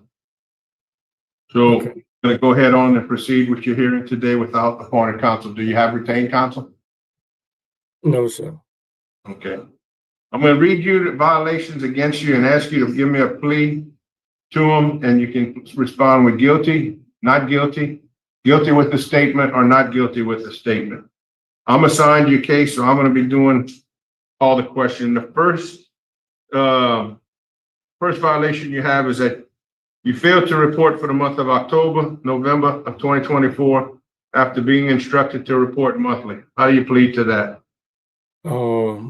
Guilty with a statement. All right. And on October 14th, 24, you were instructed to report to your parole office and failed to do so. How do you plead to that? Guilty with a statement. And on or about October 24th, you moved from your listed address without permission, leaving your whereabouts unknown to the parole officer. How do you plead to that? Not guilty with a statement. And condition number 4, you were arrested for the offense of simple kidnapping, domestic abuse, battery, strangulation, as evidenced by your arrest in LaSalle Parish. On May 20th, 25, the charge of domestic abuse, strangulation with child endangerment and simple kidnapping were dismissed at the request of the victim. How do you plead to that charge? To have been arrested on it, sir? Arrested and having it dismissed. Yes, sir, guilty. And with a statement, guilty with a statement. And on November 4th, you refused to provide a drug screen during booking. Guilty with a statement. Okay, so you want to explain that, all of them. Yes, all right. Well, let's go back to the first number 2, where you failed to report in October and November. What you had to say about that? What's the statement? the first Wednesday of October. I was actually en route to my parole officer, and on our phone conversation, he stated that excuse me, he stated that he had to leave the office early, and that he was had to go to his headquarters in Alexandria to take care of some paperwork. And he told me just to come back November, that everything was paid up and everything was okay. So when I was actually in my route to see him, the latest that I could have been there was 3 o'clock from appointment, and he was already gone from the office before I got there. And he told me just to come November, and everything was paid up and everything was okay. And what happened? You got arrested before then? Yes, sir. Okay. And on number 2, part 2, you were instructed to report but failed to do so on October 14th. What happened there? Well, I just talked to him previously the first Wednesday of the month, in which he had then told me that everything was okay, and then explaining to me when he said that I had to, once after my arrest, I asked him, could I present the evidence that I had on my behalf to show my whereabouts when the crime was committed. And he said that the warrants had already been signed, that I had to go to jail that day. And I didn't understand if I had evidence showing right then that at the time that the crime was committed, that I wasn't in the vicinity of the crime, how my evidence wasn't suitable enough for me not to go to jail. Like, because I had the evidence to where I was and a person Did that I not was report you just because you didn't like what he told you. correct. I can't deny that. All right. And then number 4, you were arrested for the offense of simple kidnapping, domestic abuse, battery, strangulation by LaSalle Sheriff's Office. Tell us about that. I was arrested on the offenses. As of why, I'm honestly not sure. But the mother of my child, once we had a conversation about the incident, like there was nothing besides I can't tell you why she called or what was her reason that I had moved from. And how long have you been in jail waiting for this hearing? How long have you been in jail? Oh, since November 24th. 7 months. Yes, sir. And this might hurt me by saying this, but when Officer Norman contacted me, he said that if I met him with my daughter, that he could do away with the kidnapping charge. And I didn't understand, like, kidnapping. Like, I literally was just my daughter was literally just given to me to take to my mother's house to get clean clothes and wipes and pull-ups. And this was less than 15 minutes after I left the residence of her mother. Okay, and then he said, and maybe the other girl, maybe you can talk to her to drop the charges. And when he said other girl, like, I didn't understand who or what he was talking about. And by me, the person that I was with at the time, I had been with the last 2 days. When he told me that the crime was committed, I was still with the same exact person that I was with when the crime was supposedly committed.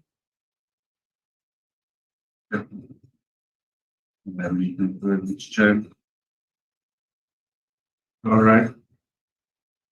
All right. That would conclude the questioning. It's time to vote. Your case has been assigned to me. I'm going to have to vote to revoke your parole due to failing to follow the instructions of your parole officer and the serious nature of the violations and criminal behavior that you have committed. Mr. Green? I vote to revoke. I think he violated condition number 4 and number 3. Mr. Duke? Based on everything I've heard, you have been non-compliant with parole supervision. You did not obey the orders of your parole officer. And I do believe that what you call a conversation was a physical altercation. So my vote is also to deny your, to revoke your parole at this time. And it got revoked.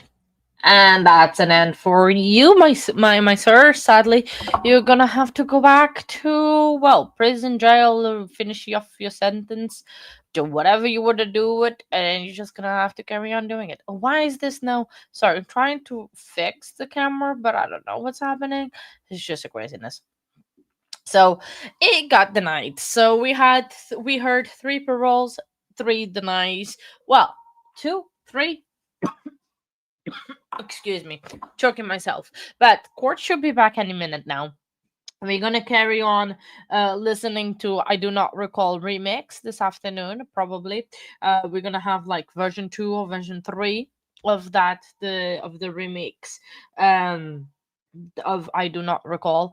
So that's gonna be interesting. Nope. No, it's not. Like The Honorable Judge Murphy, good afternoon, Your Honor. Good afternoon.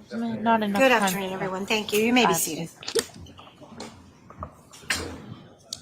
We'll have the witness back in the witness stand. Thank you.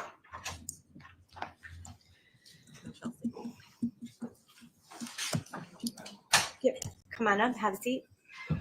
And I just want to remind you that you do remain under the obligations of the oath that you took when you first entered the witness box, okay? Thank you. And Attorney Smith, you're welcome to come up at any time. Thank you.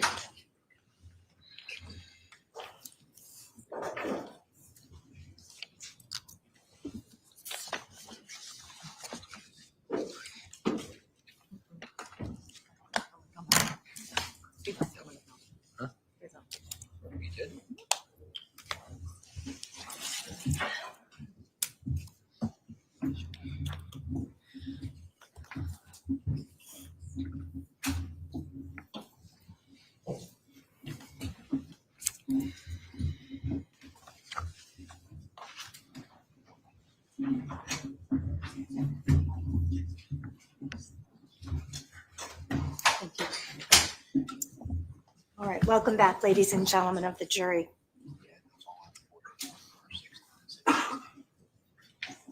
Sorry. It's all right.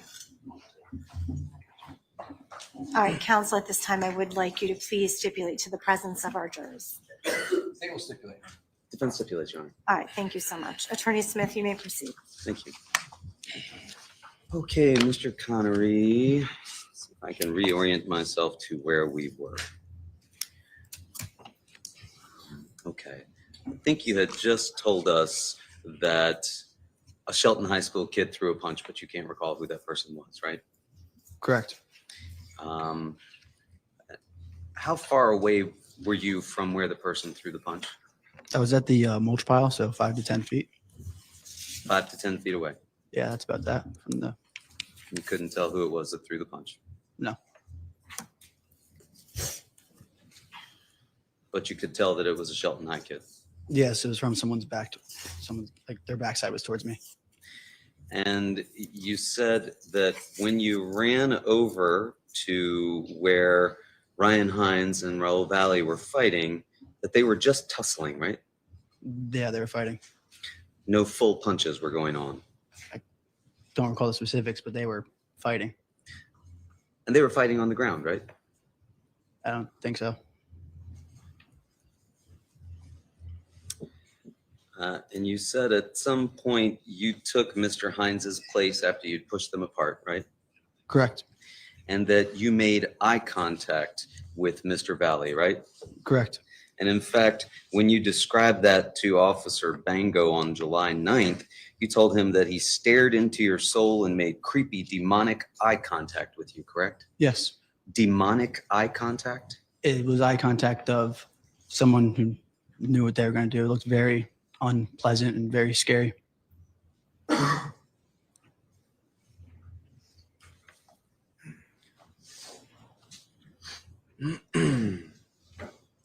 And then you said at some point the fight just stopped, right? Yeah. Do we see the fight just stop on that video? No, it keeps going. So this end of the fight where it just stopped, that occurred sometime after the end of the video, right? When I referred to the fight just stopped, that's referring to when me and Raul have separated. Okay. So after you and Mr. Valle separated, the fight continued, right? Yes. And who did you see involved in the fight at that point? I don't recall seeing what happened after that point. Did you see Faison Teal? No, I did not. Did you see Matthew Lockovich? No, I did not. Did you see Alex Burnson? No, I did not. Did you see Tanner Chernowski? No, I did not. Did you hear Tanner Chernowski? No, I did not.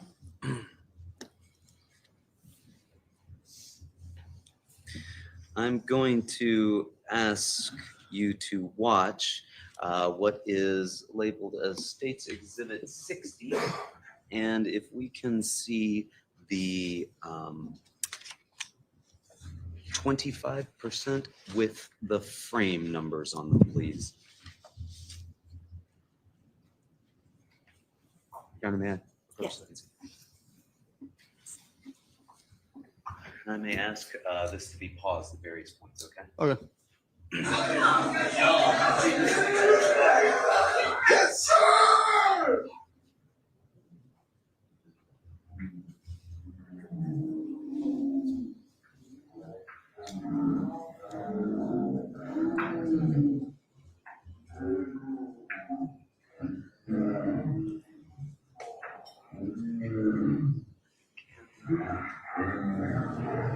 Pause it right there, please. Do you see at frame 330 the person that you've described as Ryan Hines? Yes.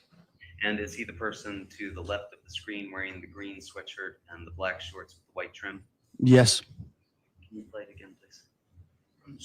Just from where we are.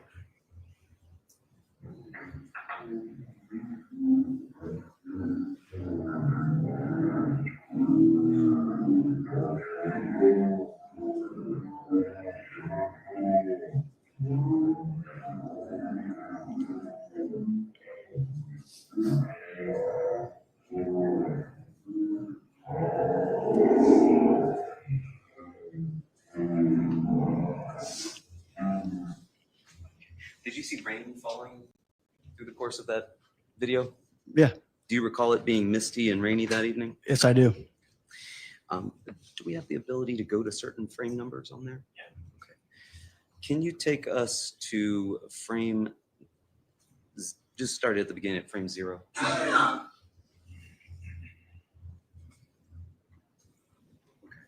This is the very beginning of this video, correct? Correct. And in this video, I'm going to point that on this screen. Okay. Your screen. Do you see the green sweatshirt, black shorts with white trim here to the right-hand side of the screen? Yes. Do you see beside that a pair of lighter colored shorts with a dark shirt on the top? I'm sorry. I can't see where you're pointing. I'm sorry, just to the right of the person you've described as Ryan Hines. Yes, I can see that. You can see that on your screen as well? Yes. Is that you? No. You were wearing a dark top and light shorts that day? Yes. And who is that? That's not me. How do you know that's not you? Looks like there's a logo on the back of the shirt. Okay. Can we go to frame 10, please?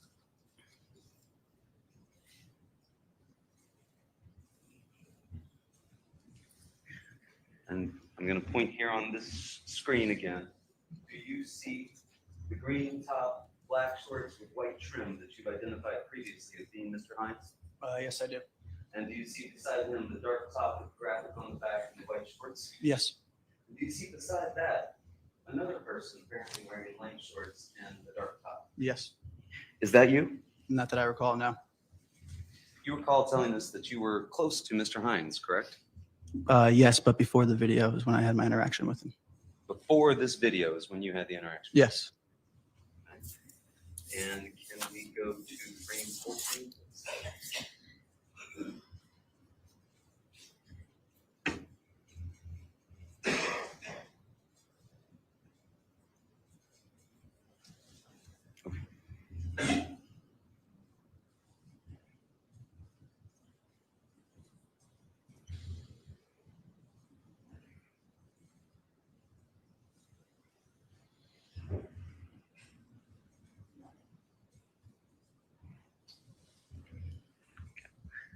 gonna have a little trouble zooming, getting to that pinpoint. Okay, that's fine. Let's go with 16 there.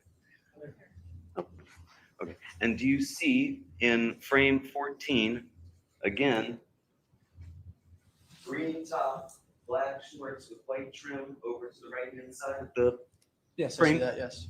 And do you now see two people with lighter shorts and dark tops, one of which has a graphic on the back, one of which does not appear to have a graphic on the back? I see they both have graphics on the back. When you say they both have graphics on the back, the farthest one to the right, you believe that's a graphic as opposed to that person's head? Yes, it looks like a graphic to me. What color shoes were you wearing that evening? White. Would you agree that these two people both appear to be wearing white shoes? No. No. Okay. That looks like black.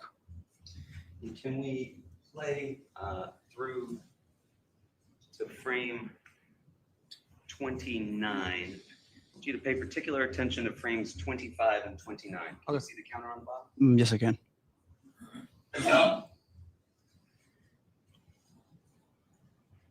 Do you see from frame, here we are at 22, is there a way to make it progress frame by frame? Oh. Do you see now, okay, here we go.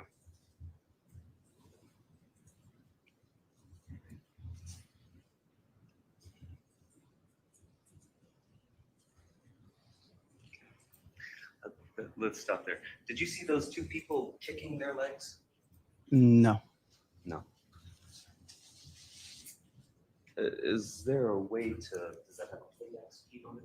Slow it down. I really just want to focus in on 25 to 29.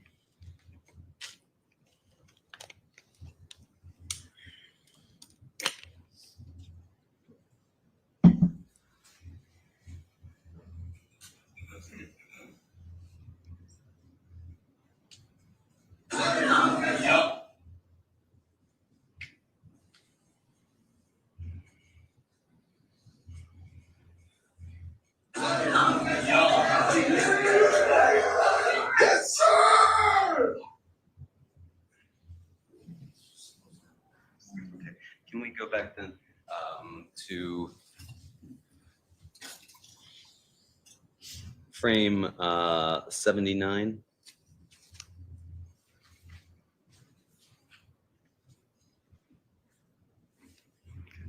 Thank you. That's fine. Yes, thank you. Perfect. Now, can you see this on your screen as well? Oh, yes, I can. And do you see sort of center left, again, Mr. Hines, green top, black shorts, and white trim? Yes, I see that. And do you see this person with dark pants, a white top, and some sort of multicolored graphic on the back? I can't see where you're pointing, sir. To the right of Mr. Hines, sir. You're talking about the, looks like long black pants, like the closest person? I think so, yes. Can you point it again? Because you're actually, I'm sorry, you're blocking my vision. Do you have No the- way for me to excuse do so. Do you have a pointer here? Yeah. Could you use that? Thank you so much. Thank you so much. Do you see this person right Yes. here with the dark pants and the white top and the multicolored graphic on the back? Yes, I do. Do you know who that is? I cannot tell, no. Where were you while this frame is being seen? I believe I'm in the far back. In the far back. So- When you say in the far back, behind this group of people? Yes, behind that, yes. And you see Mr. Hines here? Correct. And you believe at this point you'd already been stabbed? Correct. You believe Mr. Hines has already been stabbed? Correct. Can we play forward to 112?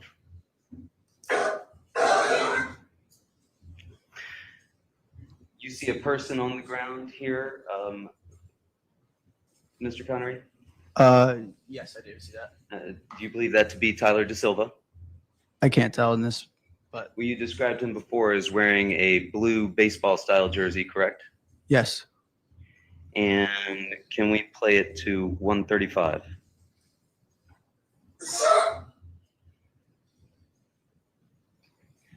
Here we are at frame 135. You see the gentleman with the white shirt, multicolored graphic on the back, and the dark pants to the right? Yes. You see beside him a person with a dark shirt, light shorts, and some light shoes. Yes, I do. You see beside him another person, dark shirt, light shorts, white shoes. Yes.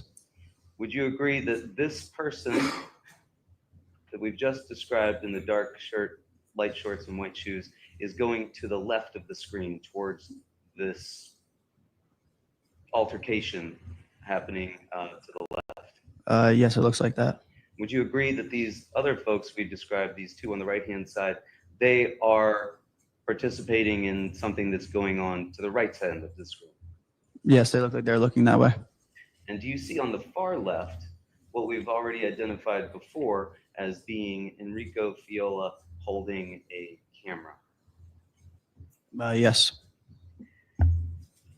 And can we play that ahead to frame 182, please?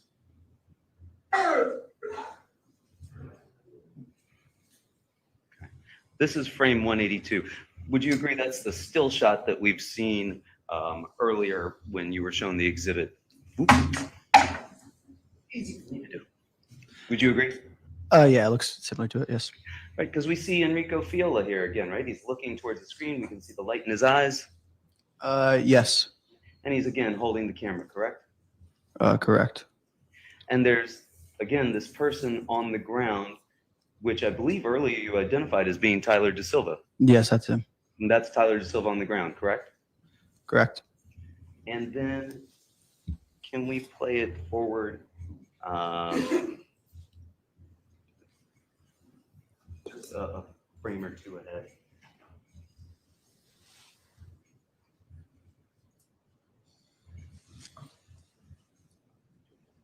One more. I'm sorry. Can you back that up to maybe 180?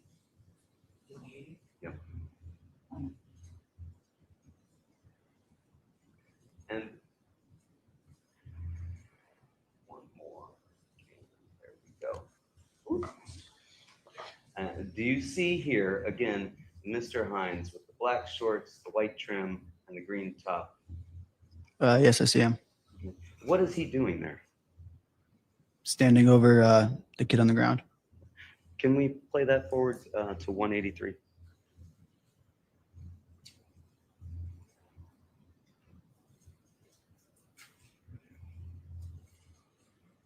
Sir, would you agree that he is kicking that person that is on the ground?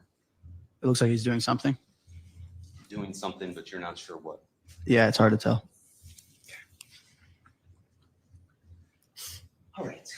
Can we play that forward? And I'll just ask you when to stop her. Thank you.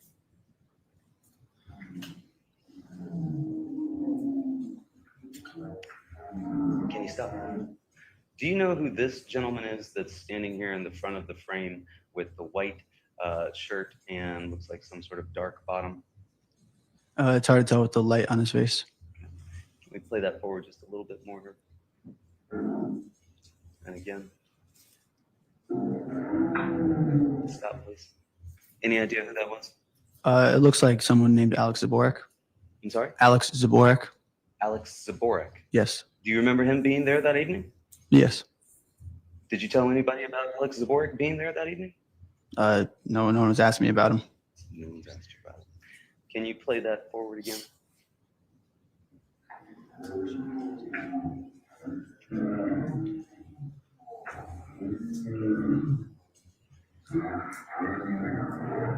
Can you pause it there?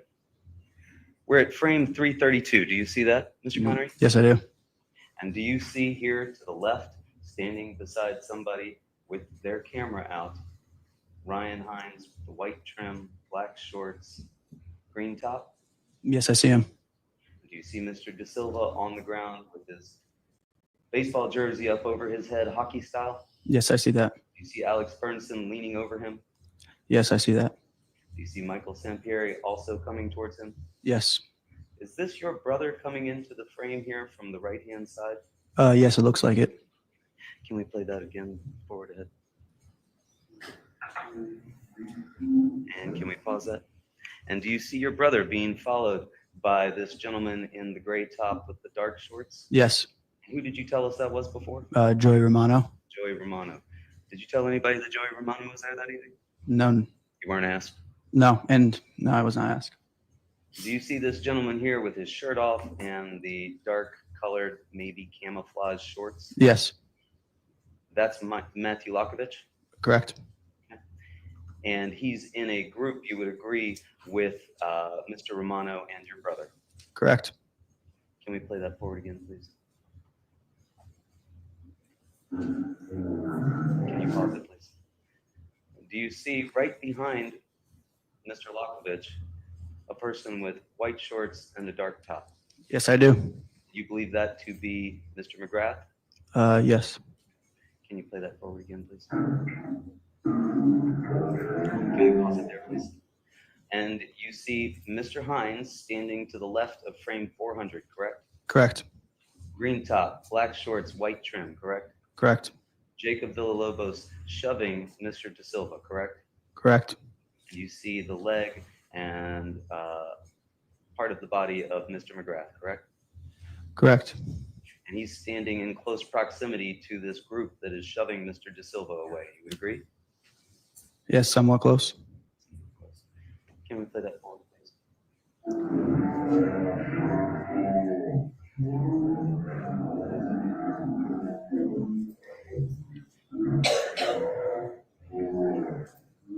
Can we pause it there, please?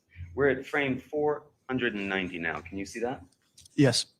Where were you located when that was going on? In the back area where I was that I was saying before, behind the crowd.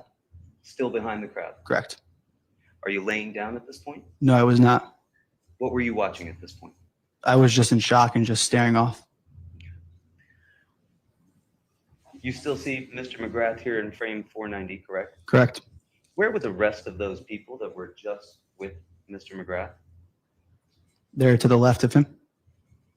You could see them? No, but just from the last clip before. You're inferring that they didn't just disappear. No, they did not disappear. Just going to hand this back to you. Okay. Thank you.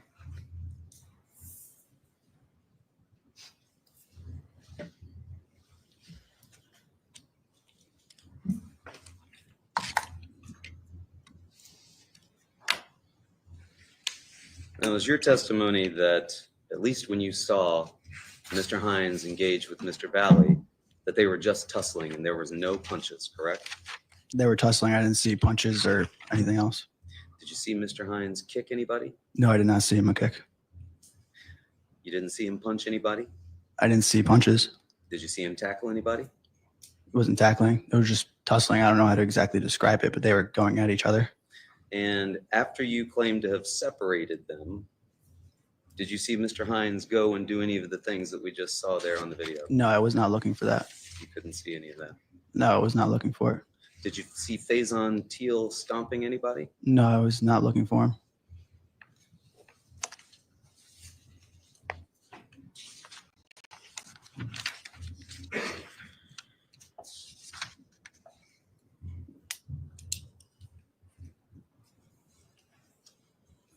And it's your claim or your recollection that you were stabbed even before the video started. Correct.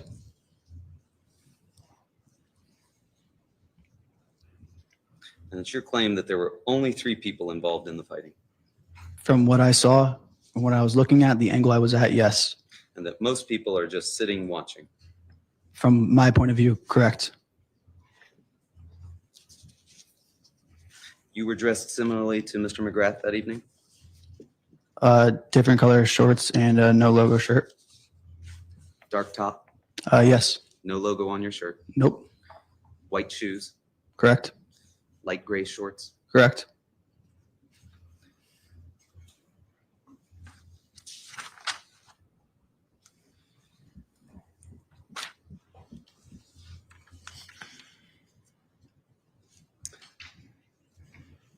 All of the kids that were there at that party that night, other than the kids who showed up in the pilot, were very close friends of yours, were they not? Oh, yeah, they were, I wouldn't say super close. Some were closer than others, but they were friends of mine, yes. Many of them you had grown up with since childhood, correct? Correct. You would get together almost every weekend over at Mr. Rich's house, correct? Not at his house, but we would get together with everybody every weekend, different places.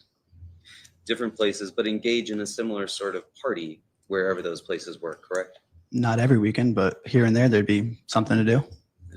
And when you would get together, there would typically be drinking, you told us?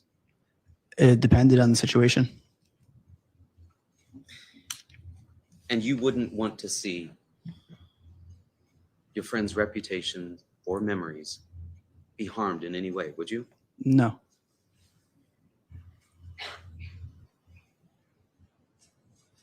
After watching that video the way we just watched it, does that change your recollection of anything that you've told us? No. What I remember is what I remember. Thank you. Nothing further. Thank you. I have questions.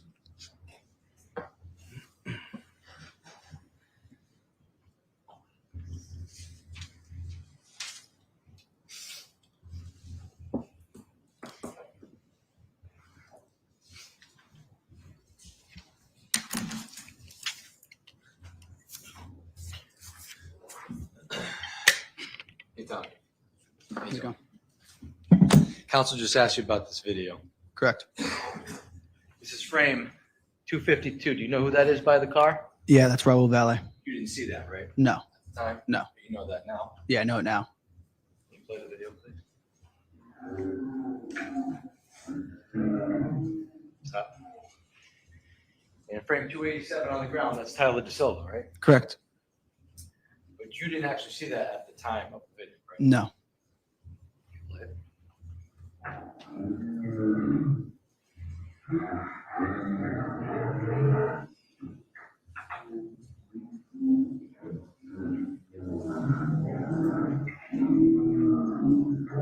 Stop. Now, frame 397, who is this individual starting to push Tyler De Silva out into the street? Jacob Villalobos. Play it, please.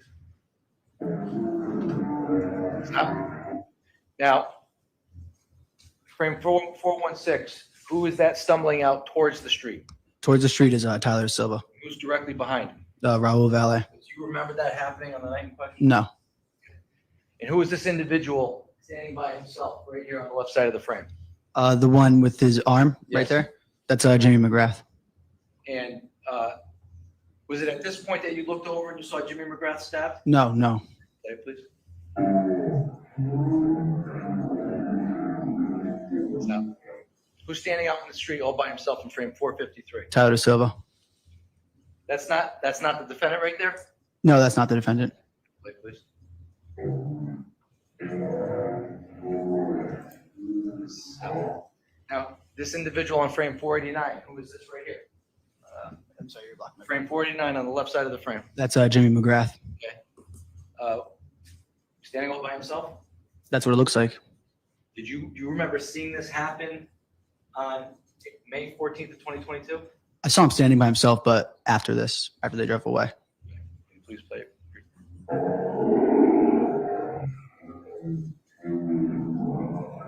Stop. Frame 533. Do you see Mr. McGrath? Yes, I do. What does he appear to be doing at this moment? He's backing up away from something.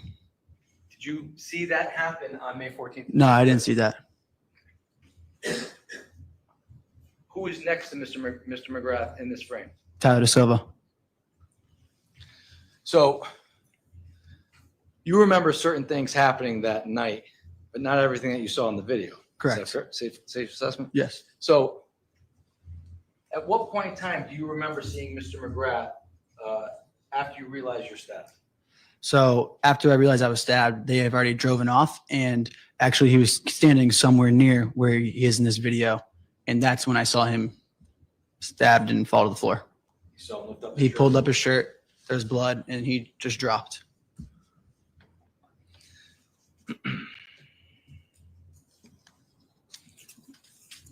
Now, counsel asked you a little bit about you giving a statement to the police about the defendant making eye contact with you just prior to him coming towards you and hitting you in the leg, right? Correct. Describe why you said what you said.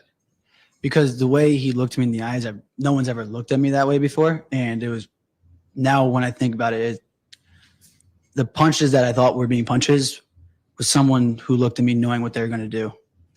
So how would you describe, withdrawn, when he looked at you, is that the moment that he came towards you? Yeah, we made eye contact and then we engaged. So describe how, when he made eye contact with you, how he engaged you.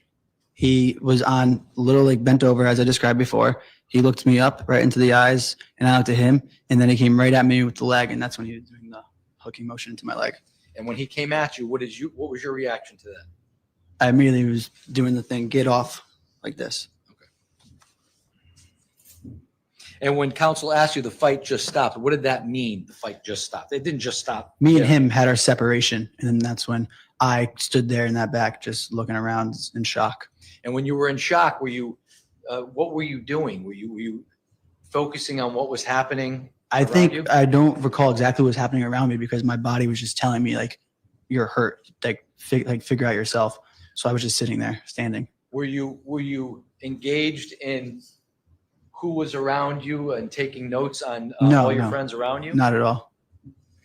So when counsel asked you, was Matt Lockovich there, and you said you can't recall, why did you say you couldn't recall? Because that night I was not thinking, where is Matt Lockovich right now at this moment? And when he asked you where Mike Samperi was at any particular moment, why weren't you? I wasn't thinking, where is Michael Samperi? And how about where your brother was? I thought I already had pulled my brother out.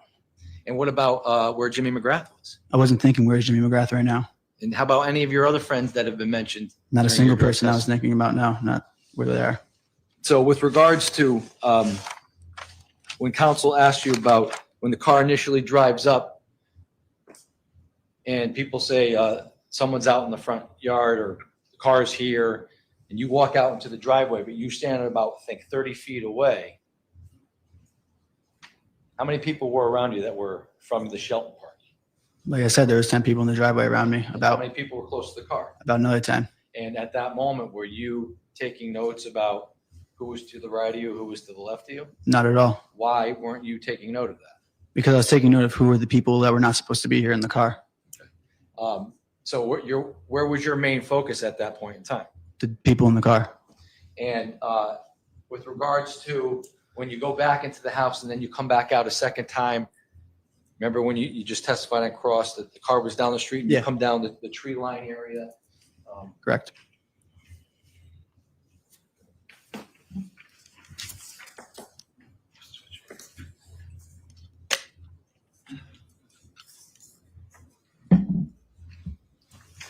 So I think your testimony, this is State's Exhibit 49, testimonies you were somewhere down near the second red bush towards the street. Yeah, correct. Down the street. You remember when counsel asked you about, do you recall Faison Teal was in the yard at that time? Yes, I remember that. Do you remember what your response was? No, I did not see him. I do not recall seeing him. Why didn't you see Faison there? I wasn't in the yard. Hey, where's Faison Teal? Thinking that. But was Faison Teal at Tyler Rich's house? Yeah, he was at the party, yes. You just can't recall whether or not he was in the yard at that particular moment? No, I cannot recall. Could he have been at the yard? Sure, he could have been, yes. Maybe you didn't see him? I wasn't looking for him. So with regards to anybody that may have been around you, in addition to Faison Teal, again, was your focus on your friends around you or what was happening down the street? I was looking down the street. I wasn't thinking who's next to me in this moment.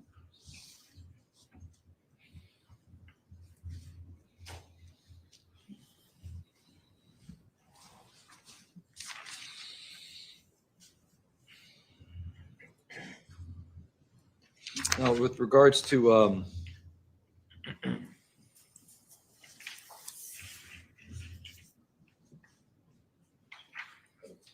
one final question. Counsel asked you about this picture.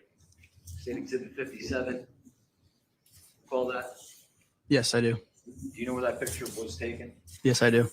Where was that picture taken? Mr. DeJesus's house? You didn't take that picture, right? No, How do you know that this is Mr. DeJesus's house? I've been over there before. Okay. And when you say Mr. DeJesus, who are we talking about? The father, the person who owns the house. Okay.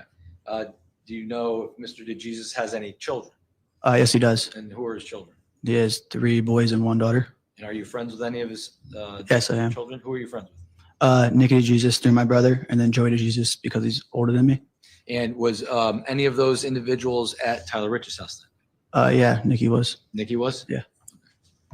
So when you're referring to Mr. DeJesus, who's 50 years, something years old, you're talking about the father, not the son. Yeah, the father. All right, thank you. I have no further questions. Thank you.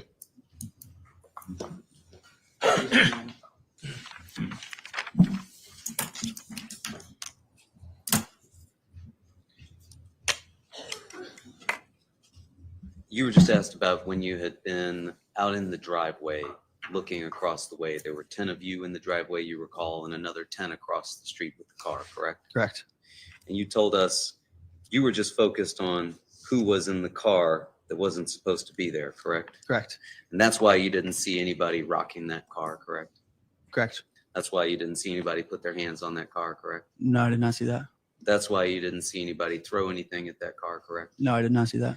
That's why you didn't see any of your friends do anything to that car that night, correct? No, I Because did you were not see just that. focused on who was in that car. Correct. I was focused on who was So in it. focused that from 30 feet away, you could tell us, despite the 10 people being in front of you, that Jack Snyder was the driver and Mr. Valle was a passenger, right? Yeah, I had a sight on them. I looked at them, and that's what I acknowledged.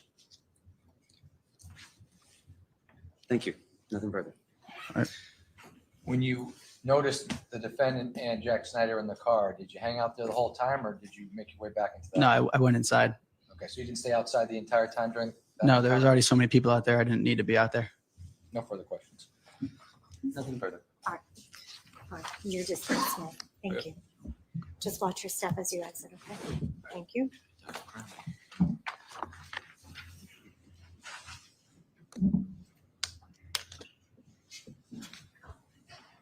Attorney Messina, the state's ready. Dr. Roselle, stand, please. Thank you.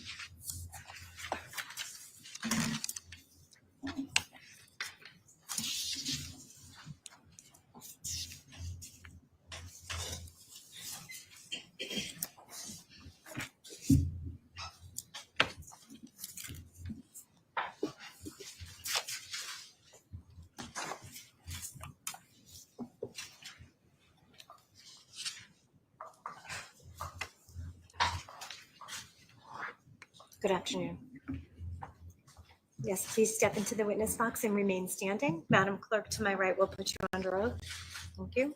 Please raise your right hand. Do you solemnly swear or solemnly and sincerely affirm, as the case may be, that the evidence you shall give concerning this case shall be the truth, the whole truth, and nothing but the truth, so help you God, or upon penalty of perjury? I do. Thank you. Please state your full name, spelling your last name. Roselle Crombie, C-R-O-M as in Mary, B-I-E. Thank you. And please state your business address. My business address is, it's 888 White Plains Road, second floor, suite 206, Trumbull, Connecticut, 06661. Thank you. You may be seated. Hi, Dr. Crombie. How are you today? Good afternoon, Tatiana. Good afternoon. It's a little bit difficult to hear in this courtroom. Okay. So as much as you can keep your voice up, we appreciate Sure. it. So thank you. Absolutely. Dr. Crombie, what is your current profession? I am a surgeon. And explain to members of the jury what degrees you hold. I hold several degrees. I have MD, MPH, which is a Master's in Public Health. I have a FACS, which is a Fellow of the American College of Surgeons, and FABA, which is a Fellow of the ABA. I'm double boarded in general surgery and surgical critical care, and I am fellowship trained in burn surgery, which is traumatic burns and reconstructive plastics. And what hospitals are you affiliated with? I'm part of the Yale New Haven Health System. My primary home hospital is Bridgeport Hospital, but I do also at times go down to Greenwich Hospital. And many years ago when I first started, I was at Yale New Haven Hospital. In Bridgeport Hospital, that's located in Bridgeport, Connecticut. That's correct. And how often are you at Bridgeport Hospital? At this point in my career, most of my practice is outpatient ambulatory surgery that's done at Park Avenue Medical Center. And then I'm on service, meaning in the hospital to cover burns a certain number of weeks per year. But about once a week, I cover on call, which means that for a period of time, my surgical group has to cover trauma, general surgery, surgical critical care, burns, and wounds over a period of time. It's typically a 30-hour shift. And for how long have you been affiliated with Bridgeport Hospital? I'm at the end of my 16th year of practice. So it's been a very long time. And if you can give us a rundown of your work experience. My work experience, it's all of those specialties, in addition to some outpatient and ambulatory surgery as well. So it's general surgery, burns, trauma, critical care, which means people that are sick or very sick on ventilators, need a lot of vitals. I do wound surgery. I do a lot of reconstructive plastics as well. And could you please explain to the members of the jury in what capacity your expertise is needed at Bridgeport Hospital? Primarily for burns is what I'm renowned for. If you look up my name nationally, but additionally, again, I do reconstructive plastics. I cover trauma when I'm called to about once a week, whatever comes in through the emergency room that needs addressing by a surgeon at certain times.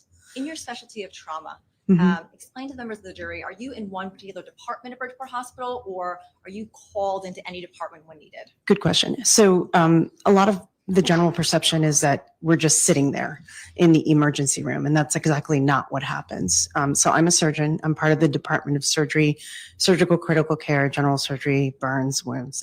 I know I keep repeating, but just to stand the point, when there are different types of consults that come throughout the hospital or outside of the hospital, and we're called to either different floors or different sections of the hospital, then we go and we see the patient and we evaluate them. Sometimes it's up on the 10th floor where there's a cardiology issue. Sometimes it's in GI or gastroenterology. Anywhere where there is a need for either any of those particular specialties that we cover, that's where we go. And the emergency room obviously is one as well. Have you testified in court before? Multiple times. And do you have any teaching responsibilities? I do. I'm faculty at Yale School of Medicine, Department of Surgery. Does that involve teaching residents? and It whatnot? does, yes. Many residents. We got over 100. Do you belong to any professional societies? Multiple professional societies. So the American Burn Association, the American College of Surgeons. I also belong to a number of wound societies as well. I'm chair of the Physician Special Interest Group for the American Burn Association. I am I'm a board director at large for the American Board of Wound and Surgery, effectively. I'm the chair of a conference that's called the John Boswick Symposium, named after a former burn surgeon. So I do quite a bit at the national level and also within the state of Connecticut, the American College of Surgeons within the state of Connecticut. I'm going to direct your attention to May of 2022. Yes. Do you recall working at Bridgeport Hospital at that time? I do. And at any given day or night, how many patients would you see? So I'm on call tonight. I was on call Saturday. I'm typically the Tuesday person or the Saturday person. It can be anytime, anywhere between typically 17 and 20 consults, and then I'm covering about 60 to 65 patients that are on the floor. In addition to that, if anything emergently needs to go to the operating room that needs to be addressed, then I'm also operating on that as well. What you just recounted, was that about the same way in 2022? That's a typical night on call for me. And directing your attention specifically to May 15th, the early morning hours, May 15th of 2022. Do you recall working at Bridgeport Hospital on that morning? I was the overnight person, yes. And overnight, what hours is that again? So we usually, in addition to working a regular day, which for me starts about 7 a.m. operating, at about 4, somewhere between 4 and 6, I have to come back to the hospital and relieve my partners that have been covering the hospital. And then I cover all of those services until about 8 a.m. the next morning. So it covers the overnight shift effectively. Each one of us takes our turn. That happened to have been my turn. Did there come a time when you examined a patient by the name of Thomas Connery? Yes. And do you recall reviewing Thomas Connery's medical records before testifying here today? I did. May I approach counsel, Your Honor? Yes.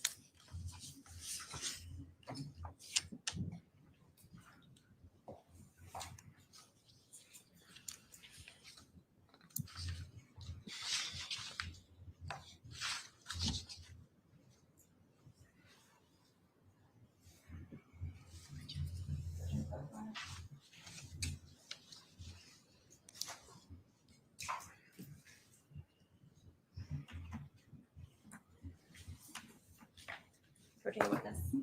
Dr. Cromley, I'm going to be showing you what's marked as State Exhibit 81 for ID purposes only. Just please review this and let members of the jury know, what is that document? This is the medical record of the said patient, Thomas Connery. It gives a medical record number, which is a number within our Healing Heaven Health System and a date of birth. 11/27/2023, and it is the contents of what is taken out of our electronic chart now since 2015, but the government required us to be electronic and it's printed into paper. Were those records made in the regular course of business of Bridgeport Hospital? Yes, And is it in the regular course of business for Bridgeport Hospital to record such documentation? it is. And you had an opportunity to review these records before coming to court today? I did. And are those records the same records that you that were generated on the date of service, which was May 15th? That is correct. And are these records certified? Yes. I'd ask that they be marked as a full exhibit. Attorney Smith? No objection, Your Honor. All right, court will accept into evidence dates 81 full.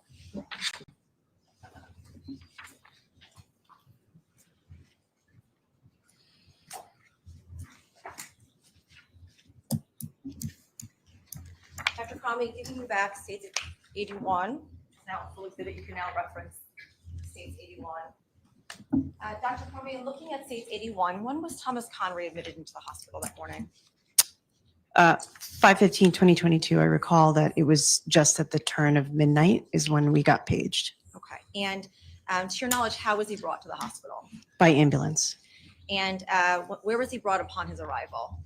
Oh, in the ER, there is an ambulance bay where the EMS providers bring them down the hallway and it goes into a trauma room. We have 3 of them, and effectively they're just big rooms that have a lot of equipment that we might need for emergencies or anything that we need to do. When Thomas Connery arrived, did he arrive as any kind of specific level, meaning a trauma level or something otherwise? And how do you know this? So the American College of Surgeons and the American Association of Society of Trauma, they grade the levels of trauma on 3 levels. So the lowest one, meaning that you can just consult the physician, it's not emergent. The second one being that there are some injuries that may be concerning and we require certain people to be there. And then the top level, which means that the patient is an extremis. Everybody should be there, including respiratory anesthesia, surgery. Everybody that is needed possible. It denotes a call to the blood bank, et cetera, et cetera. Do you know what level Thomas Connery came in as? I believe he was a trauma alert, which is the mid-level. And from your experience and expertise, why was he labeled as a trauma alert? So per the criteria of the American College of Surgeons for certified verified trauma centers, because he had a penetrating injury of some sort, he immediately bumps up to at least a 2nd level, maybe even a 3rd, depending on a bunch of different factors. Would that be for all patients who come in with similar injuries such as his? Penetrating trauma does trigger the 2nd level.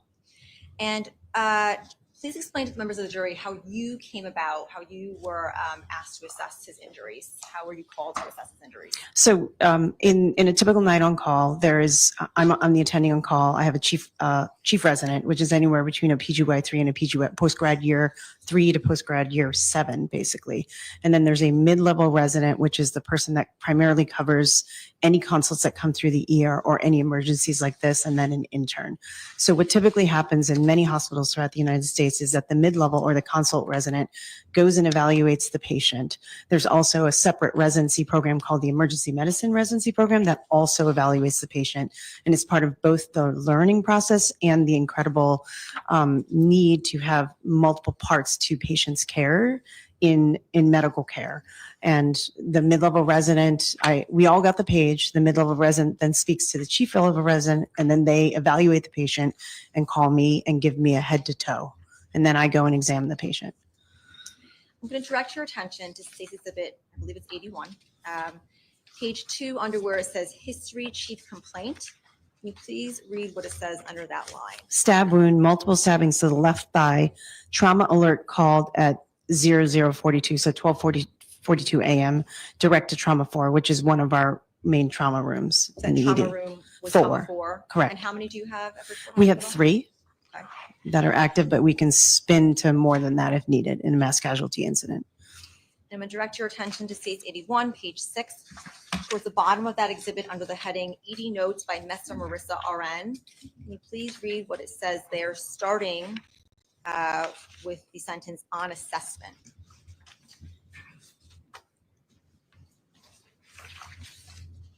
So on assessment, the patient with 4 puncture wounds to the lateral aspect of the left thigh, inferior and superior wounds with hematoma, bleeding controlled, pedal pulses present bilaterally, cardiopulmonary monitoring initiated, VSS, which means vital signs stable. GCS is a measure of the activity and movement and response of the patient. IV access established in the right AC, which means antecubital, which is the inner part of the arm. Lab work collected. Please refer to the trauma narrator for further documentation. What does all of that mean that you just read? Okay, let me break it down. The assessment we do, there's parts of a note in the way that we communicate in medicine, which is basically, and the medical students and the residents, they evaluate by hearing the history first, and then by doing a physical exam head to toe. And then there is an assessment, meaning based on the description of the history, the physical exam, and examination of all of the imaging labs, et cetera, what is your assessment? So this is the individual that wrote this, who is a nurse.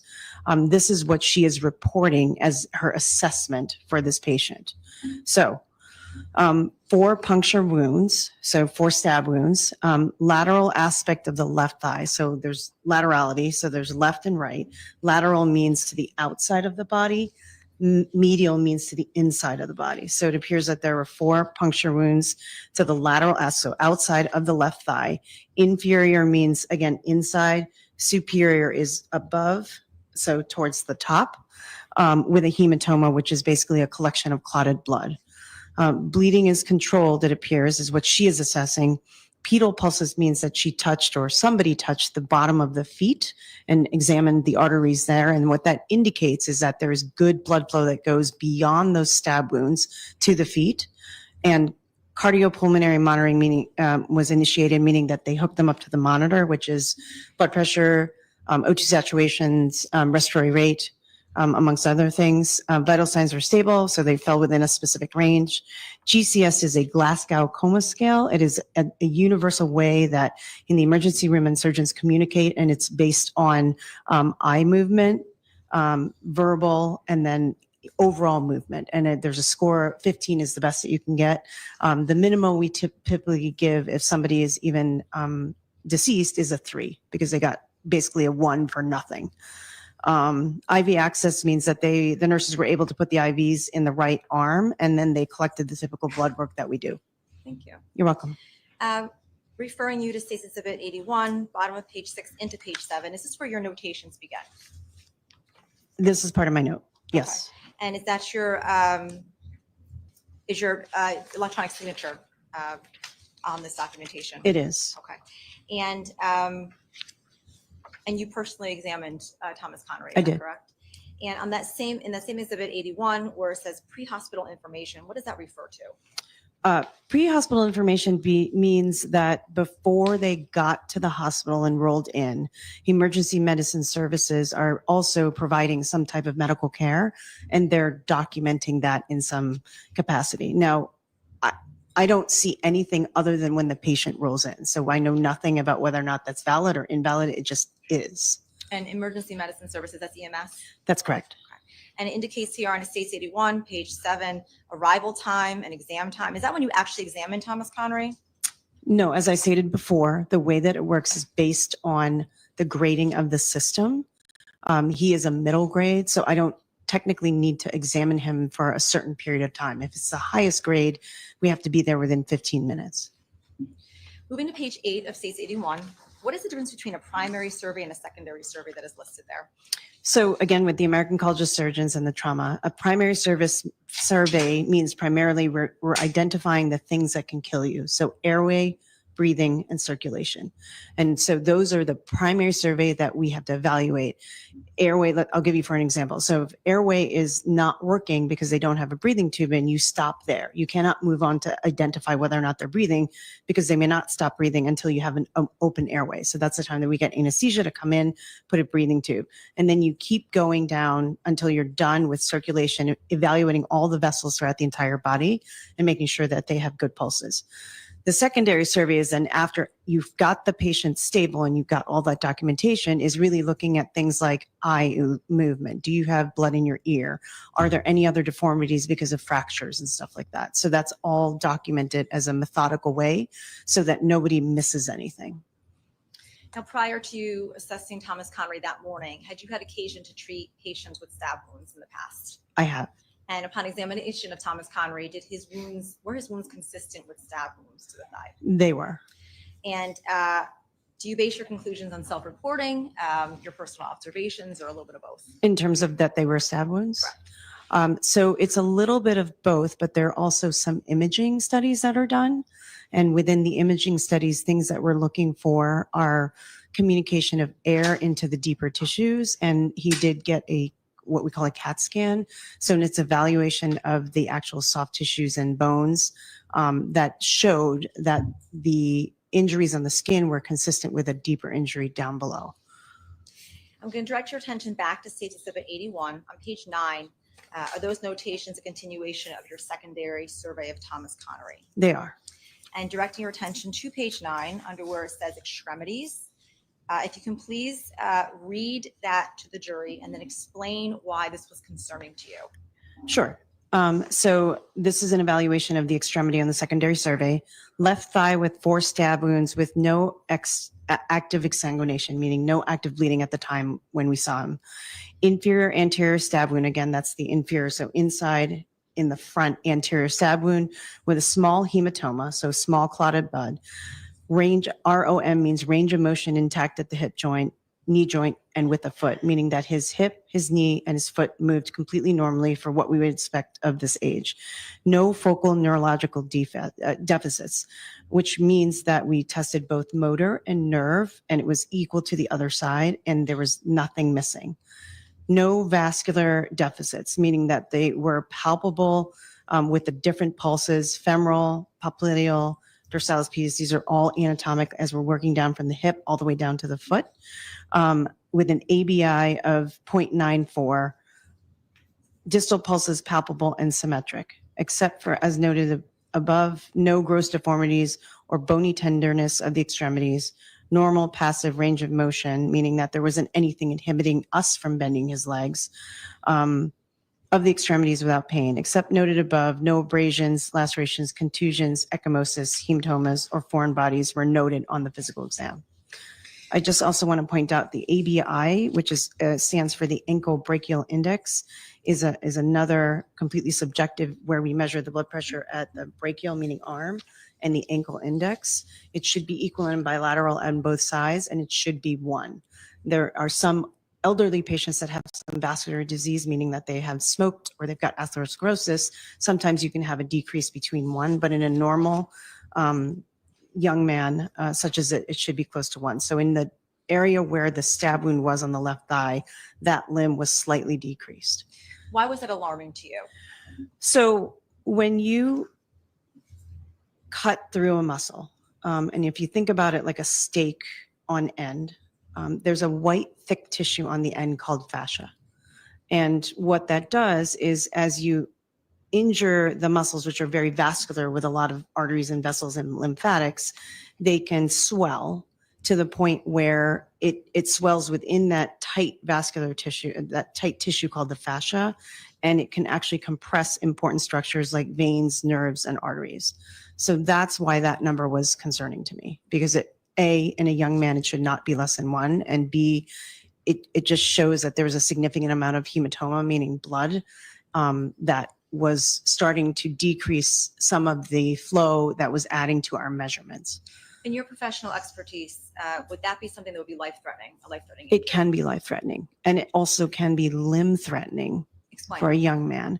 So limb-threatening, meaning that as it starts to compress some of those arteries and veins, what happens is effectively it decreases the perfusion or the carrying of blood to the areas distal or further away from where the blood comes. The blood comes from your heart, it comes down into your hips where your femoral artery is, and then it goes out to the furthest point in the lower extremity.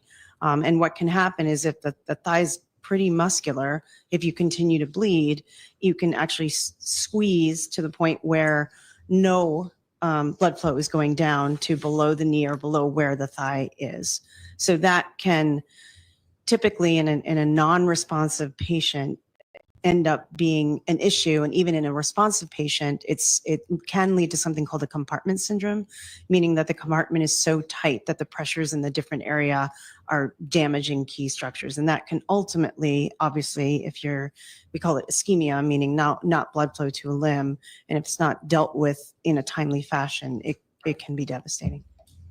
Now, directing your attention to page 11 to page 12 of SACE 81, at the way bottom of that page where it indicates soft tissues, there's a subcutaneous gas noted within the soft tissue of the anterior lateral thigh, best visualized on lateral view. What does that indicate? That means kind of like I was describing for the CAT scan before. It just means that there was a communication between the outside air and the inside air. And what happens, as you can imagine, is just when I kind of akin it to like if you were cutting like gelatin, the knife goes in and there's parts of it that will close, but there's going to be a track of air that communicates with the outside. That basically is illustrated by this picture. And that would be indicative of a knife penetrating. Some wound. sort of, not specifically a knife, but a penetrating object. At the very end of page 12 in SACE 81, it indicates attending comments that Thomas Connery was admitted for observation as the thigh muscles were highly vascular. Why was it important to keep Mr. Connery for a little bit of time at the hospital? To make sure that he wasn't going to continue to bleed to cause that ultimate demise of what I was alluding to before, called compartment syndrome. And at some point in looking at page, I believe it's page 14 of SACE 81, there's a notation there from the nurse that indicates that at 3:15 a.m., dressings found to be drenched in blood, dressing changed with Sarah, who was one of the nurses. Is that a notation indicating that the wounds that Mr. Connery had sustained were still bleeding even That's after several correct. hours? That's correct. Dr. Crombie, are you aware if Thomas Connery blood was taken to be tested for anything at the hospital? It's very standard for all trauma patients to have their blood drawn. Standard, and why is that? Because we are looking for not only to see how physiologically deranged they are, because often despite the fact that our EMT providers are excellent, it just gives us a better clinical picture of what we need to do. But additionally, related to that, it gives us a little bit of an insight into some of the substances that may be masking some of the physical exam symptoms and the radiologic symptoms. Directing your attention to page 23 of SACE 81, it does indicate that Mr. Connery's blood was tested, and it was tested for ethanol, which is alcohol. Do you recall what the level was? 125. And what is that for BIC? So blood alcohol level is a way for us to measure how what the law has deemed as being impaired, and 0.8 or 80 milligrams per deciliter is what's considered the impaired amount. I mean, obviously that's going to vary depending on your body mass and et cetera, but that's what's legally done. So technically at 125, he has an alcohol on board, and it's significant enough to cause impairment. Is that a BAC of 0.125? Is that without the conversion? 0.125. Yep.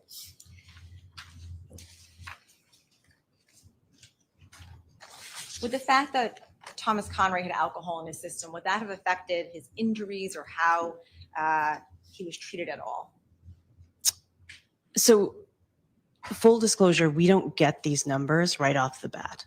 Like, this is something that comes afterwards, but it is incredibly helpful when it comes afterwards, that then the team knows that they need to give more fluid and that the alcohol might be affecting the type of injury that he has. More specifically for him, it's just that he is intravascularly, so he bled, and then he's intravascularly dry because of the alcohol, because alcohol is a diuretic. It actually signals, it overrides your kidney's normal homeostasis or balance and doesn't allow you to reabsorb the water when you're dry. It actually signals for you to pee, and that will make you drier effectively. So that's the significance of that in him.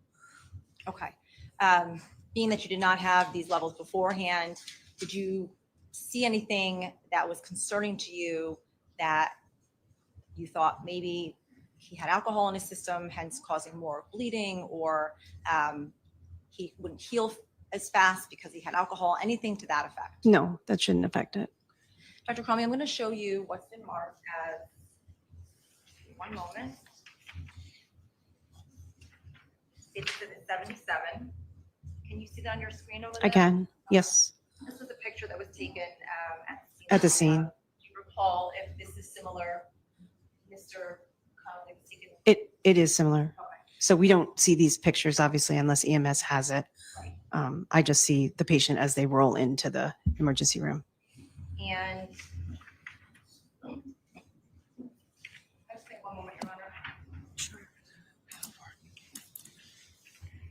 Showing you with the marked date 73. This was a photograph that was taken of Thomas's injuries about a week after, I believe. Are those consistent with where you saw the wounds the night of the morning? Correct. They are consistent. So the left leg, and you can kind of delineate that because there was another leg underneath it that shows the right leg. Lateral is the outside of the leg, like I was saying, and those are three of them. There was one on the other side. So when we talk about this is the lateral, the opposite of that is a medial. There's clear description throughout the chart multiple times of an inferior medial one as well. And the significance of that means that the object, whatever it was, went through and through could have gone through and through to the other side. And that's the concern that I have as a surgeon. So pointing to this exhibit, indicating here, I don't know if you can see that, which injury was this? You termed it as? It should be superior lateral. Okay. And pointing here to the middle exhibit. That should just be lateral or anterior lateral. And pointing to the lower end. It's technically inferior lateral because it's still on the outside of the leg. Okay.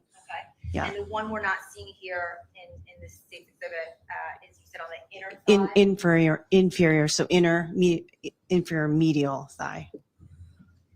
So inside thigh. Now, Dr. Crombie, referring you back to States 81, page 12, under assessment plan, what does it say was initially done to help heal or tend to Mr. Connery's wounds? So the wounds were washed thoroughly with betadine, which is an antimicrobial, and saline, which is effectively salt water. Xeroform gauze, which is a yellow gauze that has some bismuth salts in it, was applied and secured in place with Kerlix dressings, which are the types of gauze that you can kind of wrap around a leg. Why weren't sutures used or stitches? Good question. So I don't know what he got stabbed with. It could have been a branch for all I know. And that is not sterile. That's got a ton of bacteria, a ton of stuff that might still be in the wound. So you do not want to close the wound because then what that allows is to have growth of specific bacteria that are not, they're called anaerobic bacteria. So they thrive where there's no oxygen. So we always leave stab wounds open when we don't know what it is, how deep it was based on the imaging. So it heals from the inside out. So you just need to clean them, irrigate them out, and allow them to heal. If Thomas had told you or told one of the nurses that he had gotten stabbed with a knife, would you still have not put sutures? So even if it was a knife, not a tree branch as you indicated, would you still have had the same course of treatment? Yes. I don't know how clean the knife is.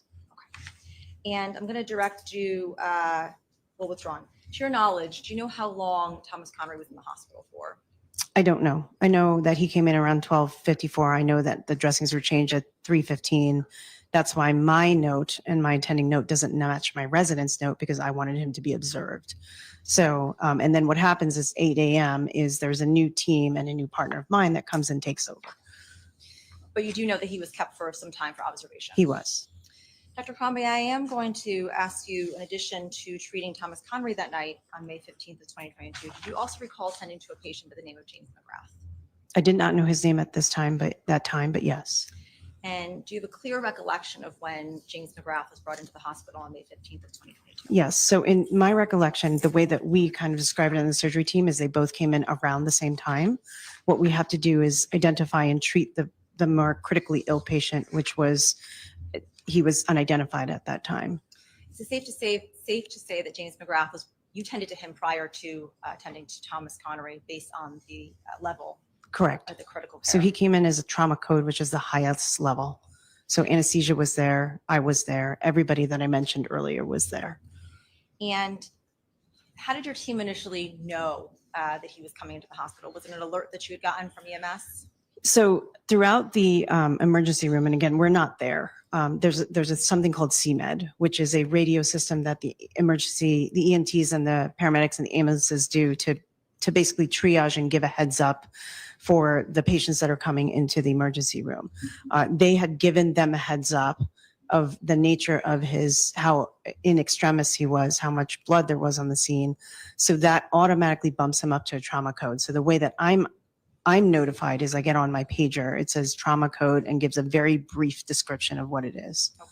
And why did he come in as an unknown? Explain that a little bit.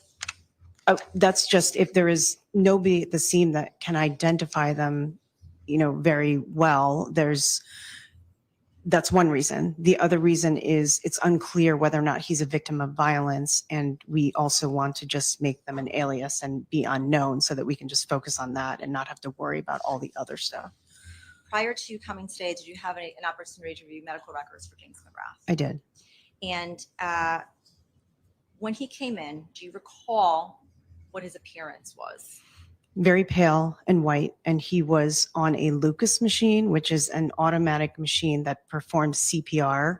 There is a plunger that goes over the chest, and then there's an archway where they put the patient's arms to, and it's Velcro too. And the EMS can start and stop, as can the team. The Lucas machine is what it's called. And that allows the EMTs or the paramedics to focus on things such as fluids, managing his airway, et cetera, things that need to be done, yet CPR is being performed. If it's noted that his appearance was toxic looking, what does that refer to, or what does that mean? The nurses say that if for some reason the patient looks like they're either dead or imminently dying, but very sick, not good. Do you know what the acronym ETT refers to? Yes, endotracheal tube. And what is that? That is the breathing tube that gets put into your airway when you can't breathe for yourself. And the term asystole, what does that refer to? So there are different types of heart rhythms. Asystole means that there is no electrical activity that the heart is actually showing, nor is there any waveform that will transduce to the heart to be able to give meaningful pumping to circulate your blood. From both your personal recollection as well as your review of the medical records of James McGrath, when the patient presented, do you recall what type of a stretcher he was in? He was in a bucket loader stretcher. And what is that? So backboards are typically flat. If you've gone to any swimming pool, you've seen it on the side there, and it's to allow people when they fall down, emergency people, to be able to slide them onto some sort of board and fix their neck and make them secure and seatbelt them in. I don't know why he was in a bucket loader. I'll be honest with you. Maybe there was a lot of things going on at the scene and that's the only stretcher that they had, but they scooped him up into that and then they put him onto the regular rolling stretcher. So they brought him in and we moved the bucket loader over to the ambulance, stretcher that fits in the ambulance comes in.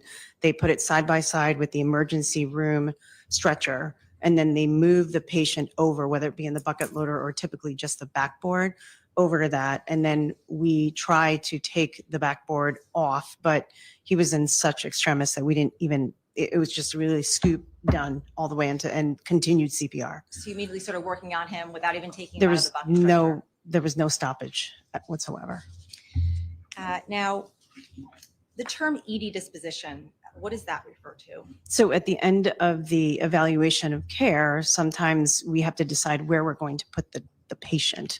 So like, for instance, somebody that needs ICU level care, their ED disposition is to the ICU. If they need to be admitted and they are floor level care, meaning they're not as sick, they don't need intensive care, then they go to the surgical or medical floor. It says ED disposition expired. What does that refer to? So that means that the patient is deceased. May I approach counsel, Your Honor?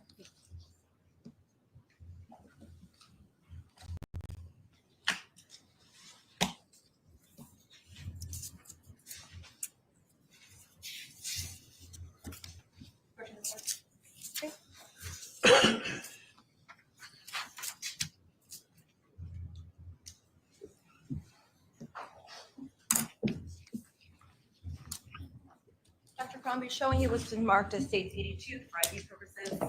You recognize this document.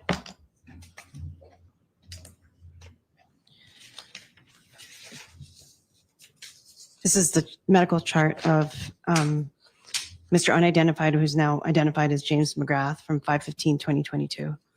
Did you have an opportunity to review those medical records I prior to did. testifying here today? And were those records made in the regular course of business of Bridgeport They Hospital? are. And is it the regular course, is Mr. Hahn, is it the regular course of business for doctors and nurses at Bridgeport Hospital to generate such a report when treating a patient? It is. And are they under an obligation to record information accurately? They are, and I am. And is it a certified documentation? It is. I would like to do this marked as a full exhibit. No objection, Your Honor. All right, court will accept into evidence states Exhibit 82, full exhibit.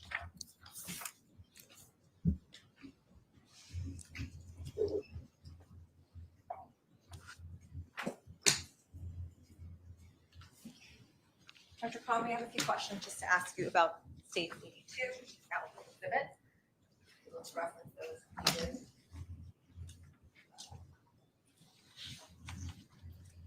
Direct your attention to State 82, page 13. Is this where your notes begin in attending to James McGrath? So it's page 13, halfway down the page. This is my history and physical note that is written after the event occurs. And page 15 into 16 of that exhibit, attending comments. Just refer to That's that me. Page. That's you? Yes. Okay. And if you could just please read what it says at the bottom there. From my attending comments? Yes. Patient came from over 20 minutes away and clearly was on scene for greater than 20 minutes prior to that per EMS. The patient remained in cardiac arrest, meaning his heart had stopped per EMS and no other rhythm other than asystoles, which is what I described to you before. Since they had picked him up, a significant amount of blood was described at the scene. Head to toe exam, his pupils were fixed and dilated and non-reactive. Stab wound noted in the left chest axillary region. No other injuries were noted on the secondary survey. Patient was intubated. However, there was clearly food substance near the ET tube as he vomited on intubation per EMS. End tidal CO2 was confirmed and placement was confirmed of the endotracheal tube. Upon turning off the Lucas CPR assist device, there were no pulses noted in any of the proximal carotid or femoral areas. Asystole was confirmed multiple times between the Lucas device and self-performing CPR. One round of ATLS, ACLS was done to include treatment as well with bicarbon calcium in addition to the epi that was given. No return of any signs of life were noted. Again, it is confirmed on the monitor that he was in asystole, and an ultrasound evaluation of the FAST reveals no cardiac motion, so time of death was called. Father was told of the condition of the patient. Referring to page 14 of your notes, where it indicates under chief complaint HPI, where it indicates patient was reportedly found on scene in extremis with asystole as his read. What does that mean? So meaning that the first note of what the EMS does is they have their own monitors that are portable monitors, and when they hooked it up to his chest with all the leads in the proper area, there was no cardiac rhythm whatsoever. And EMS, and he presented in extremis 30 minutes after starting CPR. On arrival, he had a GCS of 3. What does that refer to? So that is the Glasgow Coma Scale that I was telling you about earlier, and it's an evaluation of eye, verbal, and movement. So his eye exam was not moving, he was not talking, and he was not moving. So that's a 3. No palpable central pulses. That's pulses anywhere. So central specifically means that the first place that your heart pumps to is your carotids, which are the 2 big vessels in your neck, and then your femorals, which are down in your groin. And bilaterally dilated unresponsive pupils and ongoing CPR. So what that means is when the brain does not have oxygen for a period of 3 to 4 minutes, you start to lose, your brain dies and you lose the ability to react to light. And that's seen typically in exactly this fixed and dilated unresponsive pupils. Directing your attention to page states, I believe we're on 82, page 15 of James McGrath's medical records under trauma bay events, where it indicates resuscitation. Those 4 bullets underneath Yep. So resuscitation? epinephrine times 2. So they gave adrenaline, which is a drug that we typically give that is naturally occurring in our bodies in the adrenal gland to try to kickstart the heart. It was given 2 times with continuous CPR. No ROSC achieve means that there were no spontaneous live events that were no return of spontaneous circulation was not achieved. Cardiac ultrasound, we have a ultrasound in the trauma bay that can look at a bunch of different things, but we specifically looked at the heart and it was not moving whatsoever. And then patient declared dead at 12:52 a.m. Dr. Comey, who declared James McGrath dead? It was technically my resident, but I was there supervising. And do you recall who went out to tell James McGrath's father that his son had passed away? So I immediately asked so there's a team that comes in with everybody, and we have pastoral care. We have pastoral care residency program. So they typically try to figure out where the family is. So I turned and I asked where the family was, and they brought me to where Mr. McGrath was. And Do you have a recollection of telling the father that his son had passed away? I do, very vividly. And directing your attention, withdrawn. Dr. Conway, there was some indication that James McGrath had an elevated blood alcohol level that night. Anything about that fact that would have affected his injuries or the fact that he had died No, regarding the alcohol? no, Would you have treated him any differently if we would he have had not. alcohol in his system? We don't know that at the time, as I stated earlier. And would he have still succumbed to his injuries even if the alcohol was present? For this particular injury, yes. And is there anything, Dr. Comey, that you vividly remember when you took, withdrawn? Was James McGrath ever taken out of that bucket stretcher and put somewhere else at some point? Yes. So before I went out to go find Mr. McGrath, what we typically do to try to help the family see their loved one for the last time is the whole team, particularly the nurses, will clean up. It's a little messy after we've been working on somebody particularly that had bled significantly. So what we had done is all hands on deck because it was a big bucket stretcher, which is much heavier than it. And when we went to basically pull the bucket stretcher onto a clean stretcher, there was liters and liters of blood that spilled all over the floor in the trauma bay, all over. It was in the bottom of that bucket. So we had to clean that up again. Which is consistent with the type of injury that he had. You have a vivid memory of that? I do, because I did not want to go get his dad before we cleaned all of that up. Final question, Dr. Crombie, from your expertise with an injury to the heart, such as the one that James McGrath suffered, what were the chances that he would ever survive such an injury? Impossible, unless it happened in the hospital and we were right there to crack his chest. Thank you. I have no further questions. Attorney Smith? Would you like me to begin, Your Honor, or would you like? Do you have an estimate on how long the cross will be? I think if Your Honor is okay with going perhaps a little past 3:30, that we should be able to complete the cross-examination. All right, why don't we keep going then? Thank you.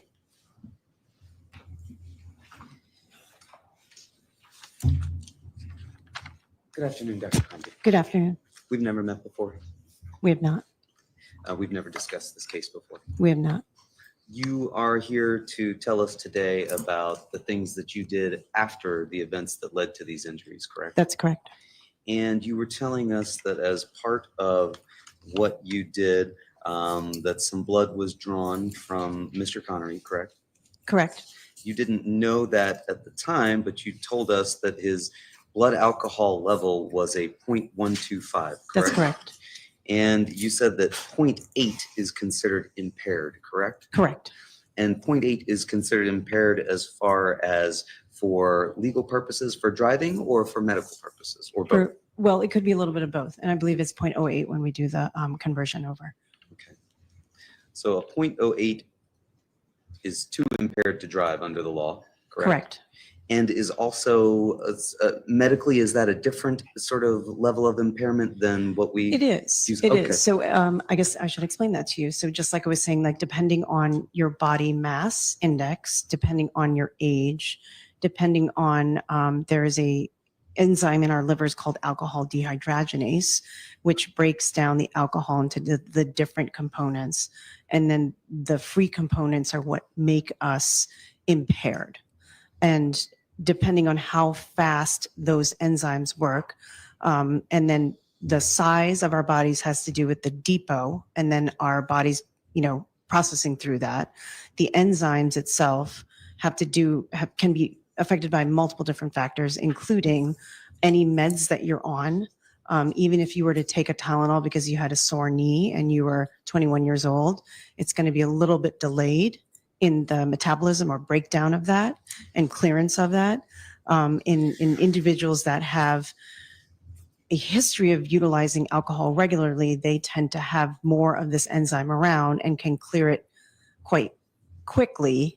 So they can seem very functional, despite the fact that the legal limit or what's measured is, significant. There are various tables on this, but there's various different things that affect that. But, when this all evolved years ago, legally driving and operating motor vehicles was the 80 deciliters or the 0.08. And in fact, it used to be higher than that, It- correct? that's correct. 0.10, and it's Yeah. been lowered as That's we've correct. developed more information about the impairment effects of the alcohol, correct? That's correct. And when we have a BAC, that number reflects the amount of alcohol that's already been metabolized and is in the bloodstream at that point, correct? That's correct.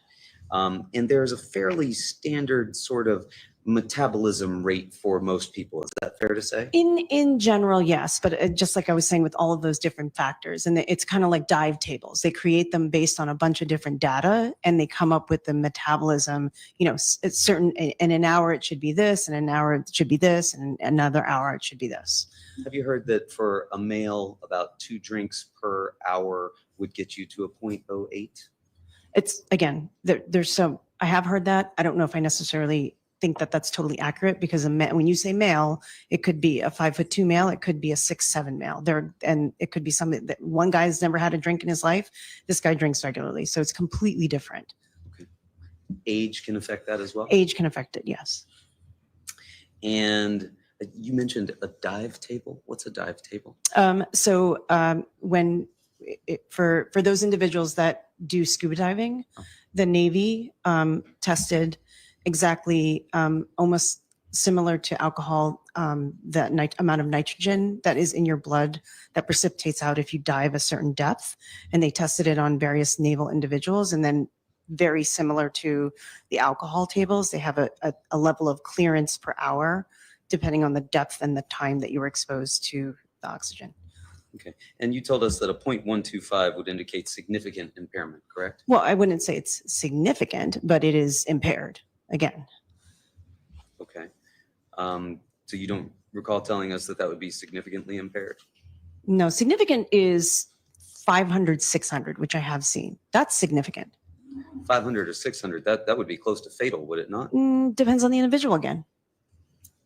A 0.50, half of their blood being alcohol, and that would not be fatal? So it's not a half. So you think 0.5 is 50% of your blood volume.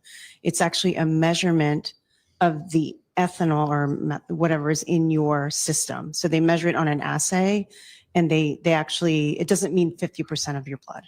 Okay. It's an assay. And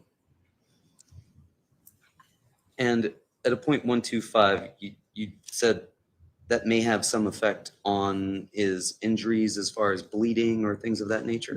It has an effect, exactly what I was explaining before, is that it's a diuretic. So what that means is that he's legally drunk. Level of impairment, as we've just discussed, depends on the individual. But what doesn't depend on the individual is that alcohol signals you to pee out and override your kidneys' regular homeostasis. So how that can affect your injuries is that if you're already dry to begin with, you have a certain blood alcohol level that your body's trying to clear. I'm assuming they aren't drinking water in between the alcohol that they're drinking. He's bleeding.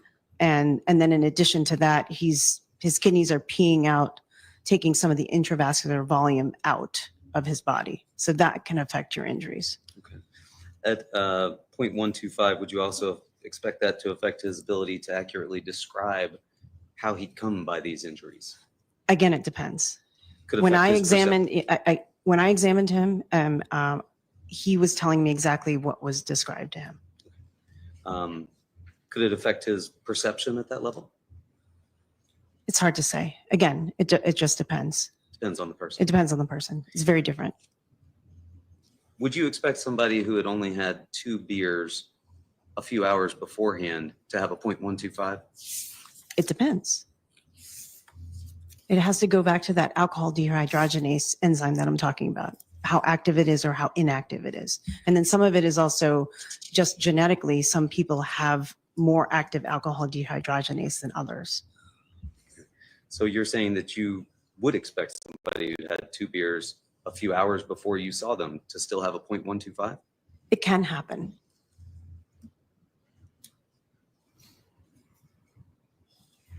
Just 2 beers to get us to 0.125, Depends on the individual. even if it was a number of hours beforehand. It depends. How do you know it was 2 hours before? If that's what the person said. It's hard to say. It is hard to say, isn't it? It would be unusual. Would you agree with that? I wouldn't say it's unusual, but it's possible. And we also talked about a 0.20 blood alcohol content level. You recall that? I do. That is more than twice the legal level of impairment of It 0.08, correct? And would you consider that to be a significant level of impairment? It depends on the individual. So if it's a 6'8" football player, maybe not. When you say if it was a 6'8" football player, why would a 0.20 not be significant impairment? So again, the way that the law, and I didn't make the law, deemed it is they took an average of individuals' impairments and they measured what their deciliter was. They did a bunch of tests and they said, do this cognitively, move this way. And that's how they came out with a 0.8. And that's now in a larger, more massed individual with a bigger liver, they can metabolize just better is the line. And if it happens to be an individual that, has a history or has that genetic predisposition, each one of us is different. We're a mosaic of all of our genes. It depends on what their level of impairment is. But you would agree that the law has said that 0.08 is To operate a motor vehicle impaired to or operate. motor, yes, or both or both. heavy machinery. Correct. And so if this jury was interested in why Mr. Valle did what he did that night, that's not anything that you could help them learn about, is it? So I am here to describe the 2 patients that I took care of. I don't actually know who Mr. Valle is, I'll be honest with you. Okay. But I'm here to talk to you about the injuries that we treated that night and how we attempted to save one of the victims. Very good. Thank you. You're welcome. Any redirect? No redirect. All right, thank you, Doctor. You're released. Thank you. Just watch your step as you exit the witness stand. Thank you.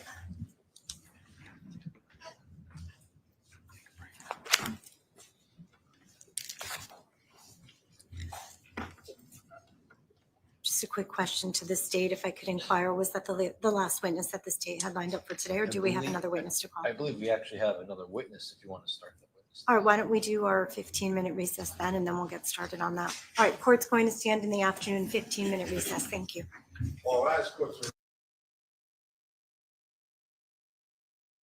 Man, state just killed me. I was like, yes, we're gonna have an early day. I can go to bed early. Yes. No, they have to have the witness ready. Dang it. State, I was so happy with that. Stephanie, enjoy lurking. I was like, the judge was like, oh, is this the last witness? The state was like, no, actually, judge, I have another witness that's ready. We can start up. Like, sub-prosecutor, do not understand that we need to finish early some days. It's almost 3 p.m. It's an early day. Oh man, I was so like, I got excited for a millisecond, and I shouldn't have been excited for that millisecond, because that is now is like, hopefully this will be the last witness. We might finish earlier, no matter what, because it's only what 3 o'clock there. No, 3, 4, no, 3, right? No, I don't know. I'm confused. I have 3. I think it's have 3. Yes, I think I have 3. So yeah. So it might be the last witness for the day. Well, it is. We know it is not going to be the last witness, but who knows how long it's going to be? Probably it's going to be 3:35 Eastern. Thank you, Paula. Um, but how long is it going to be? Don't know. Hopefully not too long because I was so excited. Judge had to cut through my heart. No, we're not, Denise. I know, we're not done. The state was gonna be done, but then they pulled fast on us, and they say they have another witness ready. So sadly, no. No. Like love hanging out with you guys, but I am tired. It's been a long day. I was just got a little bit too excited. That I was gonna. I'm going to bed early. I was so excited, but yeah, no. Prosecution pull a fast on me. I mean, we've only had I think we only had about what three new witnesses, and the continuation of the another witness from yesterday. But it's been a long day. This witness, like I thought she was gonna feel longer, but she didn't. The doctor that she was describing the injuries and everything, but it's just yeah. The defense, I do not understand their questions. This questions, it was talking about alcohol and everything. That doctor was not there to treat the alcohol, was treat to the injuries that they suffered. So she has not, like, the alcohol was literally relevant. I don't know why he was asking about those, but you probably guys know better than I do. But I don't know, I don't speak English. I just come here to see the football sometimes. So it's just crazy. Oh, why is that there? Huh? Oh, it's I was just looking at a video, but it's completely different. Never mind. Just me being distracted. I think I might play some music, or I was going to try to see if we find something. The other trial. Well, oh, have you guys seen the other trial? Right, I need to pull that tweet from Kathy from X, because it's just very very funny. Because there's a defendant that the trial that started yesterday, and he looks with a beard, and then he looks so different without it. Hang on, let me see if I can um log in into my X on my computer quick enough so I can show you that. But it looks completely different. It looks like a baby face, and oh, hang on. Password. Not to try to say my password out loud like I normally do, because sometimes when I'm doing something, I like to say, come on, it's not incorrect, please. I think I know how to spell still. Yeah, see, there you go. It was allowed. Allow. I like saying things when I'm okay. Hang on. So I'm just yes, just let me in. Yeah, I know. So if I go to notifications, Kathy Rusan. So never mind. There you go. So I'm gonna show. So this that you see is the defendant, that how he looked yesterday of the new trial, the one in Florida, right? That's how he looked. So now this is how he looks today. He shaved his beard. Um so it just looks so different. It's like on the first one, it looks like a very dangerous guy, like very scary and everything. On the second one, is like, oh, I am innocent. I'm just an innocent baby. It was just sorry. So that was just one of the things that I was noting earlier. But that's just me being weird on X. I spend way too much time on there. It's just crazy how much Oh, there's another juror that has come out. Oh, the foreman juror on Karen Reid has come out.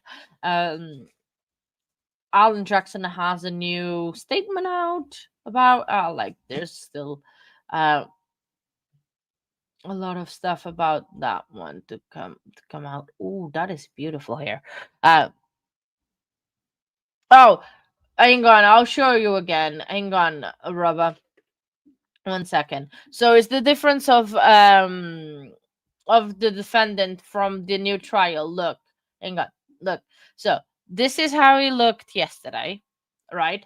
The defendant in the new trial, the one in Florida, right? This is how he looked yesterday. This is how he looks today. Completely different. The beard is all gone, and yeah, it looks so different. I mean, it looks very scary here in this image, and then on the other one, even though he has the same shirt on, or like almost the same shirt on, I know the difference is just it's just crazy. And then I was just scrolling X, see what's happening, because Diddy trial is ongoing and the defense is starting on that one. Diddy's not going to testify, um, so that's a new thing as well that came out recently-ish. I don't know, and yeah, I don't know what else has happened. What else has happened? Um, yeah, they definitely clean them up. Absolutely. Um,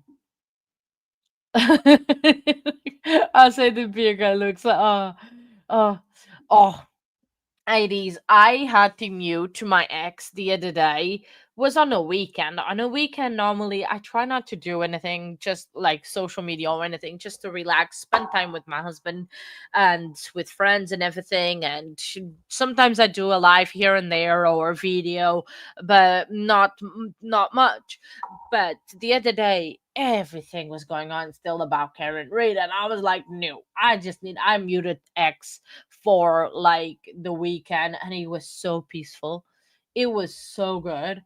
I was just like, this is like no notifications, no stress, no like temptation of looking into the phone and everything. Um, which was awesome. I love that. That was very good. So yeah, but I try not to go there, but it's that notification thing. You get a notification. Good. Don't have an ex, Case One and Paula. Just stay away. It's okay. You're not missing anything. I'll tell you what you're missing. No, but oh. So yeah, sometimes it's good to take like a break, a little something is happening outside. Anyway, sometimes it's good to have a little bit of a break, like just a weekend or a couple days or something. It's sometimes is always good. We all deserve it to have a mental break and go outside and touch grass, which is always good. Um, Talking about that, I might be having to take a break when we move. That's something that's gonna probably happen. Garden bot. Sorry, garden bot is put his foot on my chair, and I'm like, um, and I'll no. So YouTube, you can watch the videos and post stuff. X is more just like I don't want to call it journalism because it's not. It's just people saying what they think and what they want. Literally, X. That's and promoting stuff. Um, Facebook is basically the same thing as X, but just the meta version. Um, so yeah. Um, I watch homesteading channels and gardening stuff. Normally during the weekend I just find a show to obsess over, and this weekend was 60 days in, and I'm probably going to be watching that until the end. But yeah, X is basically drama. Um yeah, definitely Hannah needs to help me move. Absolutely, she does need to help me move, Paula. I found a new show. Me and Garden Bot found a new show that we need to watch again called Tracker. I don't know if you guys. I need to find what is his name. There's the lead actor. The lead actor is he was on This Is Us. What's his name? Oh, come on. I'm literally seeing his name. I'm gonna show. This is the show that I was talking. I do not know the name of this guy, but this guy is very good one. He is very cute too. It's very cute. I like this actor. He was on This Is Us, one of my other favorite shows, and he was very good on that one. How you do? That is awesome. I only found out about Tracker on Sunday because I wasn't feel very well on Sunday, so I was just laying on a sofa all day, and me and Garden, but we were trying to find something to watch, and we found that show and absolutely love it. That's it. Just that's it. Thank you guys. See, you guys are amazing. Justin, oh my days, Hartley. That's how. Thank you, Forrest and Robot. He's cute and he's very good. So definitely recommend to watch. I think there's like 2 seasons. I think I've only seen 2 seasons, but hopefully they don't cancel it like they normally like to cancel shows that I like, and they just go and cancel. So definitely recommend. Um, Yes, This Is Us. That is actually that show is leaving Netflix, which I'm very sad about. I like to watch kind of the same shows every now and again when there's nothing good around. Or I've watched almost everything that I like. But yeah, that show is one of them. This Is Us. I like that show. It's very, very good. I don't remember how it ended anymore. I need to watch it again. See? If you have a problem remembering how something finishes. Oh, did I pause? Oh my days, was I paused? Oh, okay. Sorry, no. I pressed the I pressed the button and it was paused for me, and I was like, oh, I've been talking to myself. No, I think I'm fine. So that's what I like to do on Sundays, and then spend time with friends. Actually, this weekend the plan is um we're gonna view a couple of houses on Saturday. We're gonna starting to tidy up the house and probably get rid of more stuff. And to go to what was it called? We call it the tip, the recycling center. That's it. That's what we're gonna do. Going to a recycle center, and then we have like a party for friend. So we're gonna go for. It's not gonna be very late because I'm working on Sunday. When you guys do like say that, oh yeah, overtime, it's great, more hours at work, blah blah blah, it's fantastic, it's gonna be more money at the end of the day.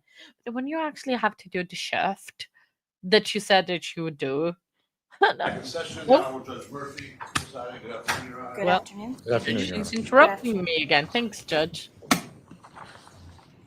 You may be seated. Thank you. Counsel, are we prepared to call the next witness? We are, Your Honor. All right, we'll bring the jury in then. Thank you.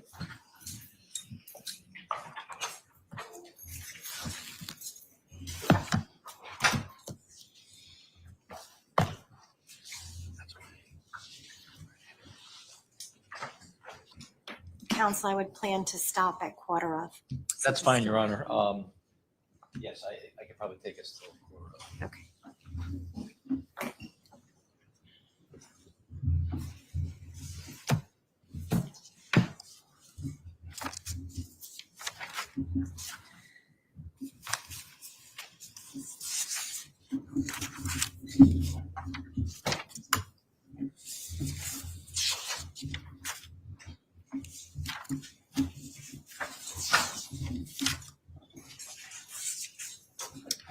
Thank you. Welcome back, ladies and gentlemen of the jury. Counsel, please stipulate to the return of all of our jurors. State will stipulate, Your Honor. Defense stipulates, Your Honor. All right, very good. So the state at this time, if you would like to please call your next witness. Thank you, Your Honor. State would call Ryan Hines to the stand. Thank you.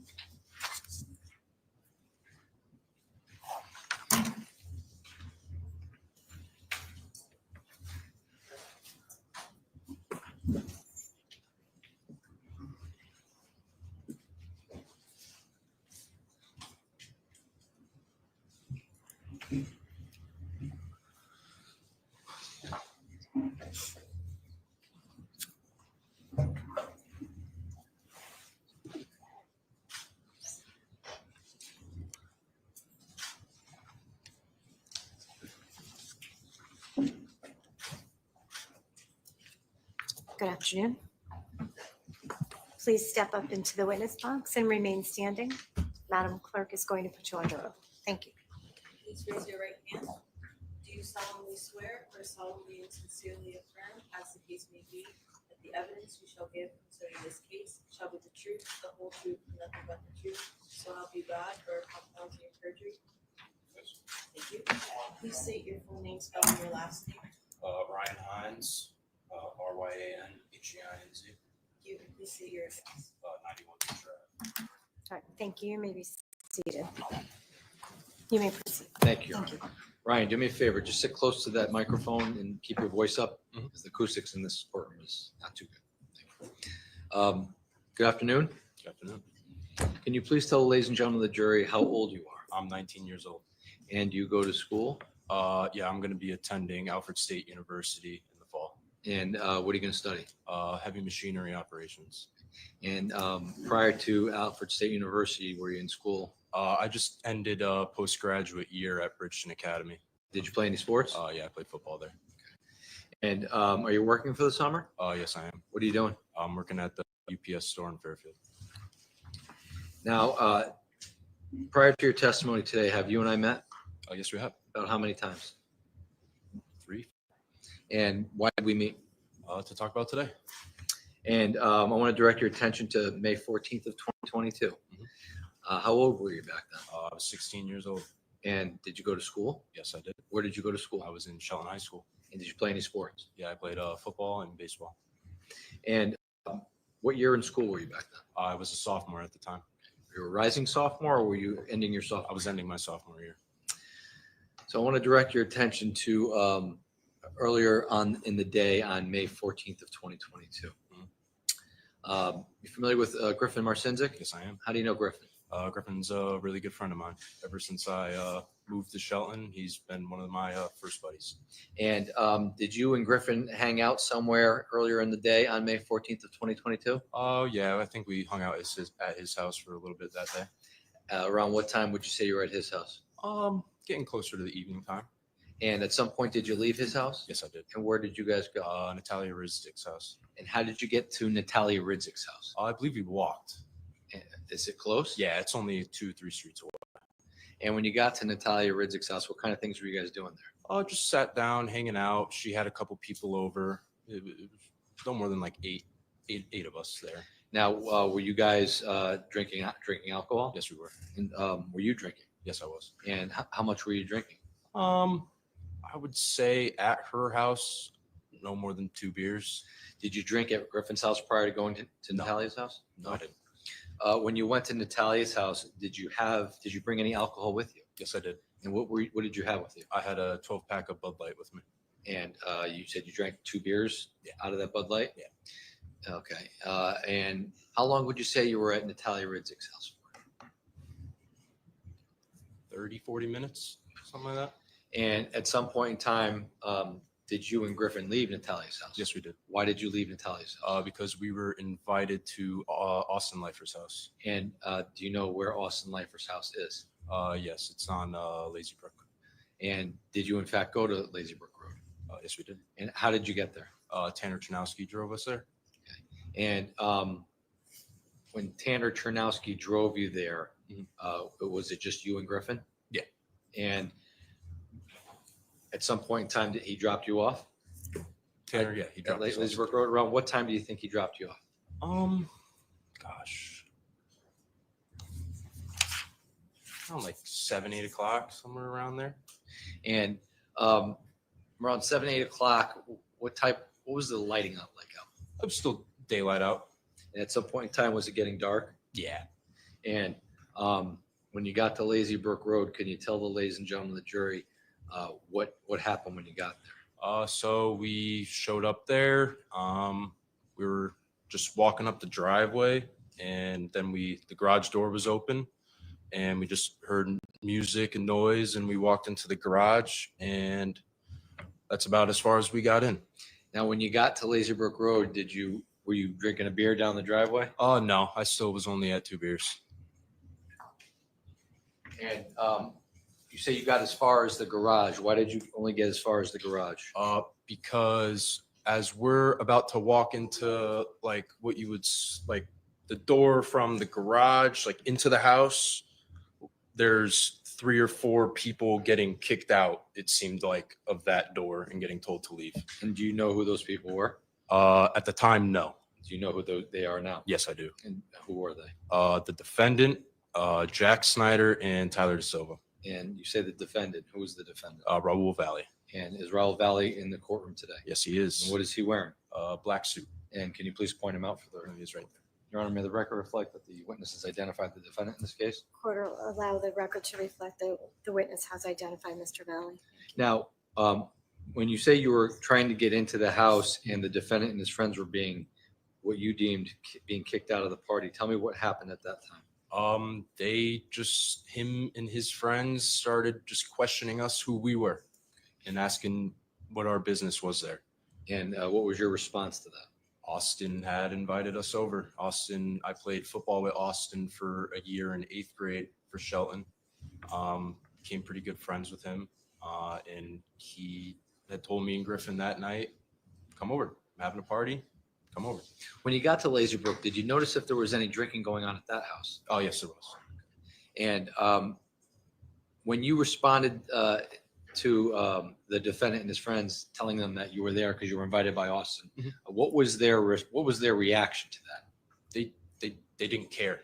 They didn't seem to ask Austin who we were. They didn't care. They weren't worried about if we were invited or not. They weren't worried about that. Was the defendant saying anything to you in particular during those moments? No, not really. It was more of Snyder that was saying stuff to me.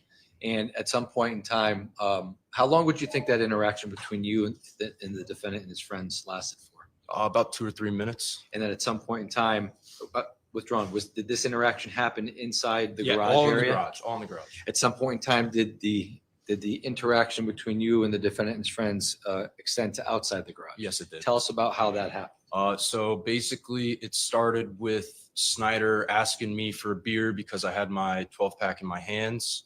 And I actually said, yeah, sure, you can have a beer. And then the defendant asked me for a beer also. I said, yeah, sure, you can have a beer. I gave each of them a beer.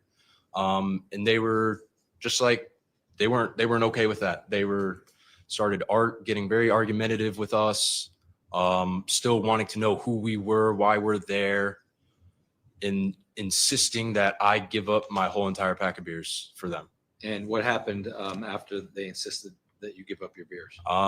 Like I said, I gave each of them one beer. I was just like, is that all right? Like, can we just be cool about this? And for a second, it seemed like, yeah. They were like, yeah, sure, it's cool, it's fine. And we're like, all right, cool. Like, can we get by? And then all of a sudden, I get my beer grabbed from out of my hands by Snyder. And then all of a sudden, me and Griffin are getting pushed out, not on our own. And how are you getting pushed out? Literally got grabbed and just started being walked out by Snyder out of the garage into the driveway. And once you got out into the driveway, what was your reaction to how you were being treated? I was in shock. Like I wasn't trying to be an aggressor in any sort of way. I just had given them a beer, trying to be cool, make some friends, whatever. But they were very just like, fuck you, blah, blah, blah. Who are you? All this, that, and another thing.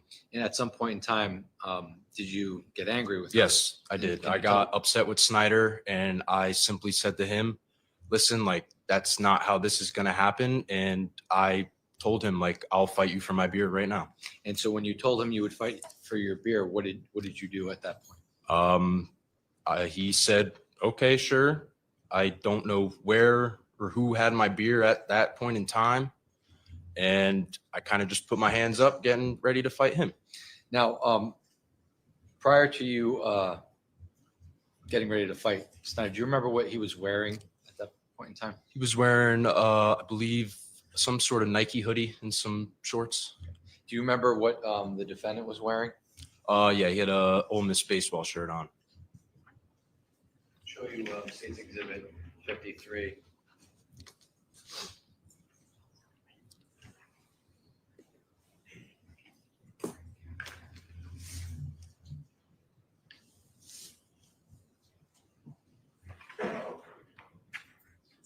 States 53.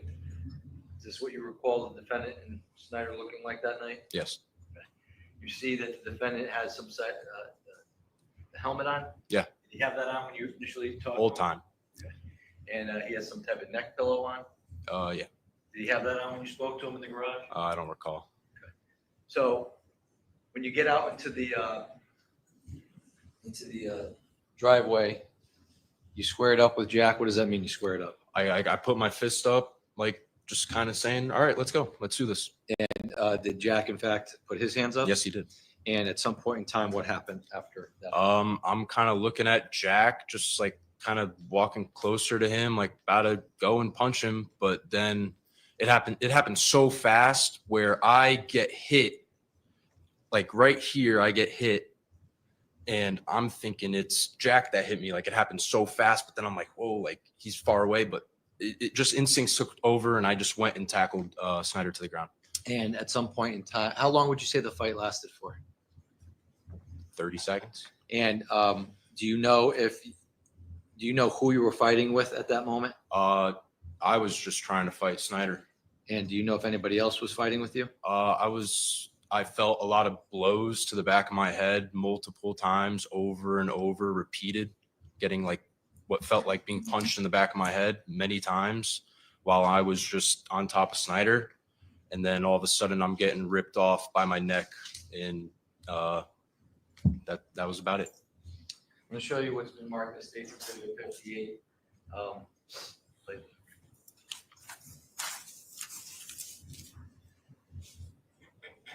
Have you seen the video from the fight at Lazy Brook? Yes, I have.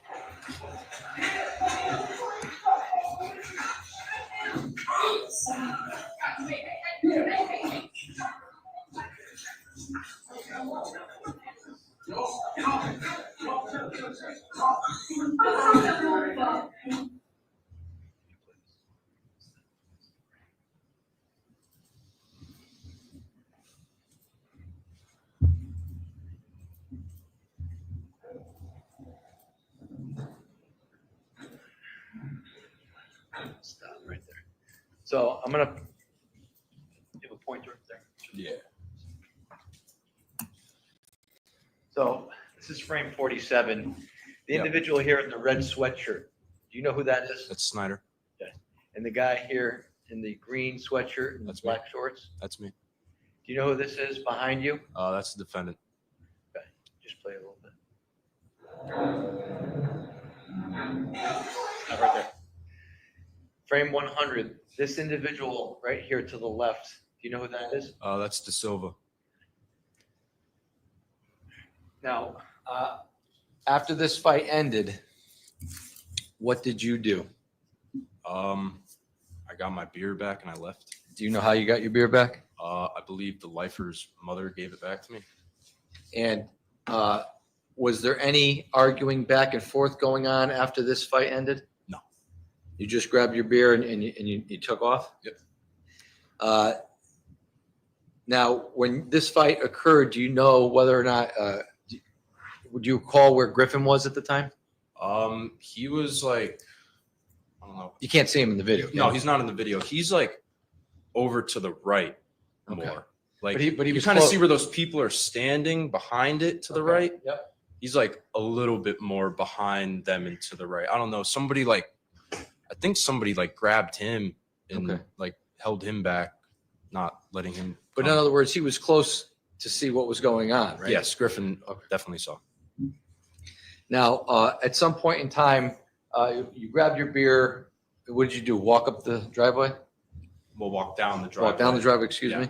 Okay, when you walked down the driveway, what did you do when you got to the end of the driveway? Me and Griffin were kind of just standing there like, well, we got to leave, but we don't have a ride or anything like that. But then I can remember there were girls down at the bottom of the driveway and they offered to give us a ride home. Showing your States 59. See that? Do you see States 59? Yes, I do. Who's this individual in the back here? That's me. That's you. Yep. And was this picture taken before or after the fight? Oh, that's after. And can you see, if you look close enough, looks like you have a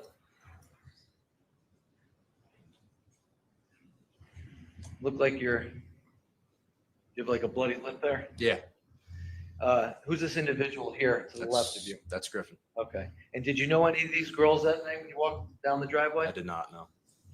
Why were you involved in this picture? I don't know. Because somebody else took it? Yeah.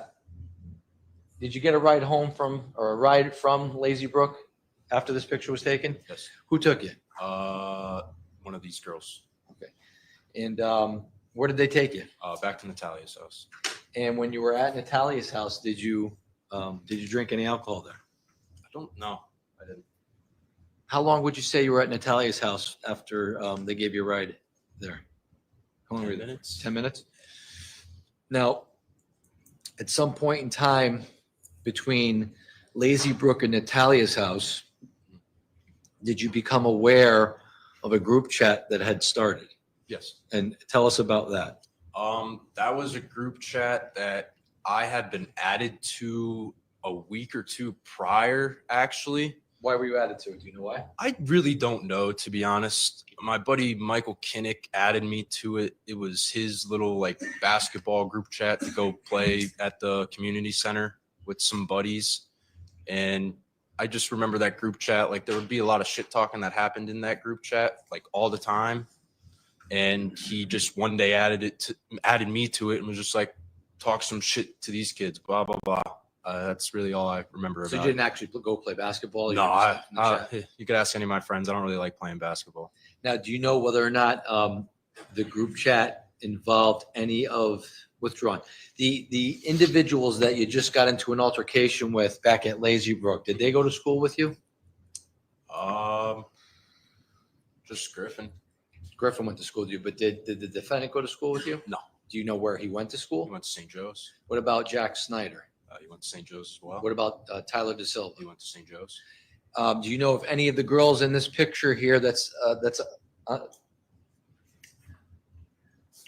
States 59, do you know if any of the girls in this picture, did you go to school with any of these girls? No. Do you know where they went to school? I believe St. Joe's. Okay.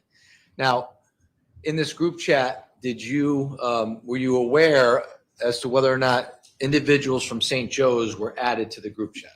I was not aware. I saw a lot of phone numbers being added to it, but I didn't know who was who and all that. Do you know whether or not what was said, but do you know whether or not any commentary that was going on in the group chat when you were driving from Lazy Brook to to Natalia's house had anything to do with what had just happened at Lazy Brook? No. Were you in fact involved in the group chat from Lazy Brook to Natalia's house? Not that I recall, no. Do you know whether or not Griffin was at that point? Not that I recall. So when you get to Natalia's house, you said you're there for 10 to 15 minutes? Yeah. And at some point in time, you leave Natalia's house. Yes, I did. Why? Charlie came and picked us up. Charlie who? Connery. And how do you know Charlie Connery? Good friend of mine. And did you go to high school with him? Yes, I did. Now, at some point in time, after you leave Lazy Brook, when you get to Natalia's house, do you text message anybody about what happened to you at Lazy Brook? No, everybody like already knew for some reason. Like I didn't go around telling people all this and that about what happened. I didn't really care that much. I didn't tell anybody about it. Everybody just already knew. Well, in fact, at Lazy Brook, did you go there to fight? No, I just came because Austin invited me. Now, so Charlie Connery came and picked you up from Natalia's house. Where did he take you? To the richest house. And when you say the richest house, who's the richest? Tyler Rich. And how do you know Tyler Rich? I just played football with him that past year. Did you go to school with him? Just for like that sophomore year because due to COVID, like freshman year, all that stuff. So freshman, sophomore year, you could say, yeah, I went to school with him. States Exhibit 5, do you recognize this house? Yes. Whose house is that? Tyler Rich's house. And when you got to Tyler Rich's house, did you go in immediately inside the house? Yes, I did. And how many people would you say were there when you got there? 20 to 30.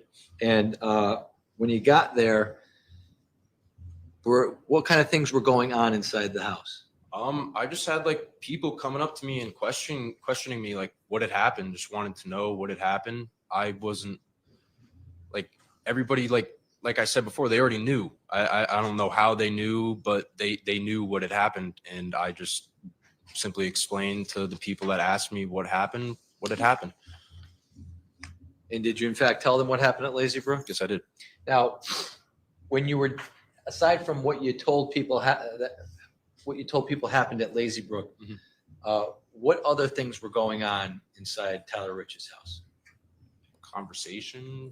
People hanging out? Yeah. Were people drinking alcohol? Yes. Did you see who was drinking alcohol, or was it just kind of just there and people? Yeah. It was just what kind of alcohol was being consumed? Do you remember? Just beers or seltzer, something like that. Did you bring your beer Yes. or what was left of them with you to Tyler Rich's house? Yes, I did. Did you in fact drink any alcohol when you were at Tyler Rich's house? One beer? Yeah. Now, when you got to Tyler Rich's house, how did you enter the house? Do you remember? Through the cellar side doors. Do you recall where the cellar side doors are? Yeah, it's on the right of the house. So if I'm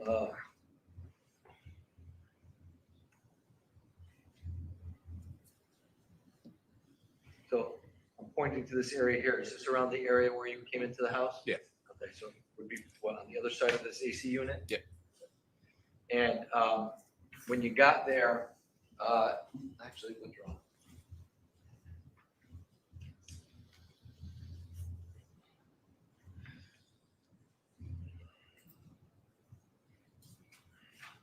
Showing you states 54.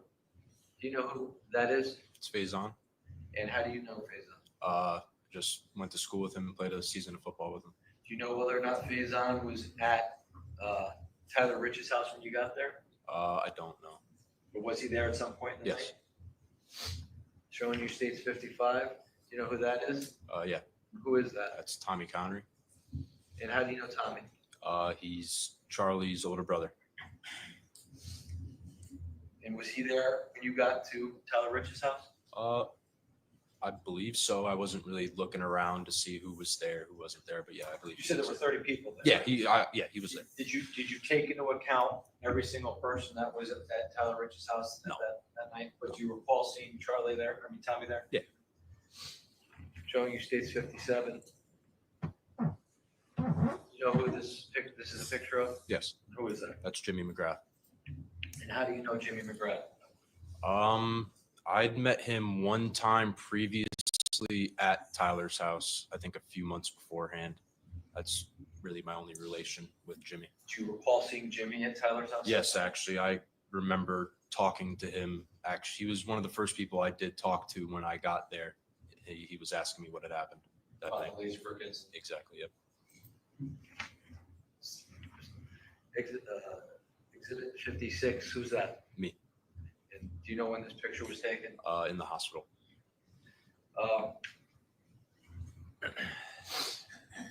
Now, are you familiar with Enrico Fiola? Yes. How do you know Ricky? Very good friend of mine. And did you go to school with him? Yes, I did. And how about Sal Perry? Do you know Yeah, I Sal know Perry? Sal, yeah. And how do you know him? Played football with him. How about Mike Samperry? Yes. How do you know him? Just friends.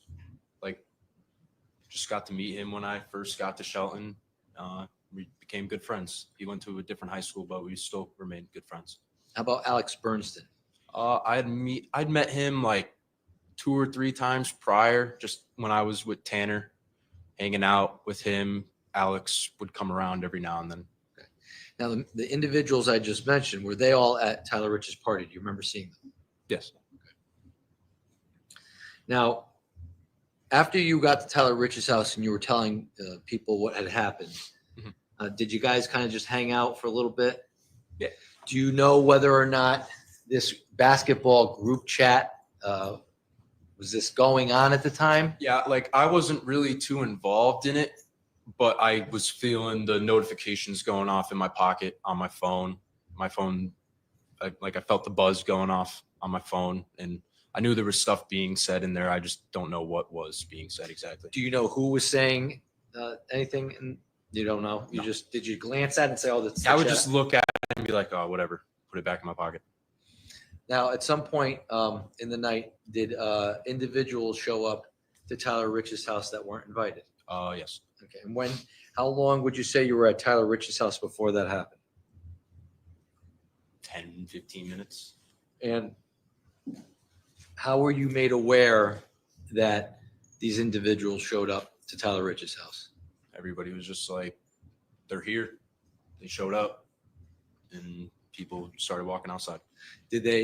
Were you made aware of it through other individuals in the house, or were you also made aware of it through the group chat? Just other individuals in the house.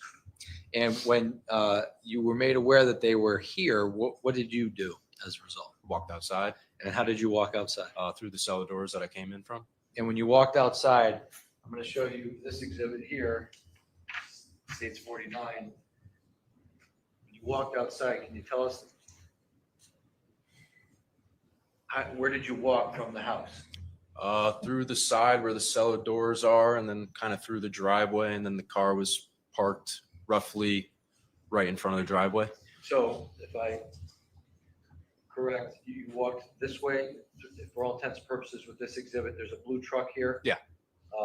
You walked down the driveway, Mhm. and you're saying the car was parked somewhere in front of the driveway? Yeah, maybe a little bit farther back, but yeah, right about there. Was it parked on the side of the road? The middle No, of it the- was more like right in the middle of the road. So was the car parked somewhere around here? Yeah. Okay, so if the record can reflect, the lower portion of this exhibit, just to the left of the trees on the right side of Laurel Glen Road, towards the middle of the road. Noted for the record. Thank you. And when you saw this car in the road, what did you notice about it? Did you notice what type of car it was? Yeah, it was an SUV. And showing you State's Exhibit 30, does that seem to be what you saw that night? Yes. And which way was it facing? Was it facing towards Adams, or was it facing towards Farmhouse? So Exhibit 1's behind you if you want to. It was facing towards Farmhouse. Okay. You need to use this. And did you approach this vehicle? Oh, yes, I did. And when you approached the vehicle, what side of the vehicle did you approach? The driver's side. And how far away did you get from the vehicle when you stopped, when you walked up to it? How far away? I was right next to it. And did you talk to anybody in the vehicle? No. Did you notice anybody in the vehicle? Yes. Who did you notice? I noticed Snyder driving, and then I noticed De Silva, Raul, and Mackenzie Traficante. Did you notice anybody else in the vehicle? A few others, but I didn't know who they were. And can you describe, did you have at some point in time withdrawn, how many of you approached the vehicle? 10, 15. And when you approached the vehicle, did anybody have a conversation with anybody in that vehicle? Yes. What was the conversation like? Not what was said, but what was it like? It was, I don't really know how to explain it. Like, I feel like there was multiple different conversations going on throughout the vehicle. Like, I feel like someone was having a conversation with the front passenger, someone was having a conversation with the driver, somebody was having a conversation with the people in the back seats. So I'm not really too sure what was said, but it was, the overall tone of it was totally like chill and like normal. And then there were parts of it that were aggressive. And why did it get aggressive? Because they had jumped me. And did you say anything to anybody when you were there? No, not that I recall. Do you recall if the defendant said anything to anybody? No. Now, at some point in time, you said that it got aggressive? Yeah. And when it got aggressive, tell the ladies and gentlemen of the jury what happened when it was getting aggressive. Cans started getting thrown at the car. And then the car started whipping up and down the road. Now, when you say cans got thrown at the car, who threw cans? Multiple different people. Did you throw any cans? Yes, I did. And what kind of cans did you throw? I threw my Bud Lights that I had still. Were they empty cans or were they full cans? They were full cans. Okay. Do you recall where you threw the can? I believe I was on the other side of the car at this point, so on the passenger side now. And I believe I hit the door, the passenger side door. Okay. And then the other can I threw completely missed the car because I believe the car was moving at the time. So you see this defect in the windshield here? Yeah, Did you recall doing that yourself? I did not do that, no. So if that was done that night, that was done by somebody else? Yeah. If it was done that night? Yeah.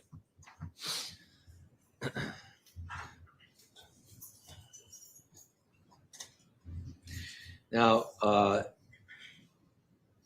after the beer cans were being thrown, and other things were being thrown at the car, did anybody else put their hands on the car? Was there anybody else doing anything else to the car? Not that I recall, no. And you said the car at some point left? Yeah. And where did it go? Just up and down the road.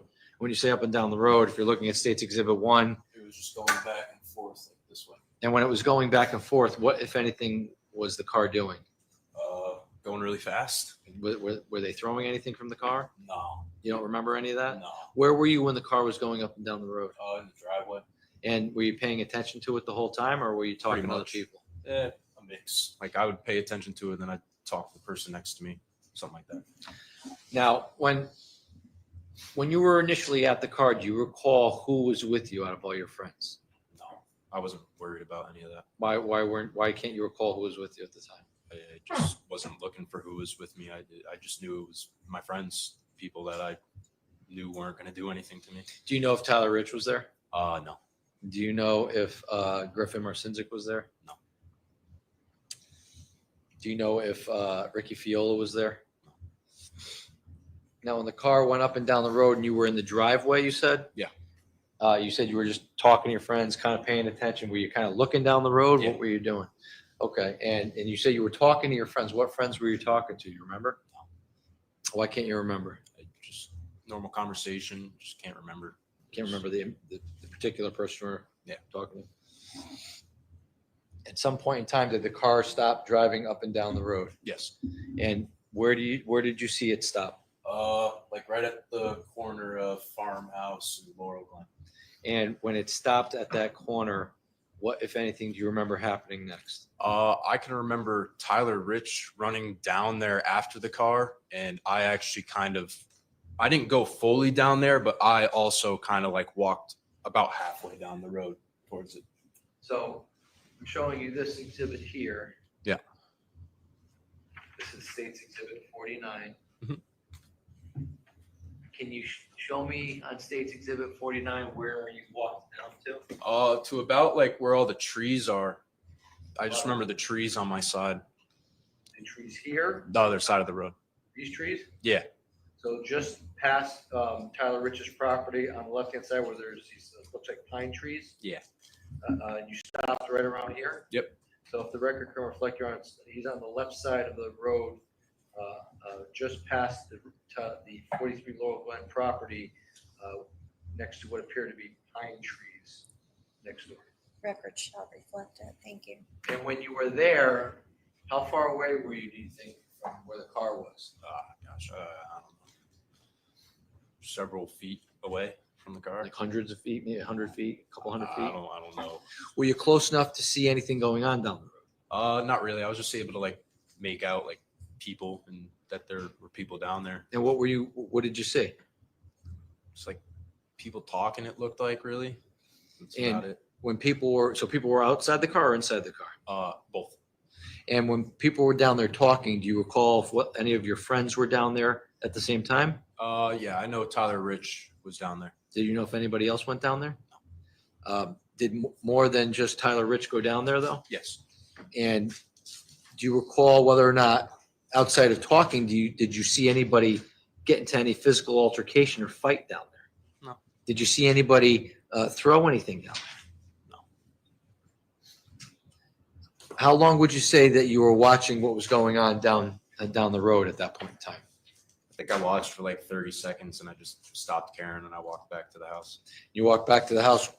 Did you go back inside the house? Yeah. So tell us how did you get back inside the house? Same way that I went in previously through the cellar doors. So you walked, did you walk down the road, cut across the property and Yeah, back I into cut the through the yard and went through the cellar doors. And when you got back inside Tyler Rich's house, what did you do when you got back inside the basement? I just like kind of stood there for like a minute or two. Everybody seemed to be in there. And then all of a sudden I just hear, they're back. They're back.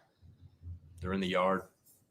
Now, before you heard they're back, what kind of things were you guys doing? Were people still drinking, having a good time, hanging out? Not really anymore. Everybody's kind of just like, this night's over. Nothing good about it. What time of day was it? Was it late? I don't know. Like, If you 10, can't recall, you 11, can't recall. I can't really recall. It wasn't light out though, right? No. And was it, when you were outside, was it dark enough that you couldn't see in front of you? No, it was a nice night. Like, it wasn't dark. Like, it wasn't pitch black outside. Like, you could see the person in front of you. You could see like somebody 10 feet away from you. You can And make them out. Were there any other lights around the area at the time? Do you remember if there were any lights I from the think house? there was like a sensor light from the house, but that's really all I recall. And you said at some point in time, you heard somebody say they're back. Yeah. When you heard somebody say they're back, what did that mean to you? I don't really know what it meant to me. I just instantly was like, I want to go see what it is. So you were curious? Yes. And because you wanted to go see what it was, what did you do as a result? I immediately went right back out the cellar door and walked into the yard. And when you walked into the yard,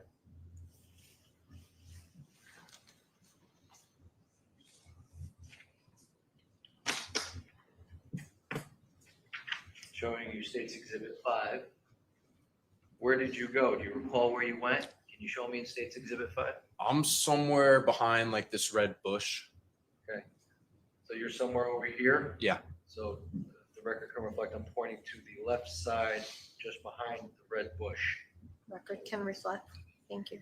And when you come outside and you're near this bush here, what do you see when you come outside? I see the defendant and then I see De Silva. And can you tell us on State's Exhibit 5 where you saw them?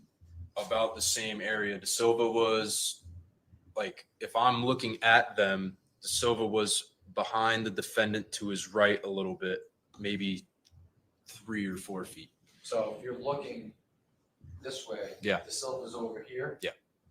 Okay, and the defendant is where? Right in front of me. And tell us about your did you have an interaction with these two? Yes. Just tell us about that. So when I walk outside, the defendant had just like put his shirt up over his head.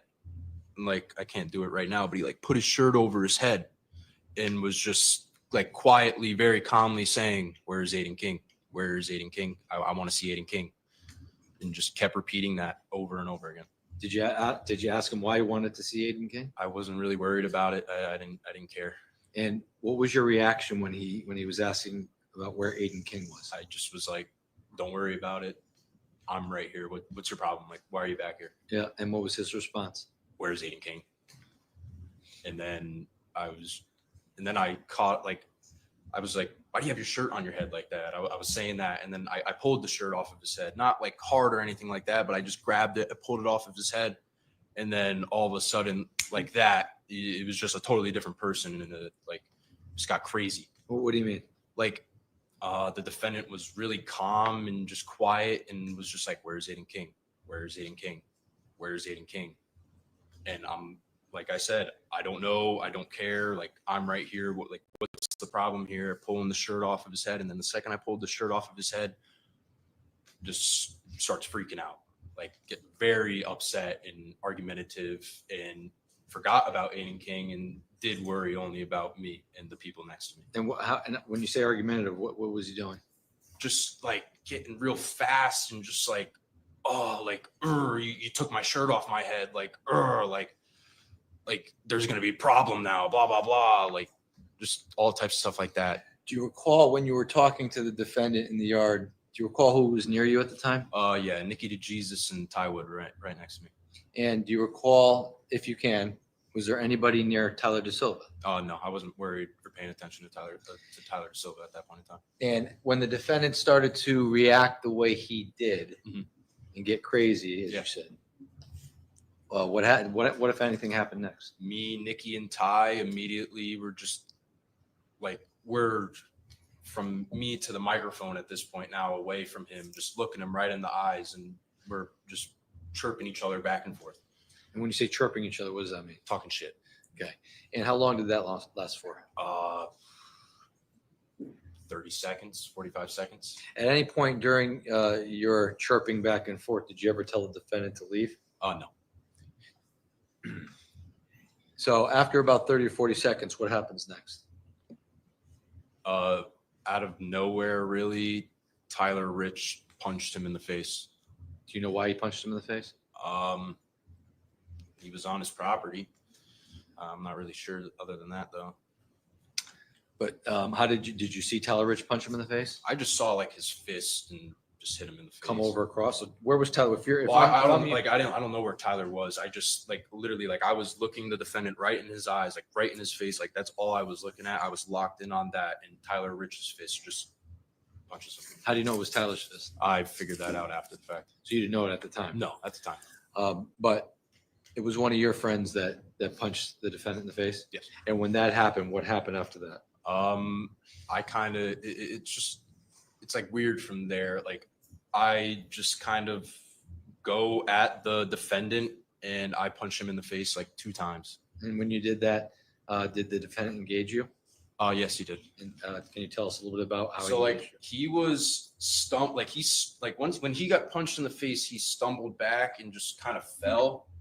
And then that's where like I kind of like got over him and I punched him in the face. And then all of a sudden I just feel like a weird sharp pain in my side. And I just kind of went like this. And I went like this and I looked down to this and I see him with his fist clenched up like this and kind of like his shoulder and like bicep area right here were like held back by something. But he was going like this. And I'm you can say I was like on top of him at this point, but he's going like this. And I just see like a jabbing motion towards my side. And that's where I felt like the stick right prior. And then all of a sudden I'm just like, I gotta get away. Like I gotta get out of here. And I get off and I just walk away. And how many times would you say the defendant hit you? Oh, do you recall? I mean, I got stabbed 3 times, but I don't know. He was just going and going. Like it was not like he wasn't trying to hit me in a certain spot. It was just jabbing over and over and over, just trying to poke me basically. And once that happened, you said you had to walk away. Yeah. I just I don't know, like some instinct in me was just like, get up, get off, like get out of there. And when that happened, how did you feel? I was just like dazed and it's like really like blurry and just like, I don't know. It's just, it's honestly that entire part of the night, like is the like least like there I am, I would say. Okay. And at some point in time, what are you doing in the yard after this happens? I realized that De Silva is in a fight with his own like group of people. And I kind of just stood there and watched. And do you recall whether or not you engaged in that fight at all? No.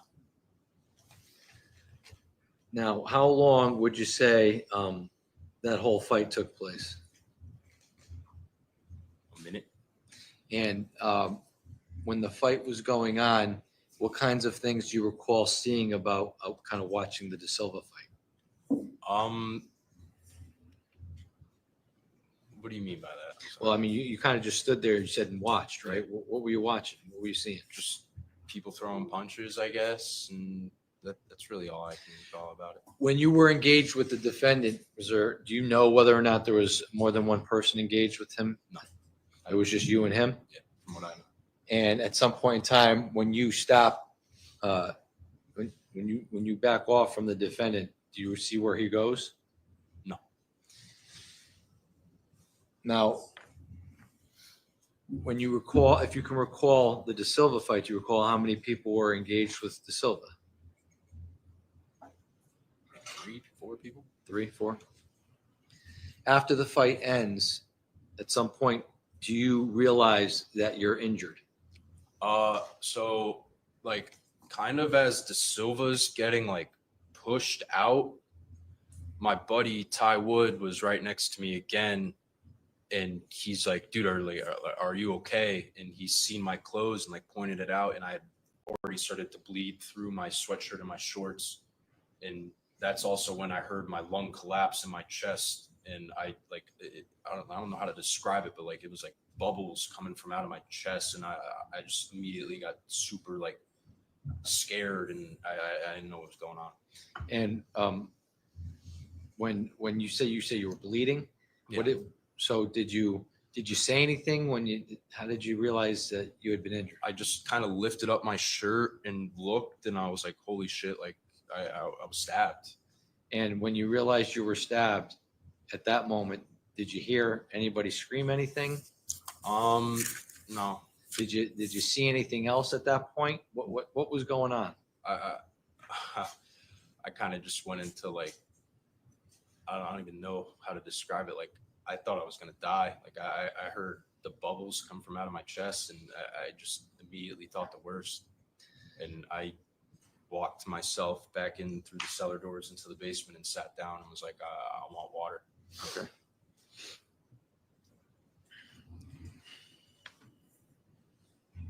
Now, when you were fighting with the defendant, did you have a weapon on you? No. Do you recall if Ty Wood had a weapon on him that night? No. Do you recall if Nikki DeJesus had a weapon on him that night? No, none of my friends carry weapons.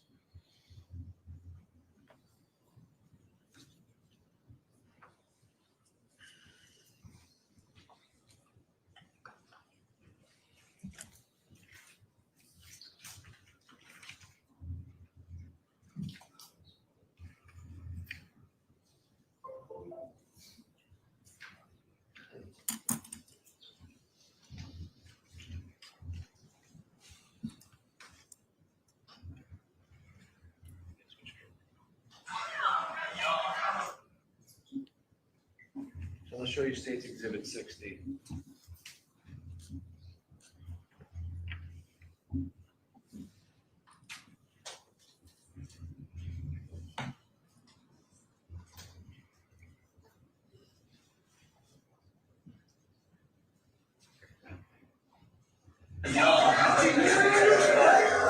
Yes, sir!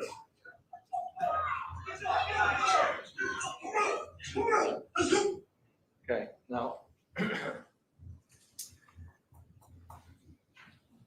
this individual right here on the left, the green sweatshirt, do you know who that is? That's me. That's you? Yeah. Do you recall at this moment in time in the video, first of all, have you seen this video before? Yes. And do you recall, based on your recollection of when you were engaging with the defendant, is this video before or after you were already stabbed? This is after I was stabbed. So how is it that you're standing there watching Tyler Da Silva, and how is it that you don't know you're stabbed at this point? I just didn't know. Like I just had so much adrenaline going through me. I was like, this is the point in time where I like just something told me in my head, get up, get away from this. Like, and that like that's where I am now. Like that's where I kind of got up, and I kind of just walked and was like, all right. And that's when I realized like there was a whole nother fight going on. I didn't even know really there was another fight going on. I really thought it was just me and the defendant. And at some point in time, actually, play the rest.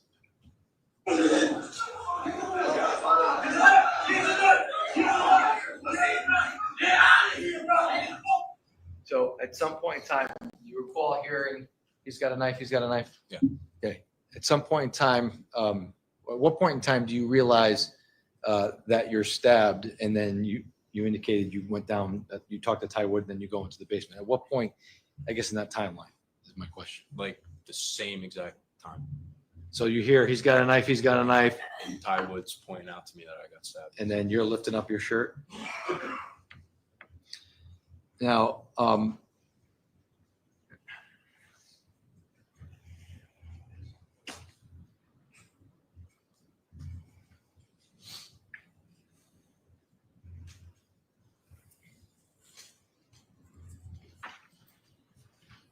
show you State's Exhibit 61.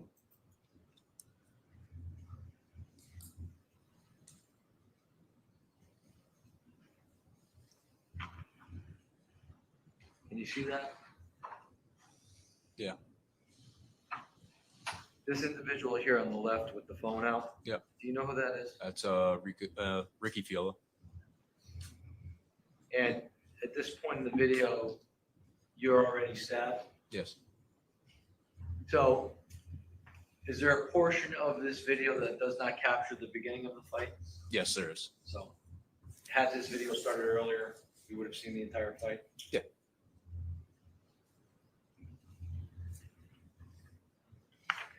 State 63.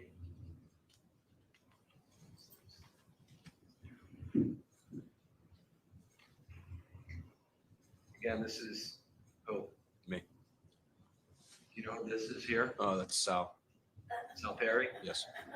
This individual here with no shirt on, you know who that is? Alex. Alex Bernstein? Mm-hmm. How about this kid here with the red hat? Michael Samperi. And this is? De Silva. And do you recall being here in this moment in the video? That's like the only like point of view like I remember of like watching De Silva. Like this is like what I remember from that. Yeah. And it's seconds, a few seconds after this that you realize Tywood comes over. That's like when everybody started figuring out they were stabbed. Like I want to say like Faison might have been the first one that realized he was stabbed, and he was like, "Holy shit! Like I was stabbed." And then everybody's just like, "Whoa! Like what's going on?" And When you realized that you were injured, did you notice if any, aside from Faison, did you notice if anybody else was? No. You kind of just lifted your shirt up, went right into the basement, and pretty much sat down, said, "I need a glass of water." Yeah. Did anybody else follow you into the basement? some people did, but I just don't. I don't remember who it was. Some people did follow me into the basement, and somebody did grab me a glass of water, and then they helped me out back outside because they were like, the ambulances are coming, they're about to be here, you got to come back outside. But I don't remember who it was. Why don't you remember? It was there was just so much going through my head at that point in time. Like I truthfully thought like I was gonna die. And it was so hard for me to breathe. I didn't know I had a collapsed lung. I heard those bubbles happen in my chest, and I was just thinking the worst. And I truthfully thought like I was gonna die in that front yard or basement that night. Did you know what was going on at that moment? No, not really. I was just kind of in my own world, just like, don't die, just one breath at a time. Like that's literally what I got down to. I by the time I was brought back into the yard and my lung was so like collapsed and stuff, like, could you breathe? Like barely. I was like that. Like I barely was able to breathe, and I was just like one breath at a time. Just I literally took it down to seconds. Like I was thinking so small. I was just like, just one step at a time, and I'll make it. I'll be okay, and all that stuff. But yeah, I was just so in my own world, just thinking about life and my life to that point in time. I truthfully thought I was going to die. And maybe this might be a good point to stop for the day. All right. So we are going to adjourn for the day in a moment. So before I do that again, I'm going to do my daily reminder to the jury. So again, please, you must abide by the rule of juror conduct that I described to you at the beginning of this trial and the instructions that I gave you, the end of the first day of trial, and the ones that I have repeatedly told you to continue to abide by. Please leave your notebooks behind. Have a good evening, and we'll see you back tomorrow to reconvene with the evidence. Thank you. Court stands adjourned.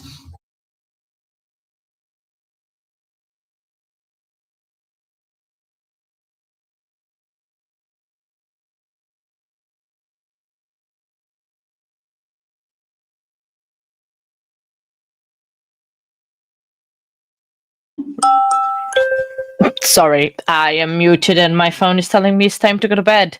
Bye everyone. Well, I think we are done. I don't know if they're gonna come back or not. Yeah, no, the judge is gone. The judge is probably already in bed. She's going faster than me. But yeah, I think that's it.